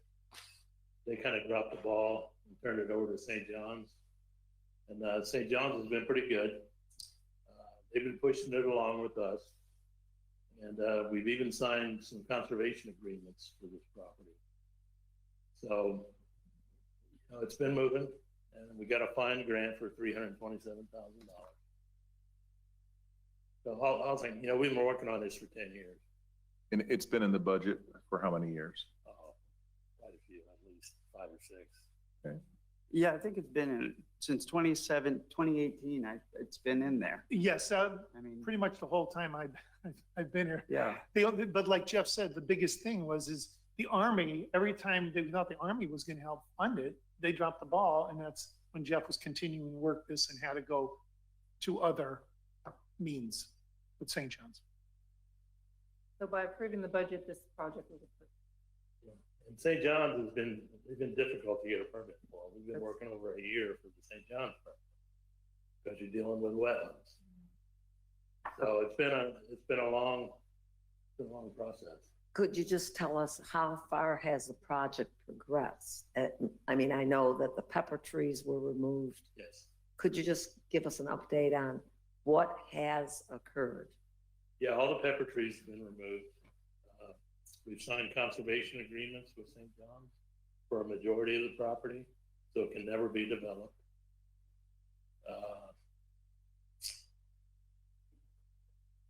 Plans are at 100%. Plans are at 99%. We need to make some minor changes, but as soon as we get the St. John's permit and pay for these mitigation funds, we'll have a permit. We'll be able to go out to bid. So I would guess another month or two, we'd be ready to go out to bid. Question, what happens to the fine grant if we don't do this right now, if we do it down the road? They'll give it to somebody else. We only have till 2023 to use this. I think Don't we they have have, grants though every year? As far as I know, they do, yeah.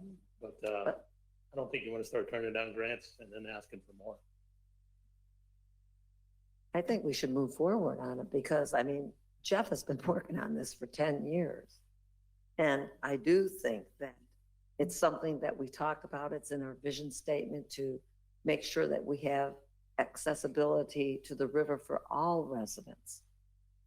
And the plans are already there. We spent a lot of money on this already. This is just one piece of it. And I feel that we should move forward. And we've already agreed, and we talked to the zoo about it also as part of the aquarium project. Well, I think maybe this year is not the year for it. I hate to see us lose that grant. I hate to see this project get pushed back again. But as tight as we are on the budget and what Ms. Behringer was saying, this is another non-revenue producing project. You know, it's going to be free. Do we need to do it this year with things the way they are? You know,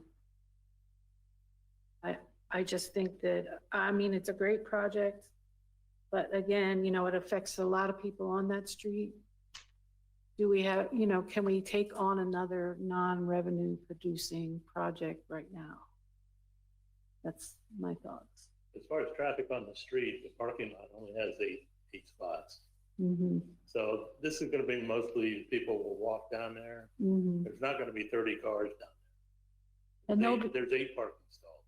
and there'll be a, because of the flooding down there, a water retention area? Or... Yes, we have a small pond we will build that will take the stormwater off the street. Okay. Which is where the problem is. So I understand some of the safety concerns that you may have with people going down there and hanging out in the park. After dark, the plan to have it where there's no access to the park, where it's closed off, so we don't worry about people going down in there for safety, different concerns. Yeah, we can certainly put a gate on it, just like that. So that's something that. No, a gate, but if there's some type of security that we could put on there, that we could work out. Or we too. could do more. Yeah.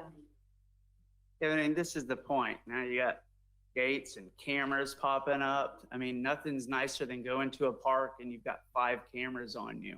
I didn't say that. Well, that's how every other park is in our city, and I don't like it in the name of security. And so it's like, this is a quiet little backyard neighborhood place. This project's great, but the residents the whole time have just been consistent and saying, please don't.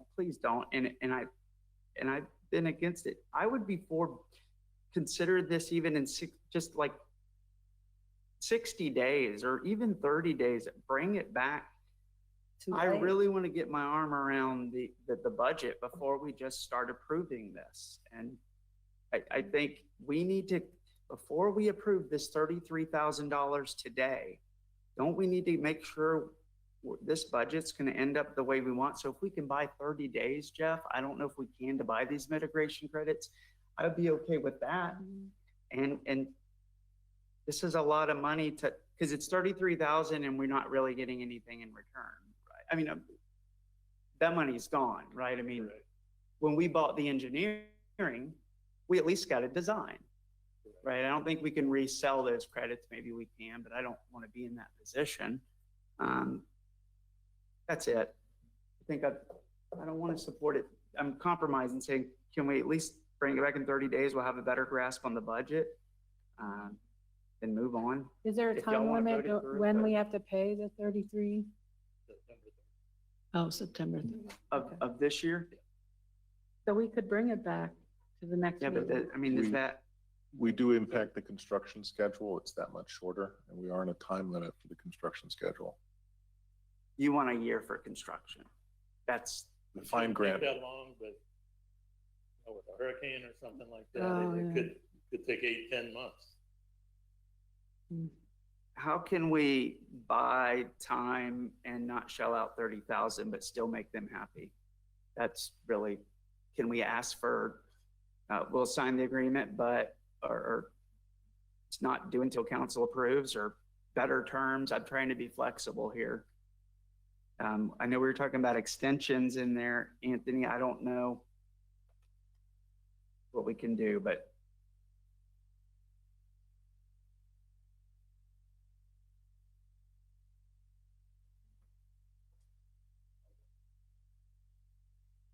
saying,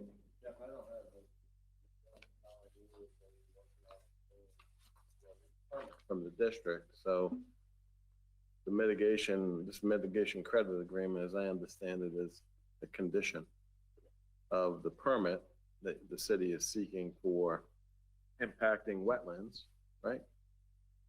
So that's that permit application is what's driving this agreement. And obviously the previous project approval was driving this all, because the staff is moving forward trying to implement this project, obviously subject to budget and appropriations for this fiscal year, which you all are free to put it in the budget or not. If you don't put it in the budget, I would imagine there's no need to obtain the permit, is there, John? Jeff? So, I mean, I guess the staff's gonna be, and John are gonna proceed with obtaining this permit. They need this agreement to obtain it, right, Jeff? Correct. Short of the council saying we don't want to fund this project this year, staff's moving forward with obtaining the necessary permits. if we had this done, if we voted this through in September, would you have enough time to get the permits? Well, we gotta pay the full amount by September 30th. The 33,000? Yes. So that's kind of close. But Are there I- other- Finance could probably cut a check fairly quickly.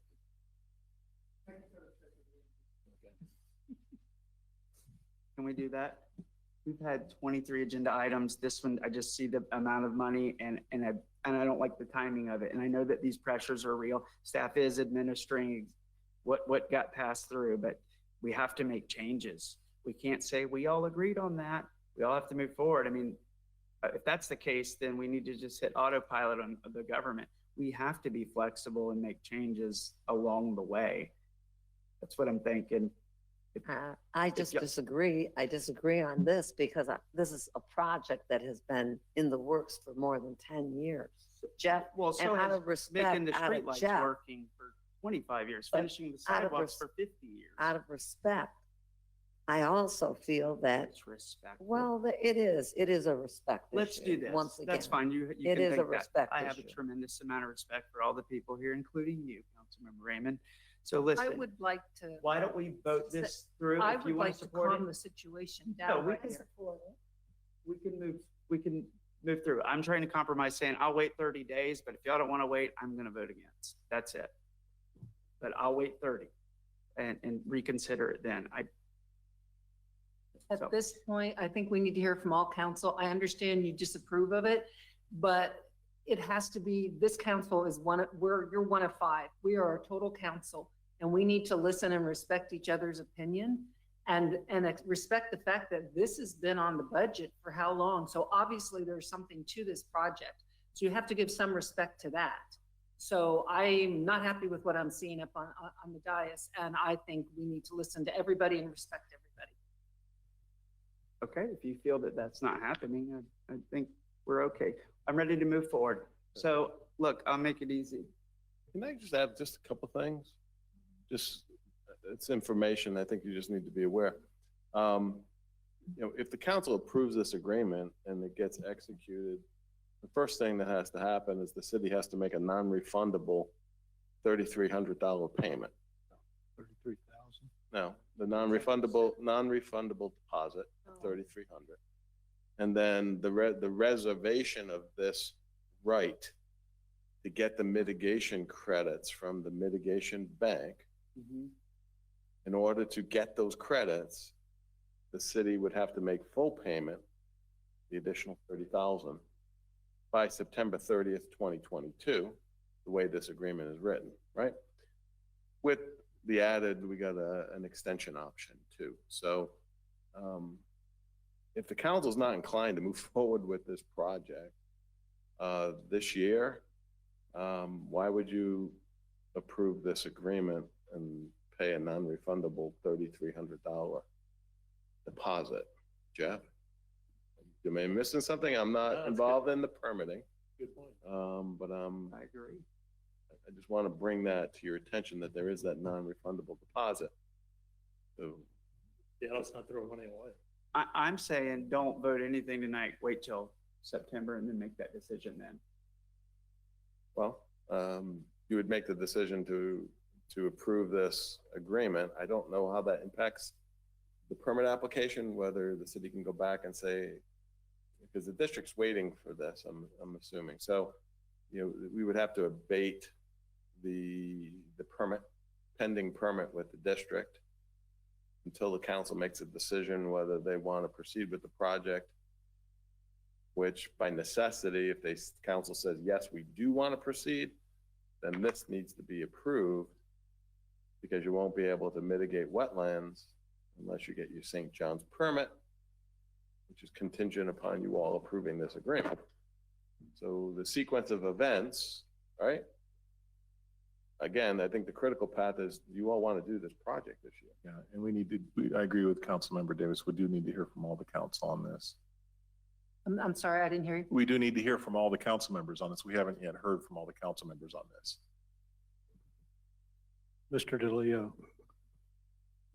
will you state again how much, if we didn't do this project, how much goes into the general fund? Based on the way this budget's put together right now, because these are different, these prices have changed, $458,000, and that's on It's on the CIP, the page. Look at the page. It's $458,000. I'm just letting you know what page it's on in the budget. I'm looking. The general fund, yeah, because that's what really, that's what the mayor is alluding to. So where's the other 250,000 going to come from? What's that?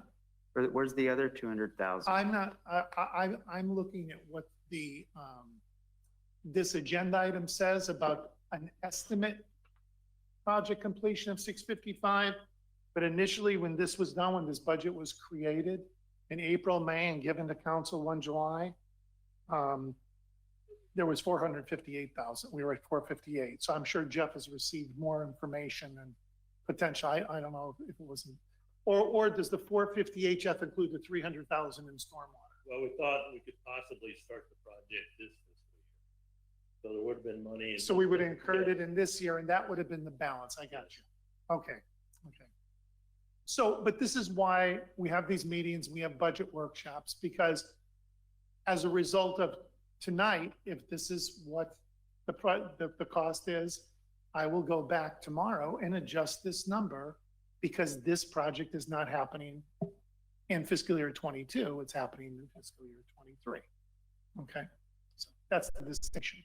But that's why that number is different than this one, based on what Jeff said.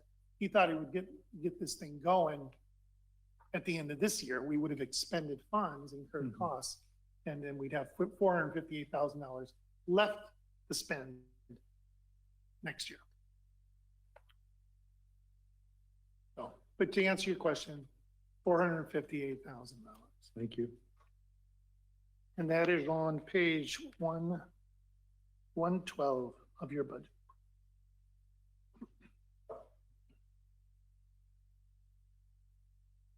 Okay. Councilmember Willis, anything else? No. Any other council members like to speak on this? Yeah, I would just like to say, I think if we could wait the 30 days and still, have a chance to look at the budget, it's a lot of money. The 458,000, so the 327,000 would come off of that 458,000, the grant.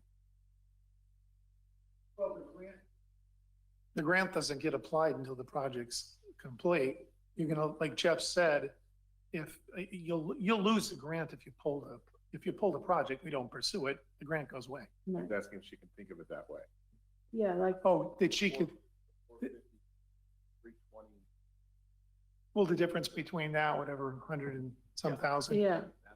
That would be the true cost. That's what would be the true cost for that 458. Right. From the general fund, which now is at 657 because none of the project took place in this year. So I see what you're saying. Yeah, whenever you have a grant, you just deduct that amount from what the total cost is estimated to be. And so when you Is there a chance, any kind of chance to get more grants for that project? If you turn down this grant, we could apply for it again next year. Mhm. I don't know what kind of a chance we would have. It's up to them. She means additional.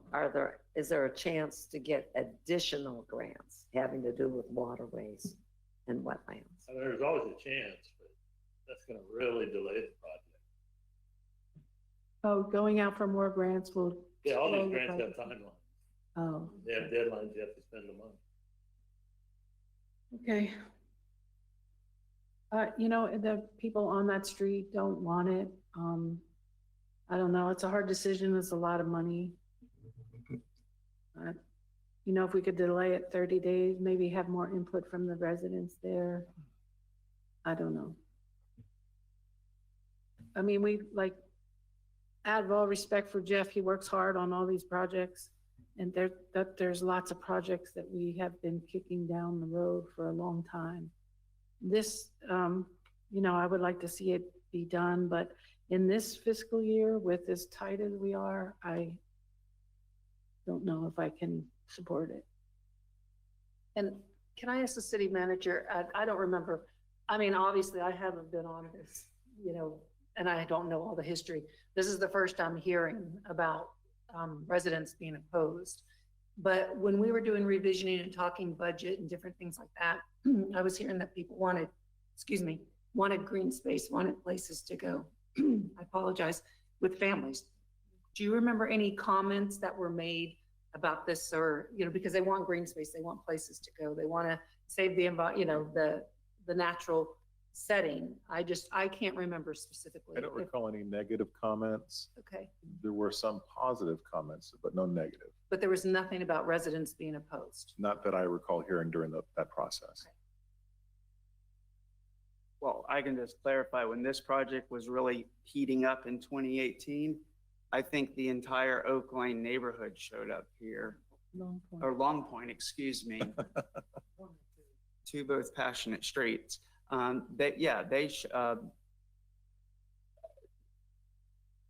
Abreu, Peggy Green, Brian, I think you were here, and so we saw, there's not a lot of residents on that street. And those folks have not changed their mind. So there might be supporters, but the majority I talked to, not. So if everyone's got a chance, it's 9:51. We need to either vote this through or delay for 30 days. I think that's a decision, and so. I think we should delay it for 30 days to be sure we're looking at it properly rather than hasten a vote. I agree. If you'd like to make that motion. I'll make a motion, we delay till the next city council meeting, September. I'll second. Got a motion by Councilmember Willis, second by Mayor Pro Tem Kellum to delay till the next council meeting. City Clerk?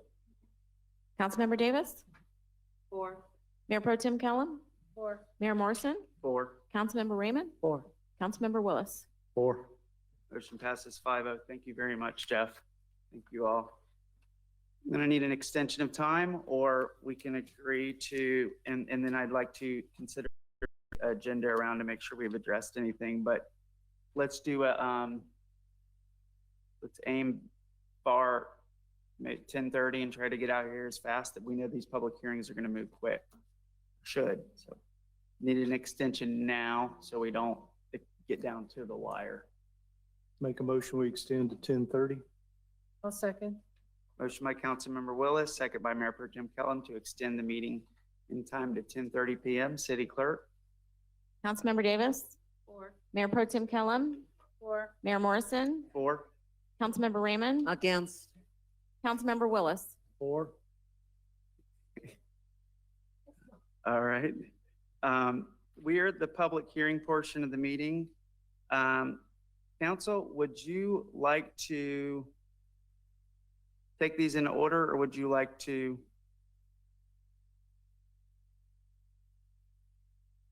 Can we start at number 11 and go down to 15? Is that okay, so we can get them off our plate? And then we come back to that one? Minute by minute. I think these are gonna move quicker. I don't have any comment cards. They will be public hearing items. Are y'all okay with that to start at number 11? And we'll get down to the end, at least lighten that load. Yeah. Oh, yeah.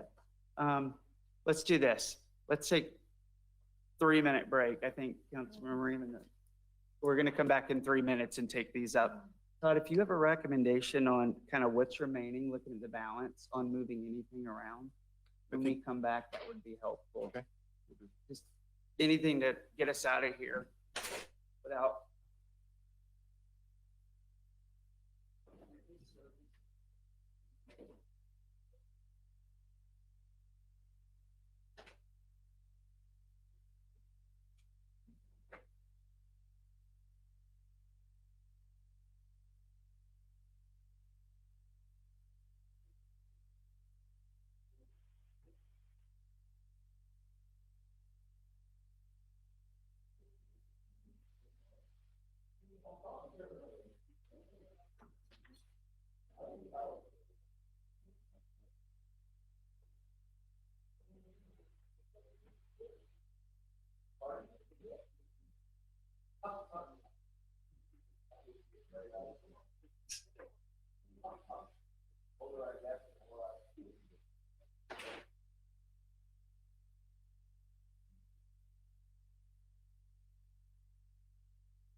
et cetera, et cetera.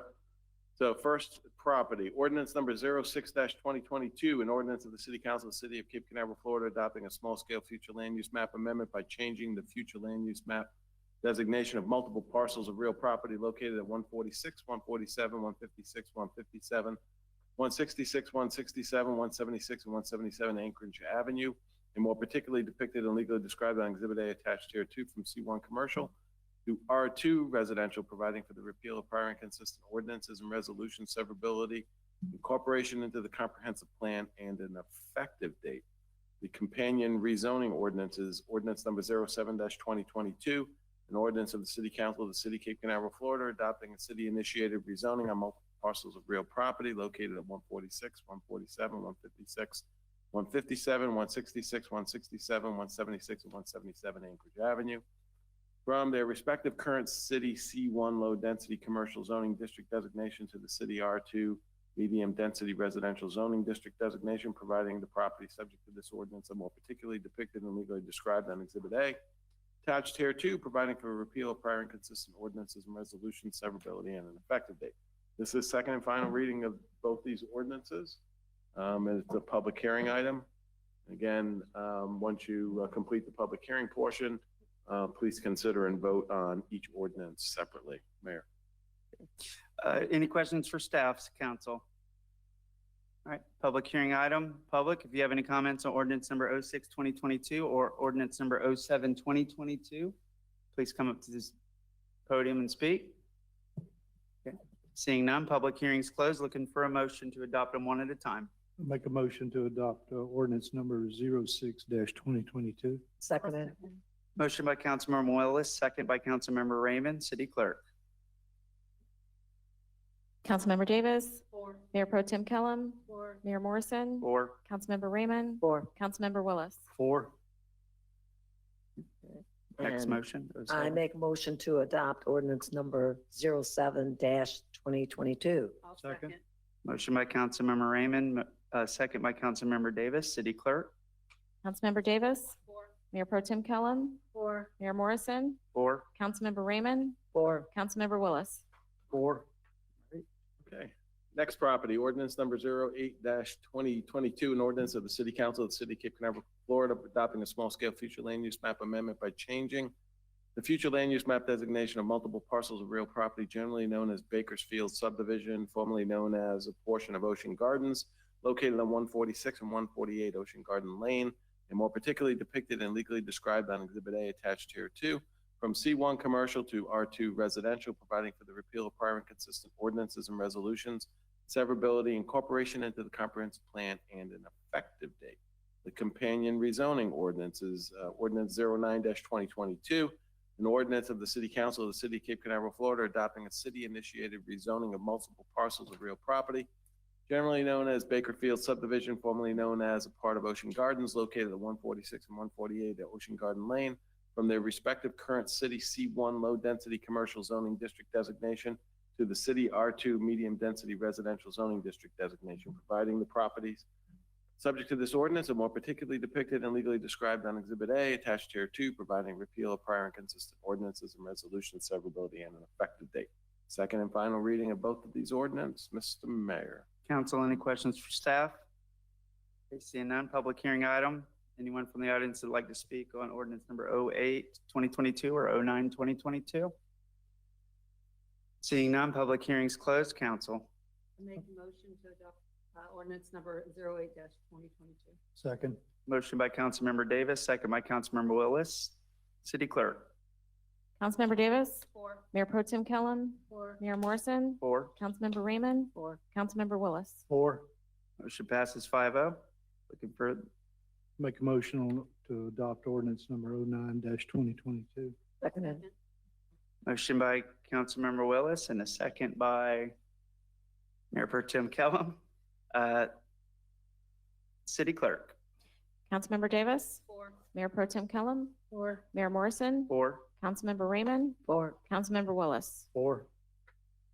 City Attorney. All right, next property, ordinance 10-2022, an ordinance of the City Council of the City of Cape Canaveral, Florida, adopting a small-scale future land use map amendment by changing the future land use map designation of multiple parcels of real property generally known as the Gisela Townhomes, located on North Atlantic Avenue, more particularly depicted and legally described on Exhibit A attached here too, from C1 Commercial to R2 Residential, providing for the repeal of prior inconsistent ordinances and resolutions, severability, incorporation into the comprehensive plan, and an effective date. The companion rezoning ordinance is ordinance 11-2022.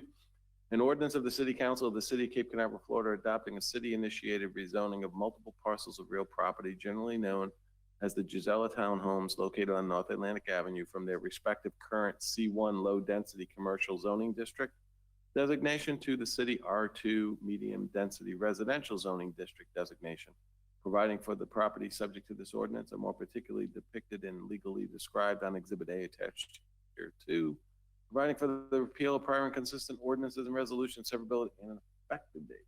Second and final reading of these ordinances as well, Mr. Mayor. Council, any questions for staff? Public hearing item, anyone who'd like to speak on ordinance number 10, 2022 or number 11, 2022, please come up and speak. Seeing none, public hearings closed. Council. Make a motion to adopt ordinance number 10-2022. Motion by Councilmember Willis, second by Councilmember Davis to adopt ordinance 10, 2022. Councilmember Councilmember Davis, Four. Mayor Pro Tem Kellum, Four. Mayor Morrison, 4. Councilmember Raymond, 4. Councilmember Willis. 4. Motion passes 5-0. Number 11. I'll make a motion to adopt ordinance number 11-2022. Second. Motion by Councilmember Raymond, second by Councilmember Willis. City Clerk.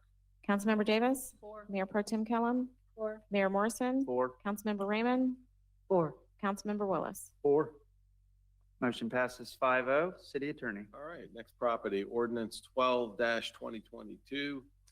An ordinance of the City Council of the City of Cape Canaveral, Florida, adopting a small-scale future land use map amendment by changing the future land use map designation of multiple parcels of real property, generally known as the Harbor Heights Townhouses and located at 111, 113, 115, 117, and 119 Harbor Drive, and more particularly depicted and legally described on Exhibit A attached here too, from C1 commercial to R2 residential, providing for the repeal of prior and consistent ordinances and resolutions, severability, incorporation into the comprehensive plan, and an effective date.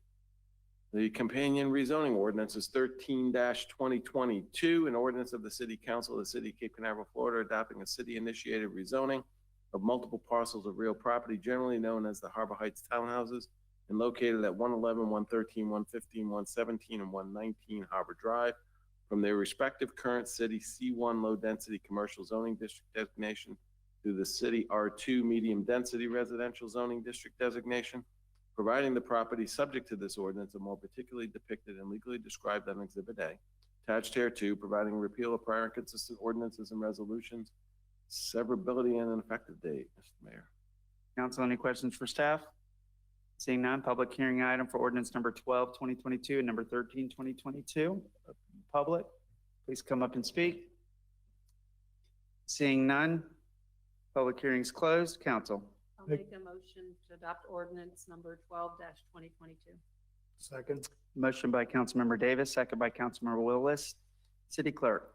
Councilmember Davis, Four. Mayor Pro Tem Kellum, Four. Mayor Morrison, 4. Councilmember Raymond, 4. Councilmember Willis. 4. Number 13. Make a motion to adopt ordinance number 13-2022. Second. Motion by Councilmember Willis, second by Councilmember Raymond. City Clerk. Councilmember Davis, Four. Mayor Pro Tem Kellum, Four. Mayor Morrison, 4. Councilmember Raymond, 4. Councilmember Willis. 4. Motion passes 5-0. City Attorney. Okay, last property, ordinance 14-2022, an ordinance of the City Council of the City of Cape Canaveral, Florida, adopting a small-scale future land use map amendment by changing the future land use map designation of multiple parcels of real property located on 8801, 8803, 8805 Seashell Lane, and 8802 and 8804 North Atlantic Avenue, more particularly depicted and legally described on Exhibit A attached here too, from C1 commercial to R2 residential, providing for the repeal of prior and consistent ordinances and resolutions, severability, incorporation into the comprehensive plan, and an effective date. The companion rezoning ordinance is 15-2022. An ordinance of the City Council of the City of Cape Canaveral, Florida, adopting a city-initiated rezoning of multiple parcels of real property located at 8801, 8803, and 8805 Seashell Lane, and 8802 and 8804 North Atlantic Avenue from their respective current city C1 low-density commercial zoning district designation to the City R2 medium-density residential zoning district designation, providing the property subject to this ordinance are more particularly depicted and legally described on Exhibit A attached here too, providing for the repeal of prior consistent ordinances and resolution severability and an effective date. Mr. Mayor. Thank you, council. Any questions for staff? Seeing none, this is a public hearing item for ordinance number 14 and number 15. Please come up and speak if you choose. Seeing none, public hearing is closed. Council. Make a motion to adopt ordinance number 14-2022. Second. Motion by Councilmember Willis, second by Councilmember Davis for number 14, 2022. City Clerk. Councilmember Davis. 4. Mayor Pro Tem Kellum. 4. Mayor Morrison. 4. Councilmember Raymond. 4. Councilmember Willis. 4.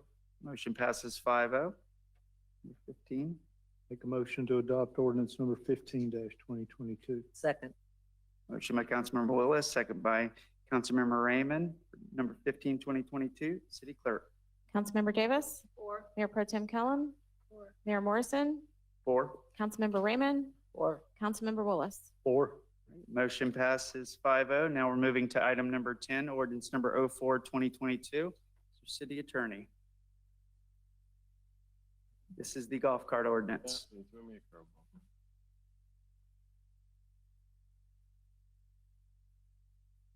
Bear with me, Mickey. I'm getting. Okay.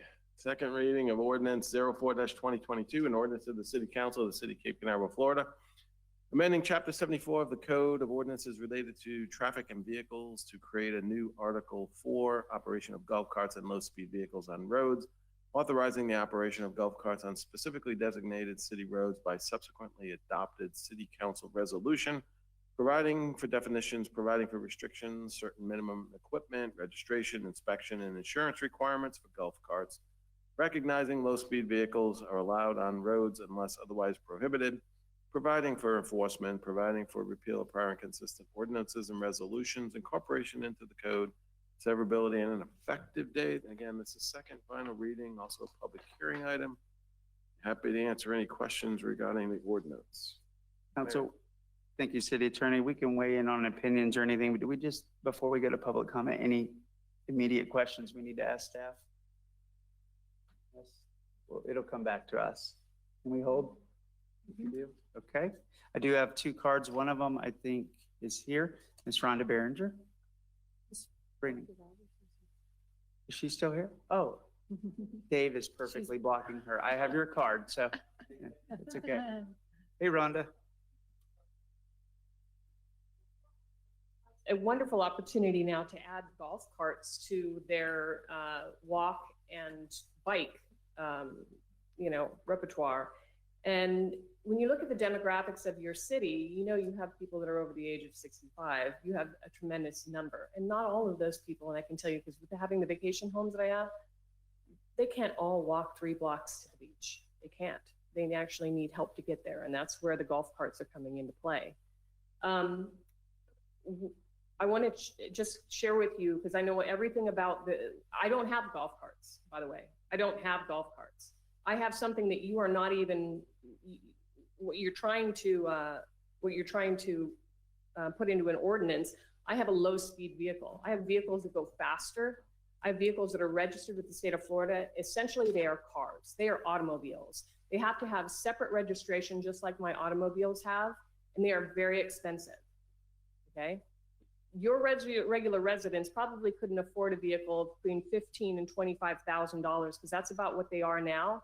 And you have to get them registered through a specific area in the state of, in Brevard County. You have to drive them somewhere to get inspected for DOT windshields, windshield wipers, lights, making sure they have seat belts on them, making sure they have the tag in the back. That is not something that you guys are regulating.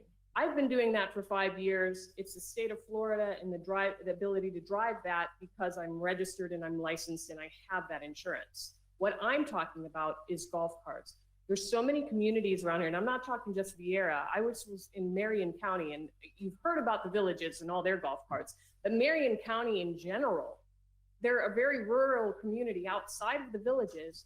They have golf cart that takes far smaller spaces than a regular car space, golf cart parking like in front of their Publix.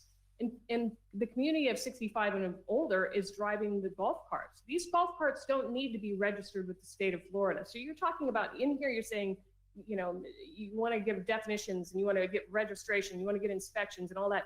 You're not talking golf carts anymore. You're talking low speed vehicles. You're talking the ones that go faster than golf carts. You're talking the ones that are automobiles.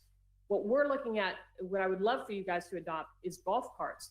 You can adopt certain things that I do for my guests. Number one, I don't like them riding after when the sun goes down.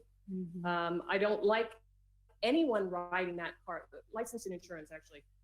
No one can drive my vehicles that is not licensed and registered driver, okay? Doesn't matter. Even if I didn't have a low speed vehicle, it would be a regular golf cart. But licensing is important and registration. I hate to go about them if I can get one more minute. I'll give you an example. My policy for covering my renters covers a golf cart. So if they get injured or they injure somebody else, my policy will cover a golf cart. They will not cover a low speed vehicle. So that's why I have to keep car insurance on my low speed vehicles. So you wonder, you know, trying to monitor registration and insurance for a golf cart, they don't do that. They don't register golf carts. The insurance it's on a golf cart can be your own home policy or it can be the policy of the driver itself. So that's when you consider golf carts and adopting that. It's not low speed vehicles you're talking about. Golf carts is what you need to focus on. And that's where you need to put the regulations in place. Like make sure that they have to be a licensed and insured driver, because that accident, that person who inflicts an injury while they're driving my golf cart, and it has happened, they actually hit somebody in their own driveway, front of the car. They had to pay. They had to pay for it through their own insurance policy, not mine. So but it makes it more affordable. The regular golf cart you can get for $1,500 to $5,000 and make it more affordable for the residents here. I mean, I feel bad that they can't drive golf carts here. There's a lot of people who would benefit from them, but it's cost prohibitive otherwise. Thank you. I appreciate it. And you being an owner, it's very valuable. Just Dr. Roberts.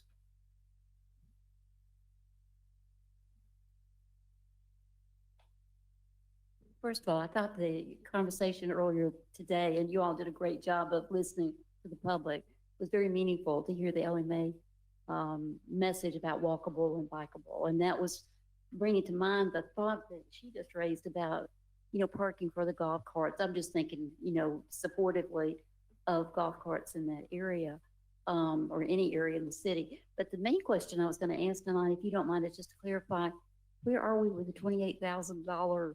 Is that still going on, or am I That's an agenda item B that we're going to be discussing here right after I'm this. so sorry, 'cause I No, didn't that's read it. okay. I just If wanna you'd make like to sure I speak on that. Yeah, but I think tonight, you're just talking about the 28,000. No, we're project. actually talking about the enabling ordinance, which is what we're taking up now, 04/2022. And then there's a need to give staff some direction on whether or not we would do a golf cart study, which is item B. It's kind of a two-part agenda Okay. item. So 2 motions within this will probably happen. I think I've already commented in previous meetings that I do think the 28,000, I hate that it's 28,000, but I do think a study is appropriate to assess the safety of the golf carts. If I'm understanding it correctly, I apologize, but I was getting a little lost on the $28,000 study as to where that stood in the sequence of things. But you're saying the ordinance reading tonight is not necessarily to pass it, it's just you're considering the $28,000 study to complement the thought of it. Is that correct? Mayor, I can help. Yep. The ordinance, as you know, takes 2 readings. Right. It already passed first reading. First reading. The item that we're opening right now is the second reading and final approval of the ordinance. And that would be where I'd have difficulty because we haven't had the study yet. And the study is coming up right on the heels of that. But then we The have to approval go of it. back and adopt a map. Right. So by passing this enabling ordinance, golf carts will not have anywhere to go without a map passing.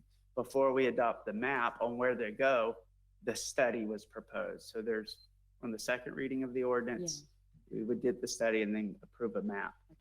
As one resident, I would just be asking for the, in my opinion, the cart is before the horse. I would personally advocate for us to have the study first before we'd be passing the ordinance. Because I still don't think we've gotten the safety input, still have the same concerns. And I polled my neighbors on the concern about golf carts off of North Atlantic. So I just personally wish that the council would consider doing the study first and then considering the second reading. I know you all talked about this at the first reading, and I honestly thought that was a sequence of events. That's the reason I'm getting confused. Thank you very much. Okay, any other public comments? Seeing none, public hearing is closed. Council, back to us. I would just like to say that I agree with you. I do believe that the study should be done first. And also, if you notice with the emails that we got the past couple of days, there were several that were opposed to golf carts. This, I don't know if all council read those emails, but there were several emails that were against golf carts. So I, again, have said in the past, I think the study needs to be done first, so I will oppose it. Okay, thank you. Let's go down the line. Councilmember Willis, if you're ready, if you want somebody else to go, we can move. We're at 10:22, just keeping. I think we need to be sure that we're protecting the city. I know we can pass this as an enabling ordinance, but if we're not going to protect the city with a study of some sort to protect the city from any liability, I can't support the golf cart ordinance. So it is kind of, no pun intended, cart before the horse here on that, but I mean, I can vote for the ordinance, but not approve a map if we're not going to do a study to cover the city. So. Councilmember Raymond? I understand the difference between a low-speed vehicle and a golf cart. And we had a very good presentation from the VC Dominies that explained that. So, and I know about the low-speed vehicles and how much they cost and how fast they go, and they're all set with licensing and insurance. There's a big difference between a low-speed vehicle, a golf cart. Low-speed vehicles I don't have a problem with. However, I do have a problem with golf carts. I feel that it would be dangerous to put a golf cart going 10 or 14 miles per hour on North Atlantic Avenue. We have trucks there. I don't think that it's a good idea. I cannot support this ordinance because I do not support golf carts on North Atlantic. So that would be my major issue. So I cannot support this. Thank you. Mayor Pro Tem Kellum? No, do I need to say? I just, at the last meeting, you guys wanted.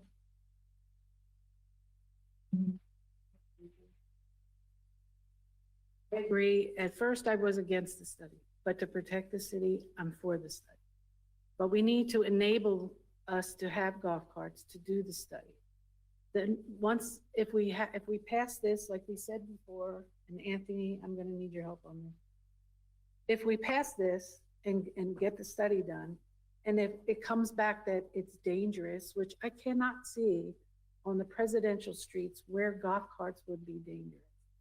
North Atlantic, maybe, but on North Atlantic, there's less than 1 mile of a road. There's 2 stop signs, 2 red lights, and 2 pedestrian crossings. So, I mean, traffic goes slow on North Atlantic, and plus the peacocks are always crossing. So, I mean, it's not like they're going high speed on North Atlantic. I think this is something good for the residents. It's not going to cost them any money. Like Rhonda said, we have an older demographic where people can't walk or ride, but they would like to go to the grocery store or down to the beach. There's lots of people in my neighborhood that have golf carts that use it for the beach or going up to the store, and they're going to do it whether we like it or not.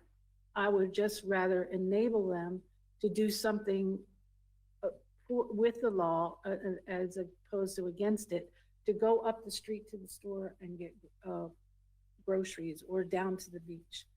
I just think it's something good for the city. Through this ordinance, we have Anthony has done an awesome job with the requirements. It's a way, they would have to bring their golf cart to City Hall or wherever we designate it, get a tag. It would be checked off of all these things, insurances included, lights, sunset to sunrise to sunset. Everything is covered to cover the city. And I just think it would be something good. It would be a revenue producing project. I just looked at Satellite Beach's budget. They have golf carts. They had $20,000 in revenues for golf cart renewals.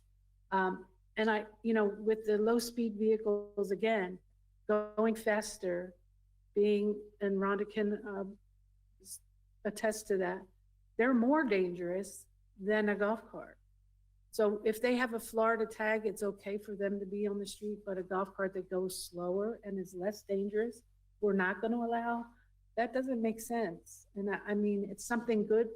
And again, going back to the small town feel, there's nothing like riding around in a golf cart, waving to your neighbors to produce the small town feel.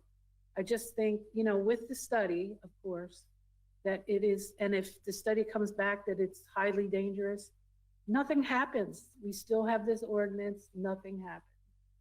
So I think it's important to move forward with this and do this for the citizens. I have a quick question. That's right. Or do you want to speak first? That's fine. I don't want to interrupt you. At no time have I heard that we have to have this ordinance in order to get the study. So can I have clarification on that? And second, I understand it will take some revenue in, but I think the revenue is fairly minimal. And then you got to think of the additional work we're putting on the staff. So if I could just have clarification about we have to have the ordinance in order to get the study, because I had not heard that before. Mayor, if I could address that one. Please. There's no legal requirement for us to do that. There was a lot of discussion over the last several months about spending money before we have an enabling ordinance, and people compared it to the parking meter issue. So there was a general concern about spending money when we don't have an ordinance. That's the cart and horse. Okay, thank you. I think staff made a recommendation to do the enabling ordinance because it showed intent. And the truth is, you're right. You can do one or the other. I think it's really your concern about what road they're on. This ordinance has no impact on that. They're not going to be on North Atlantic. There's no liability issues that I'm hearing because nobody can get in their golf cart after we pass this. They can't do it. It does nothing. Then move in with the study. But if we can't even get the enabling ordinance through, I don't know what the risk of the enabling ordinance is. It changes nothing other than shows our intent to go to a study with the risk of knowing that when the study comes back, it's not favorable. We might not approve a map that we're happy with. I get that. I think that's different. We're at 10:29. We have to get at least 10-minute extension right now so we can at least wrap up. Or Okay, I'll make a motion for 10 minutes. motion by, can I get this? I'll second. Motion by Mayor Pro Tem Callum, second by myself, Mayor Morrison, City Clerk. Councilmember Davis, 4. Mayor Pro Tem Kellum, 4. Mayor Morrison, 4. Councilmember Raymond, Against. Councilmember Willis. 4. Until 10:40. Yes. I just want to make one point about, what comes first, the ordinance or the study. When this ordinance was drafted, it really was never intended to contemplate doing a citywide study regarding golf carts. The intention is to find out if Council 1 supported adopting an enabling ordinance. So at least preliminarily, you have something on the books that identifies that golf carts could potentially be authorized on certain streets, and then also put that provision in there about low-speed vehicles so everyone understood the distinction between low-speed and golf carts. The intention was, and like a lot of communities, is that you do the studies based on first on a common sense approach of, well, maybe some areas are more conducive to having golf carts. So you do a more sub-area study. And then over time, you may decide to do additional studies in other areas, sometimes based on changed circumstances or whatever. But there was never an intention to, just do a holistic study of the entire city before doing the enabling ordinance. For what it's worth. I mean, obviously it's the council's discretion, whether the chicken or the egg comes first. I leave that to your wisdom, Mr. Mayor. Yeah, and I get it. And so it's not something that was even considered or debated. So, all right, council. The one benefit is that if we pass this, we wouldn't have to vote on this again. But that's it. And it wouldn't have to be advertised. We can get it off here and because it would be the second reading. So if that has any value, I think the bigger vote is whether or not we do a study. Here's my opinion. I don't think we need a study. I think Cocoa Beach is a great study. They just passed a golf cart ordinance several months back. They did a very common sense approach. It was one block in from A1a. And I just spoke to Mayor Malik. He said, no problems, things are going great. I think when you get close to A1a, maybe in North Atlantic, that's where things get a little bit more questionable as the speeds go up. But on 25 mile an hour, 20 mile an hour streets, golf carts, low speed vehicles, they're already operating today.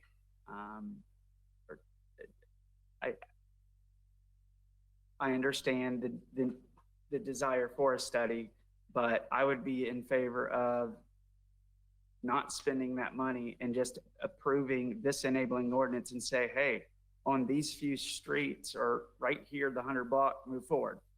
Council's not going to do that. And the only way we can get golf carts through is a study. Well, my request is, gosh, can we find one cheaper? And so if we can't do that, then I would approve the study because I think this is a great way for people to commute and to get around, and it's clean. This inflation recovery bill that's coming down, they talk about electric vehicles and sustainable programs. Maybe there's something in there. Maybe there's grants that we can get. That would make me feel better. But yes, that's just a lot of money for a 1.9 square mile city to discuss something that's really already happening with similar vehicles. So that's it. I will yield to the next, whoever wants to make a motion if we want to do it with this. I think the first decision is, do we want to adopt this ordinance? Did Shannon want to? Yep. Council on the dialogue about this. The first ordinance you all passed with the understanding that the study would be done. I agree that $28,000 is a lot of money, but we were acknowledging, we were giving a signal to the residents, even with the first ordinance, that that we were supporting in concept, the philosophy and everything. And I honestly thought that the safety of the community, including the whole community, was going to be what we'd have revealed with the study. And that's the reason I just feel almost like it's a betrayal of trust with the sequence of events. If you all do a second reading now before the study. I'm just, because I followed this so conscientiously with you all, the way you had the dialogue on the first reading. And that was done with the precondition that you'd be having this study done before you consider the second reading. That's truly the way I recall. This doesn't do anything. It gives a signal to the community. That we're considering it. This, no, and it's an enabling ordinance, and that to me gives the community the reading. If I were a resident or a visitor coming in, I would just say that's something that the city is considering allowable, and there are no safeguards around it at all. Yep. So, and I think our city attorney explained that wasn't factored, and so we're in a pickle. What do we want to do? Mayor Pro Tem Keller? I'll make a motion that we adopt ordinance 042022 on the second reading. I will second it. Got a motion by Mayor Pro Tem Kellum, second by Mayor Morrison. Any more debate, questions? City Clerk? Councilmember Davis? Against. Mayor Pro Tem Kellum? For. Mayor Morrison? 4. Councilmember Raymond?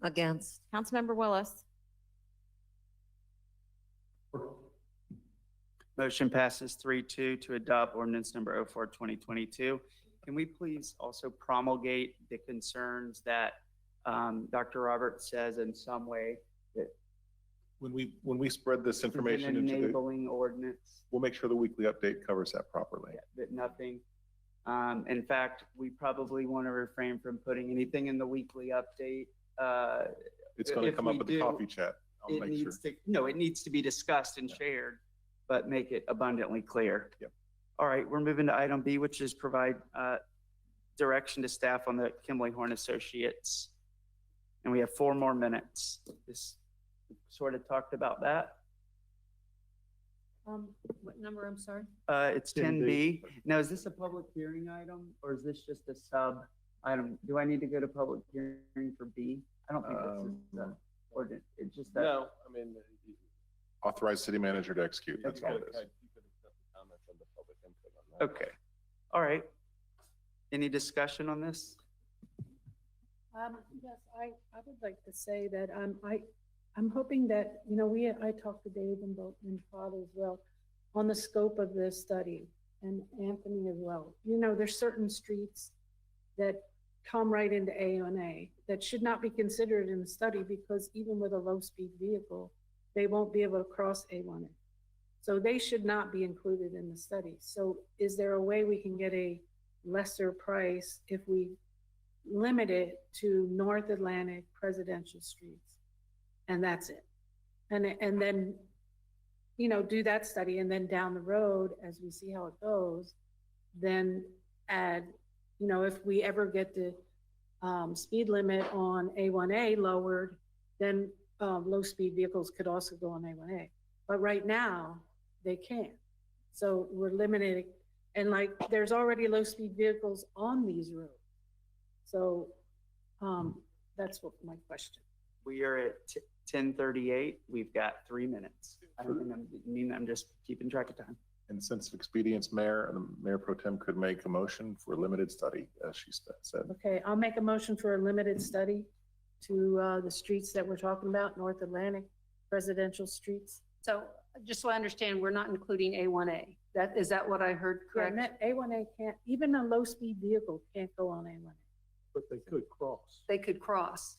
I mean, speaking If for people. if we allow them to cross, where are we If DOT allows. allow them? Yes. Yeah, which is part of the study. I mean, Part of this study, not the one you're proposing to go get. So I don't think you can eliminate A1a. no, I would want to do, okay, let me make it clear.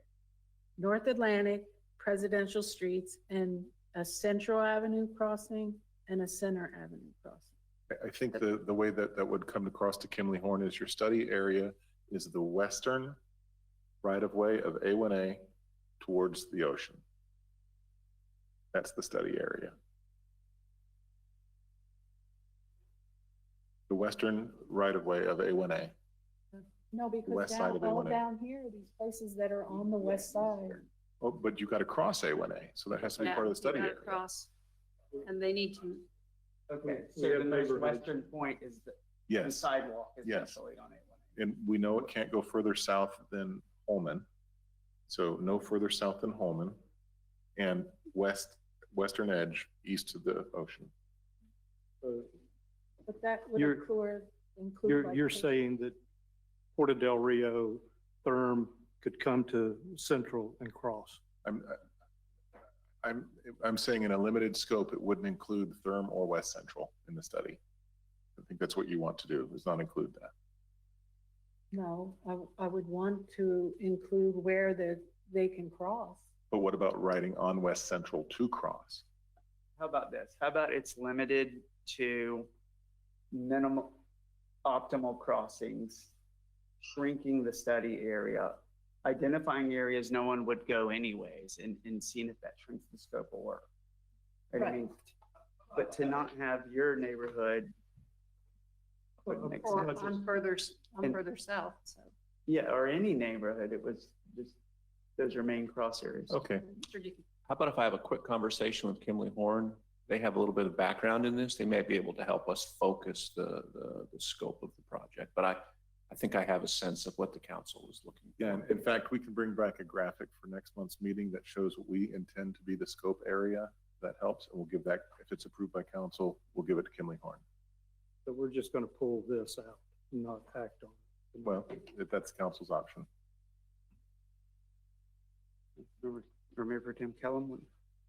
Well, I would like to see us give direction to the staff to try to get a better price, and let's do the study. And narrow the scope to where we do. I don't want to delay it another month.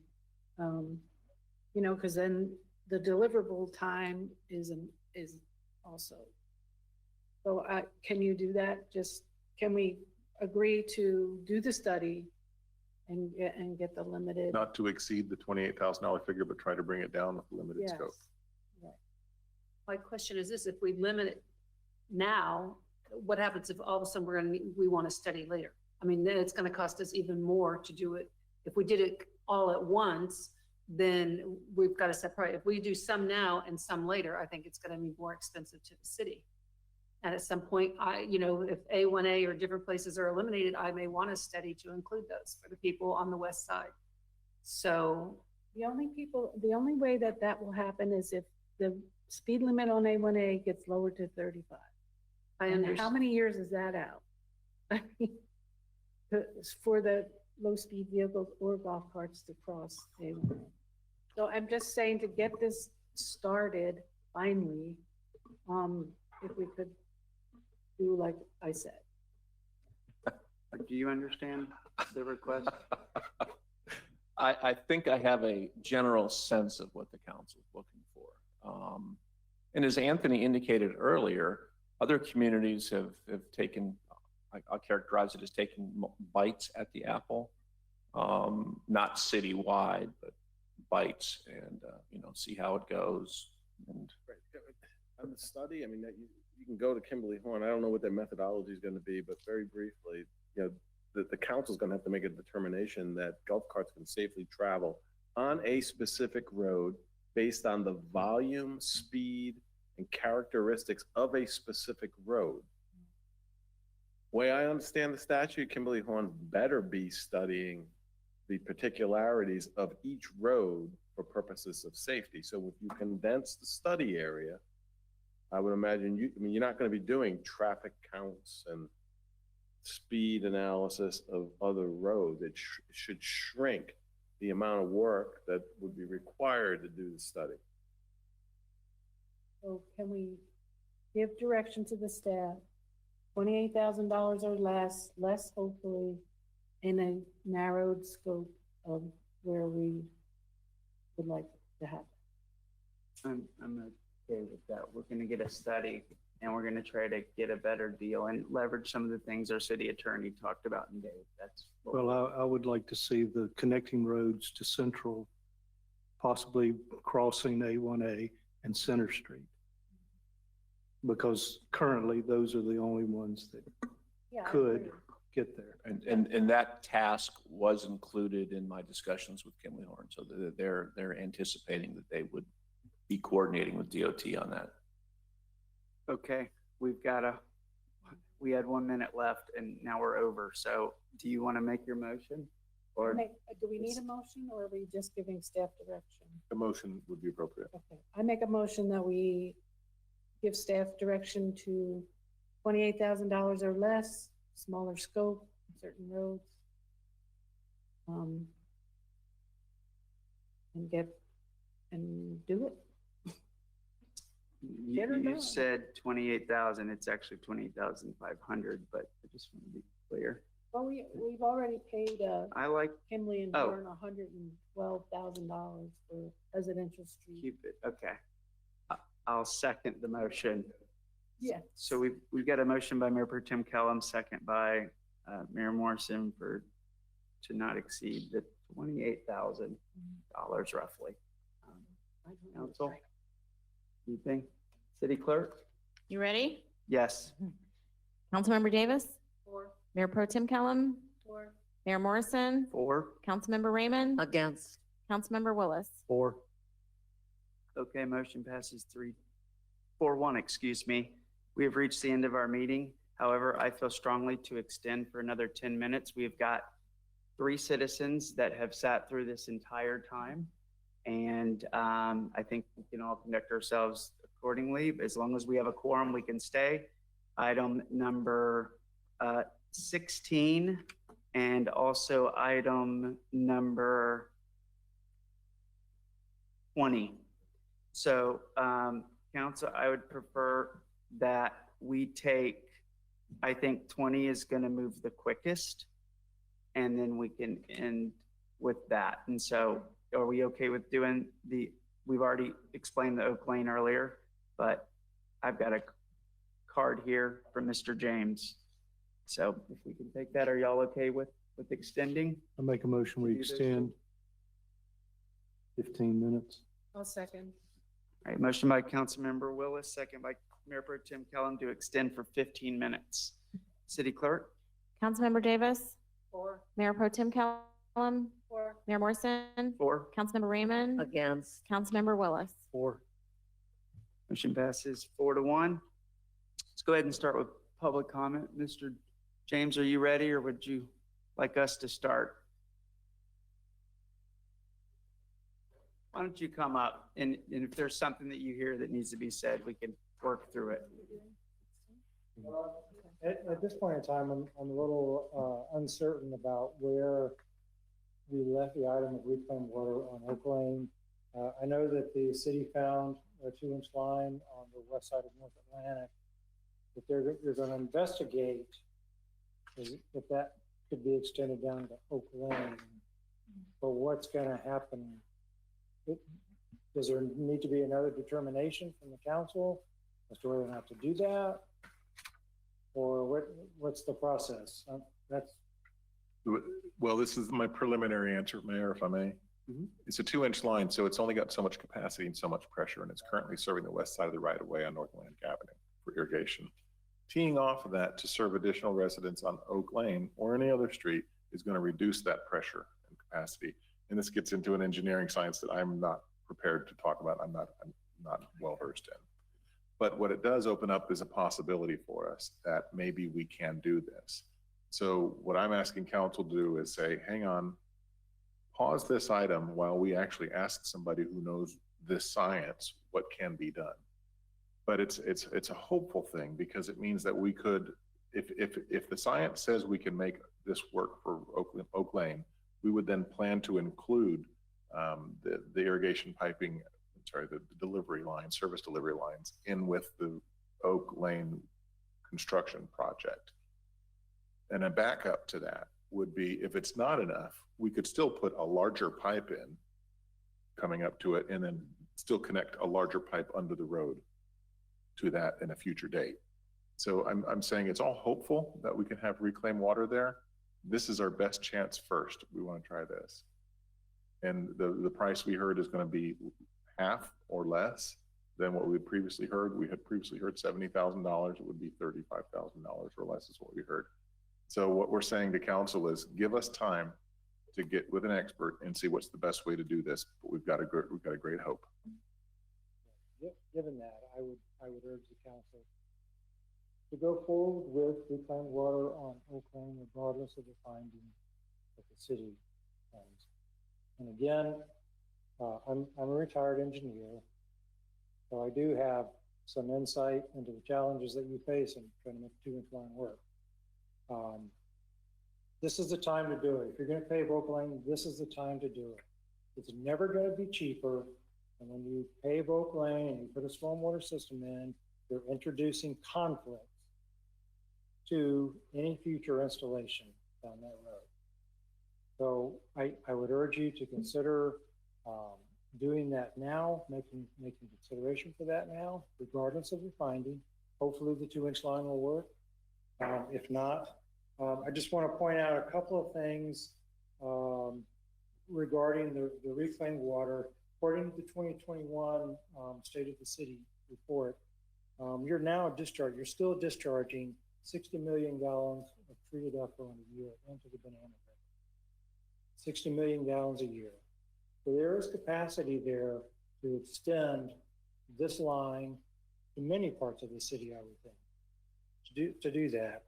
There are also, anyone who uses it has to pay a connection fee, and there is a monthly fee associated with the use of reclaimed water. It's not much. It's certainly not an offset, or it doesn't pay for itself, but it is a budget offset. So there are tangible and intangible benefits to installing this line across North Atlantic if you're going to pave Oak Lane. If you do that, you could use that to expand system further up North Atlantic on the west side. So I would urge you to do that now.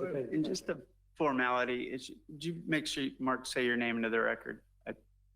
Mark James, and you're a resident of Oak Lane. Okay, awesome. Thank you. I agree with him. I think we should put money in for reclaim water on Oak Lane as part of the project. We don't know how much to put in right now until we get the results of this 2-inch line information. Yep. I love the fact that 60 million gallons going in. That to me, if it's 30,000, 60,000, to slow that down, to stop it, I don't know what the Oak Lane impact would be.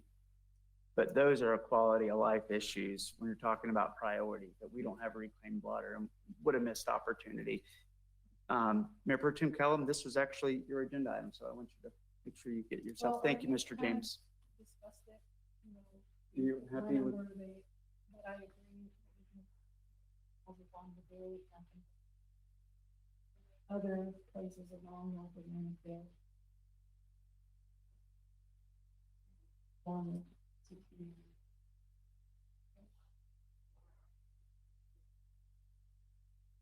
It's a funding decision. I think if we can fund no sidewalks, yes to the road and the stormwater and the reclaimed water, that would be a successful project in this calendar year. That's what I'm hearing? Okay, great. Council, anything else on this? Awesome. I don't think we need to take any action, Todd. We can record that as bring it back consensus. in the budget. Once we know exactly what the engineering says. Yes, sir. Okay, that leads us now. We'll move on from that item. We are now moving on to, if council's okay, based on the people who are here, that I'm seeing resolution number 2022-15. So this is item number 16.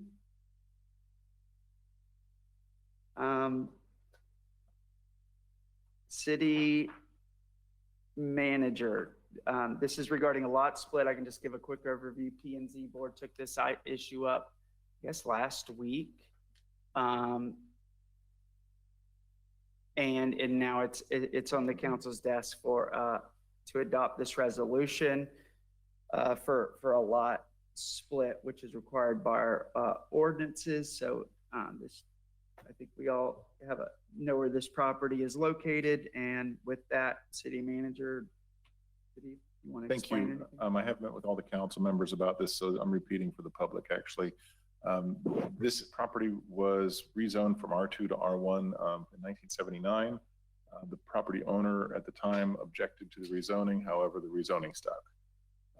The property owner then, subsequent to that, we call it illegally subdivided. What that means is he did it legally with the county. You can cut up your properties in the different sizes and they will record it. But he didn't do it legally with the city. The county still allows that to this day. It's a frustrating thing, but it's a reality. So what that creates is a situation where a buyer might come across, he might own these pieces of property and be unaware that they do not meet the city requirements for a lot split. I believe that's the case with Mr. DeChristopher here. He bought them unaware of that. So here he comes to the city and he says, well, I'd like to develop these two parcels that I bought. And we say, we only recognize them as one. We discussed options with him, which included, well, you could ask for rezoning it back to R2, or you could ask for council to approve the lot split, and he opted to go the lot split. The reason he opted to go that way, I believe, and Mr. DeChristopher can explain this further, is because the area dimensions meet the R1 zoning code. He intends to build to the R1 zoning code, one single family on each of the two properties. So what he's doing is consistent with the R1 designation. There's been consistent email traffic I've seen on this, some people against it, stating that it doesn't fit with the character. So that's a compatibility issue, and that's something that we can discuss as compatibility. In my mind, this is only a compatibility issue, and the size of the lots is the same size as of lots on the south side of East Central. It's smaller than the ones on the north side. So when you argue compatibility, well, the closest built property to this is the same size. And it's on the same street. So I think it is compatible, which is why I'm recommending the city council approve it. And I think that's about it. Dave, did I miss anything? Great, thank you very much. This is a public hearing item. I thought I had a card. I could have missed a card. Did anyone put a card in here? Anyone? Did you fill one out? There was about 50 cards. They were right on the back. Okay. My name is Michael Christopher. I'm the applicant. I live at 1765 Rochelle Parkway in Merritt Island. And I think in the essence of time, I think Todd did a great job, and they did a great job at the P&Z meeting. So basically, whatever you said, Todd, I mean, that's exactly what it is. Compatibility, we got condos right across the street. We got quadruplexes just to the north, and we got townhomes to the south. As far as meeting the city code for the size lot in the R1 zoning, the split does meet that. So there's nothing that we missed. I mean, everything is there to split the lot. So, and I do intend to build 2 single-family homes, 1 on each lot. Can I ask you a question? Yes, By sure. chance, the southern lot, single-family home, which way do you think you're gonna make the house the frontage? Well, because it Would you has a say double Central or frontage, Ridgewood? because it has a double frontage, it would be very difficult to have, because the lot is 75 feet wide. So if I took 25 feet off of that and have 50 left, and if I took 8 feet off the backside and have 42 left. So you would only have a house that would be 42 feet deep, where if I took the frontage off of Ridgewood, the house would be deeper. So the garage would still be on the central side, on the south side, but the front of the home would be on Ridgewood. So like everybody's garage is on Central. So the garage would be on Central, the front of the home would be on Ridgewood. So the It's a driveway, double frontage lot, so I wouldn't be able to make a garage work if I did it the other way. And the north one, parcel's a no-brainer. It's gonna face Ridgewood, it has to. Yeah, that's a big lot. I think it might be 80 feet. That's 75 feet, but you got 8 feet on each side. It's a much wider lot. I think it's 59 feet that's buildable, and the depth is about the same. Okay, thank you. That's the only questions I have. Council, any other questions? No. Okay. Were there any, thank you very much. Are there any other cards here, anyone? Okay, Mr. Campbell?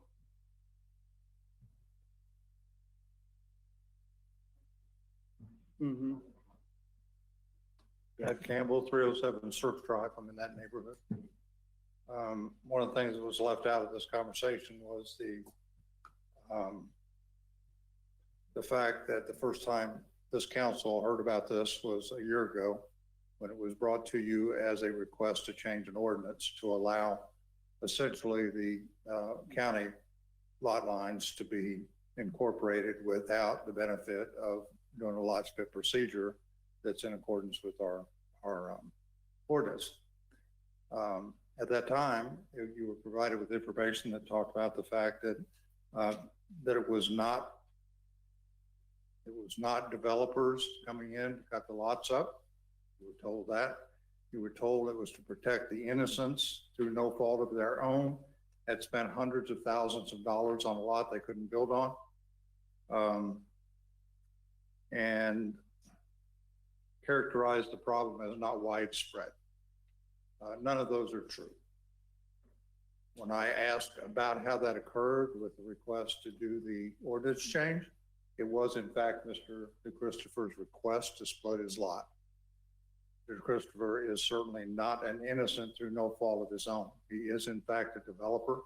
He's done roughly 300 transactions in Brevard County real estate related.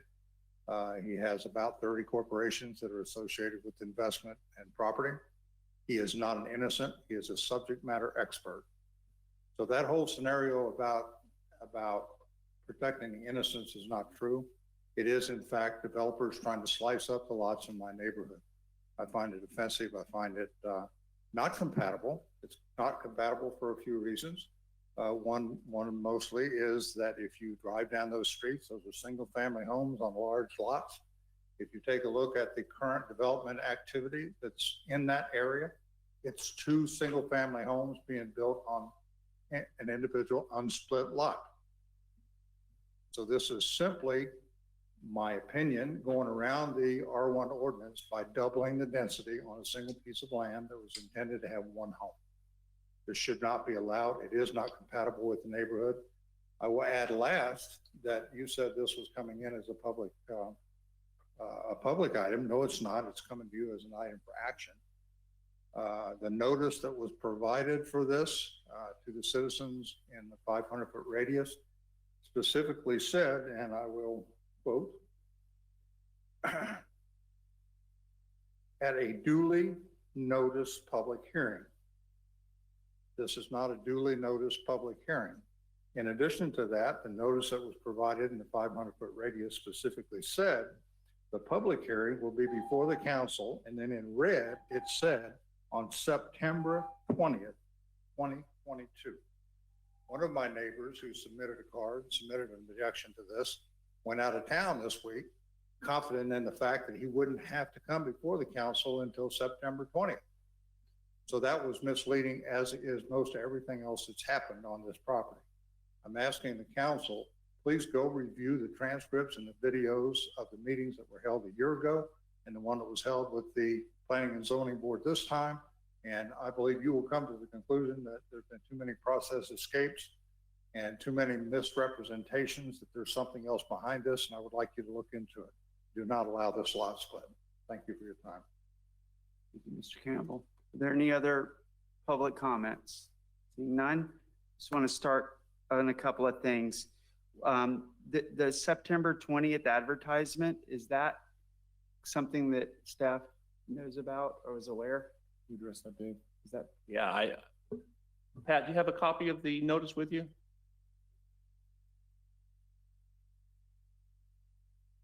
That P&Z board meeting was tight because that was held on a Wednesday, which was the same day that the agenda items were due. And I remember there might have been a thought that it was going to happen in September. It could have been. But I don't know. I guess I'm more concerned about what do we do about something that was advertised for September and we're holding it a month early. Yeah, if that's the case, then we can delay it till we'll take action on it. The council can take action on it in September. Because we certainly don't want to take action on it tonight if the notice said something other than that. I completely agree. The second thing is it's a resolution and it probably should be a public hearing item too. The ordinance says that. Is it not a public hearing item? Well, it's not under the public hearing section of our agenda. It's under items for action. Oh, well. That was what Mr. Campbell said. Public hearing item. I move that we But shouldn't we, postpone it. from a formality, put it under public hearing? That may not be a legal issue. I'm just thinking if we're going to end up bringing it back, it should be public hearing. Yeah, I mean, you could put it should be on the public hearing, but you know, I don't think that's effective. I think as long as the council conducts a public hearing, because a public hearing is required on this item, more potential concern here is if their notice was wrong, then it's going to have to be renoticed. And Dave, I don't have a copy of the notice. I don't know what was sent out. Yeah, I don't either. But if that is the case, then it would be advisable to unfortunately renotice and postpone the hearing, and the hearing would occur in the next meeting. Okay. We can cure that one very easily. The ordinance says, I've heard a couple of times tonight, and I want to raise this issue, and I want to be clear. We keep saying that we've met the criteria for R1. 7,500 feet is the lot size. I agree that when he splits these, he will have 7,500 minimum and 7,500. But it doesn't say, there's more criteria. There's 8-foot side yards, 100-foot depth, 75-foot width, corner lots, I think 25. And the point is you can't satisfy just one or the other. And depending on the top lot, I think does meet, from my calculation, all the criteria. However, that bottom southern lot runs into a serious problem of a technical issue that maybe our ordinance is vague or we have issues, we've talked about it, that does not satisfy if the frontage will be Ridgewood, his depth needs to be 100 foot on that side yard. He does not satisfy that. And I didn't hear this discussed in the P&Z board meeting, but I think that was a glaring issue that I think staff might have worked through, but that should have been addressed by the P&Z. And so there's a technical issue. And then the second is the compatibility. Well, I think that automatically trips that. Is when you look at the lot size, they're 0.18 acres, 0.19. And just because you can solve that, it doesn't mean that the rectangle of 100 by 75 fits. We wrestled through that today. The way I interpret the code is you got to have both depths at 100 and both at 75. And I know the corner lot brings some challenges, but that lot, if we do that, I don't think that southern property works. The other issue is there's other lots to the west that are subdivided.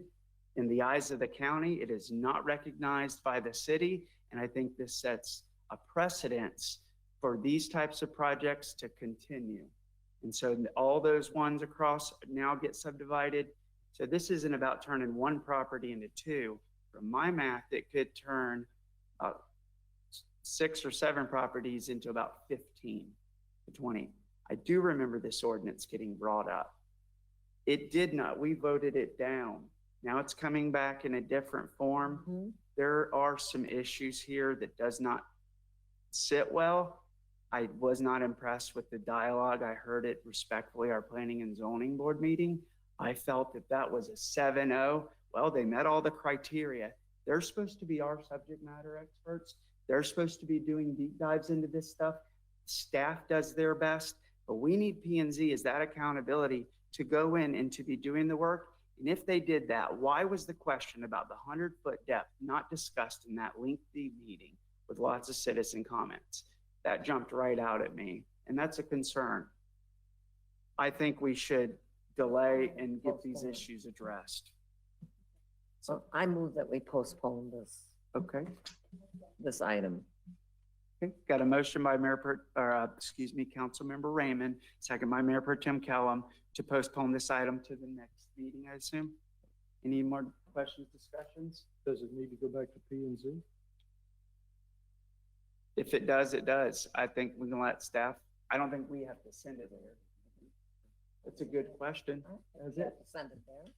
I don't know. I don't think so. I mean, I don't P&Z know. was comfortable with the recommendation. Their date was, I think, accurately advertised, I think. I think the issue was one or the other, but either way. Good. Can we move on? Sure. Okay. City Clerk? Councilmember Davis? 4. Mayor Pro Tem Kellum? 4. Mayor Morrison? 4. Councilmember Raymond? 4. Councilmember Willis? 4. Motion passes 5-0 to postpone. With that, Oh, wait. Before we adjourn, this number 19, the short-term rental, very quickly. All I wanted to do is to have Pro-Champs bring a presentation next meeting. You know, we're almost to the year mark to see where we are, if we need improvements or whatever. But I wanted to get consensus from the council for Pro-Champs to bring a presentation, a year in review, where we are. Were they not going to do that in October anyway? I don't think they were scheduled for that. The report in October or September? Yeah, I think no sooner than October, at least. We want to see a year in review. So pro temp's in a code enforcement update at the October meeting. October? Okay. Get a That's a year's full worth year. of data. Okay. Good. Okay. Steph, any comments, any final? Not on that, but I have one quick thing. Yes, sir. We brought back on the specimen tree removal at Canaveral City Park. There was considerable correspondence on this, and a summary is written in there. I know it's here as an informational item, but action has to be made here because it's holding up the construction at this point. If council is not wanting to take this up and just say it's a staff issue, we'll take it. We're just going to remove the tree. If council does want to take it up, then I want to at least take off the canopy that's affecting the construction where the shade structures go.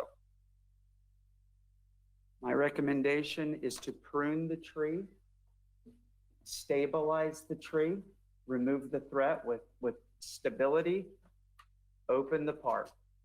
So trim the canopy. But it has to be stable. If it can't be stabilized, I do not think we should remove this tree without a council vote. Is there council consensus for that? No, Okay. no, I feel that if it's a danger and I think it's a liability, I feel that the staff can make the decision to take care of it in the appropriate manner. I think we have to, the way I understand the code, I think we should vote on this as a responsibility of either remove the tree or keep the tree. I'm saying keep the tree, stabilize it, mitigate the threat, and let it die on its own terms. It's going to die. I got some other ideas about maybe get some rooting hormone and try to figure out a way to make this thing go. But to remove it, I think we need to vote on yay or nay on remove or keep the tree. We have a city arborist who's a professional. He has done studies in horticulture. I feel that we have to trust the staff, and I feel that the staff can make a adequate decision on this tree. Thank you. And other members of the council for consensus purpose? So,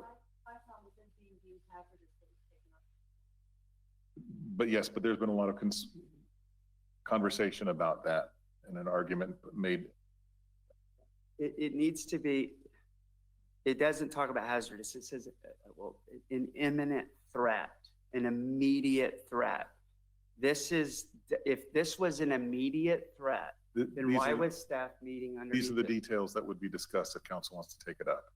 I think we should. When's our next meeting? Didn't we vote in a September? September 6th is a workshop for. We add this to the September 6th? That would be before the. I'd like to know what the rest of the council thinks.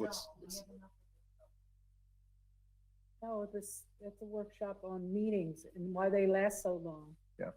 If we could get Councilmember Willis, perhaps that would give us a consensus. I'm in favor of removing the tree. So there's 3 council members in favor of removing it, Mayor. That's consensus. No, I'd like to take a vote. Call the vote. Absolutely, because I think that's what the ordinance tells us to do. So a motion would be appropriate. Remove the tree. How do I need to work? You don't want to try to prune it back and stabilize it. You just want to saw this Again, I'm mature gonna oak. say this again, there's 5 people, there's 5 opinions. I feel like I'm getting bullied, like I'm supposed to change my mind. I feel that this tree has been listed as a hazard, the arborist, or excuse me, a threat. The arborist has said it's a threat. And now if we don't remove the tree, the city is liable if anything happens.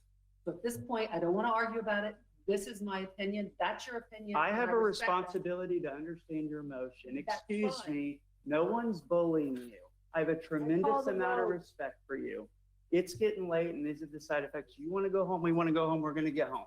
Let's be nice, put a little love. You're loved, everybody's loved. We're going to get along here just fine. No one's bullying you. I wanted to clarify that I originally said, prune it back like the city manager said, and you're saying, no, we are sawing this thing down. Okay, thank you. I'll Councilmember second it. Davis. I'll second it. Okay, got a motion by Councilmember Davis and a second by Mayor Pro Tem, Councilmember Raymond to remove the tree entirely. City Clerk. Councilmember Davis? Mayor Pro Tem Kellum? Against. Mayor Morrison? Against. Councilmember Raymond? For. Councilmember Willis? Or Thank you, Mayor. All right. With that, meeting is adjourned.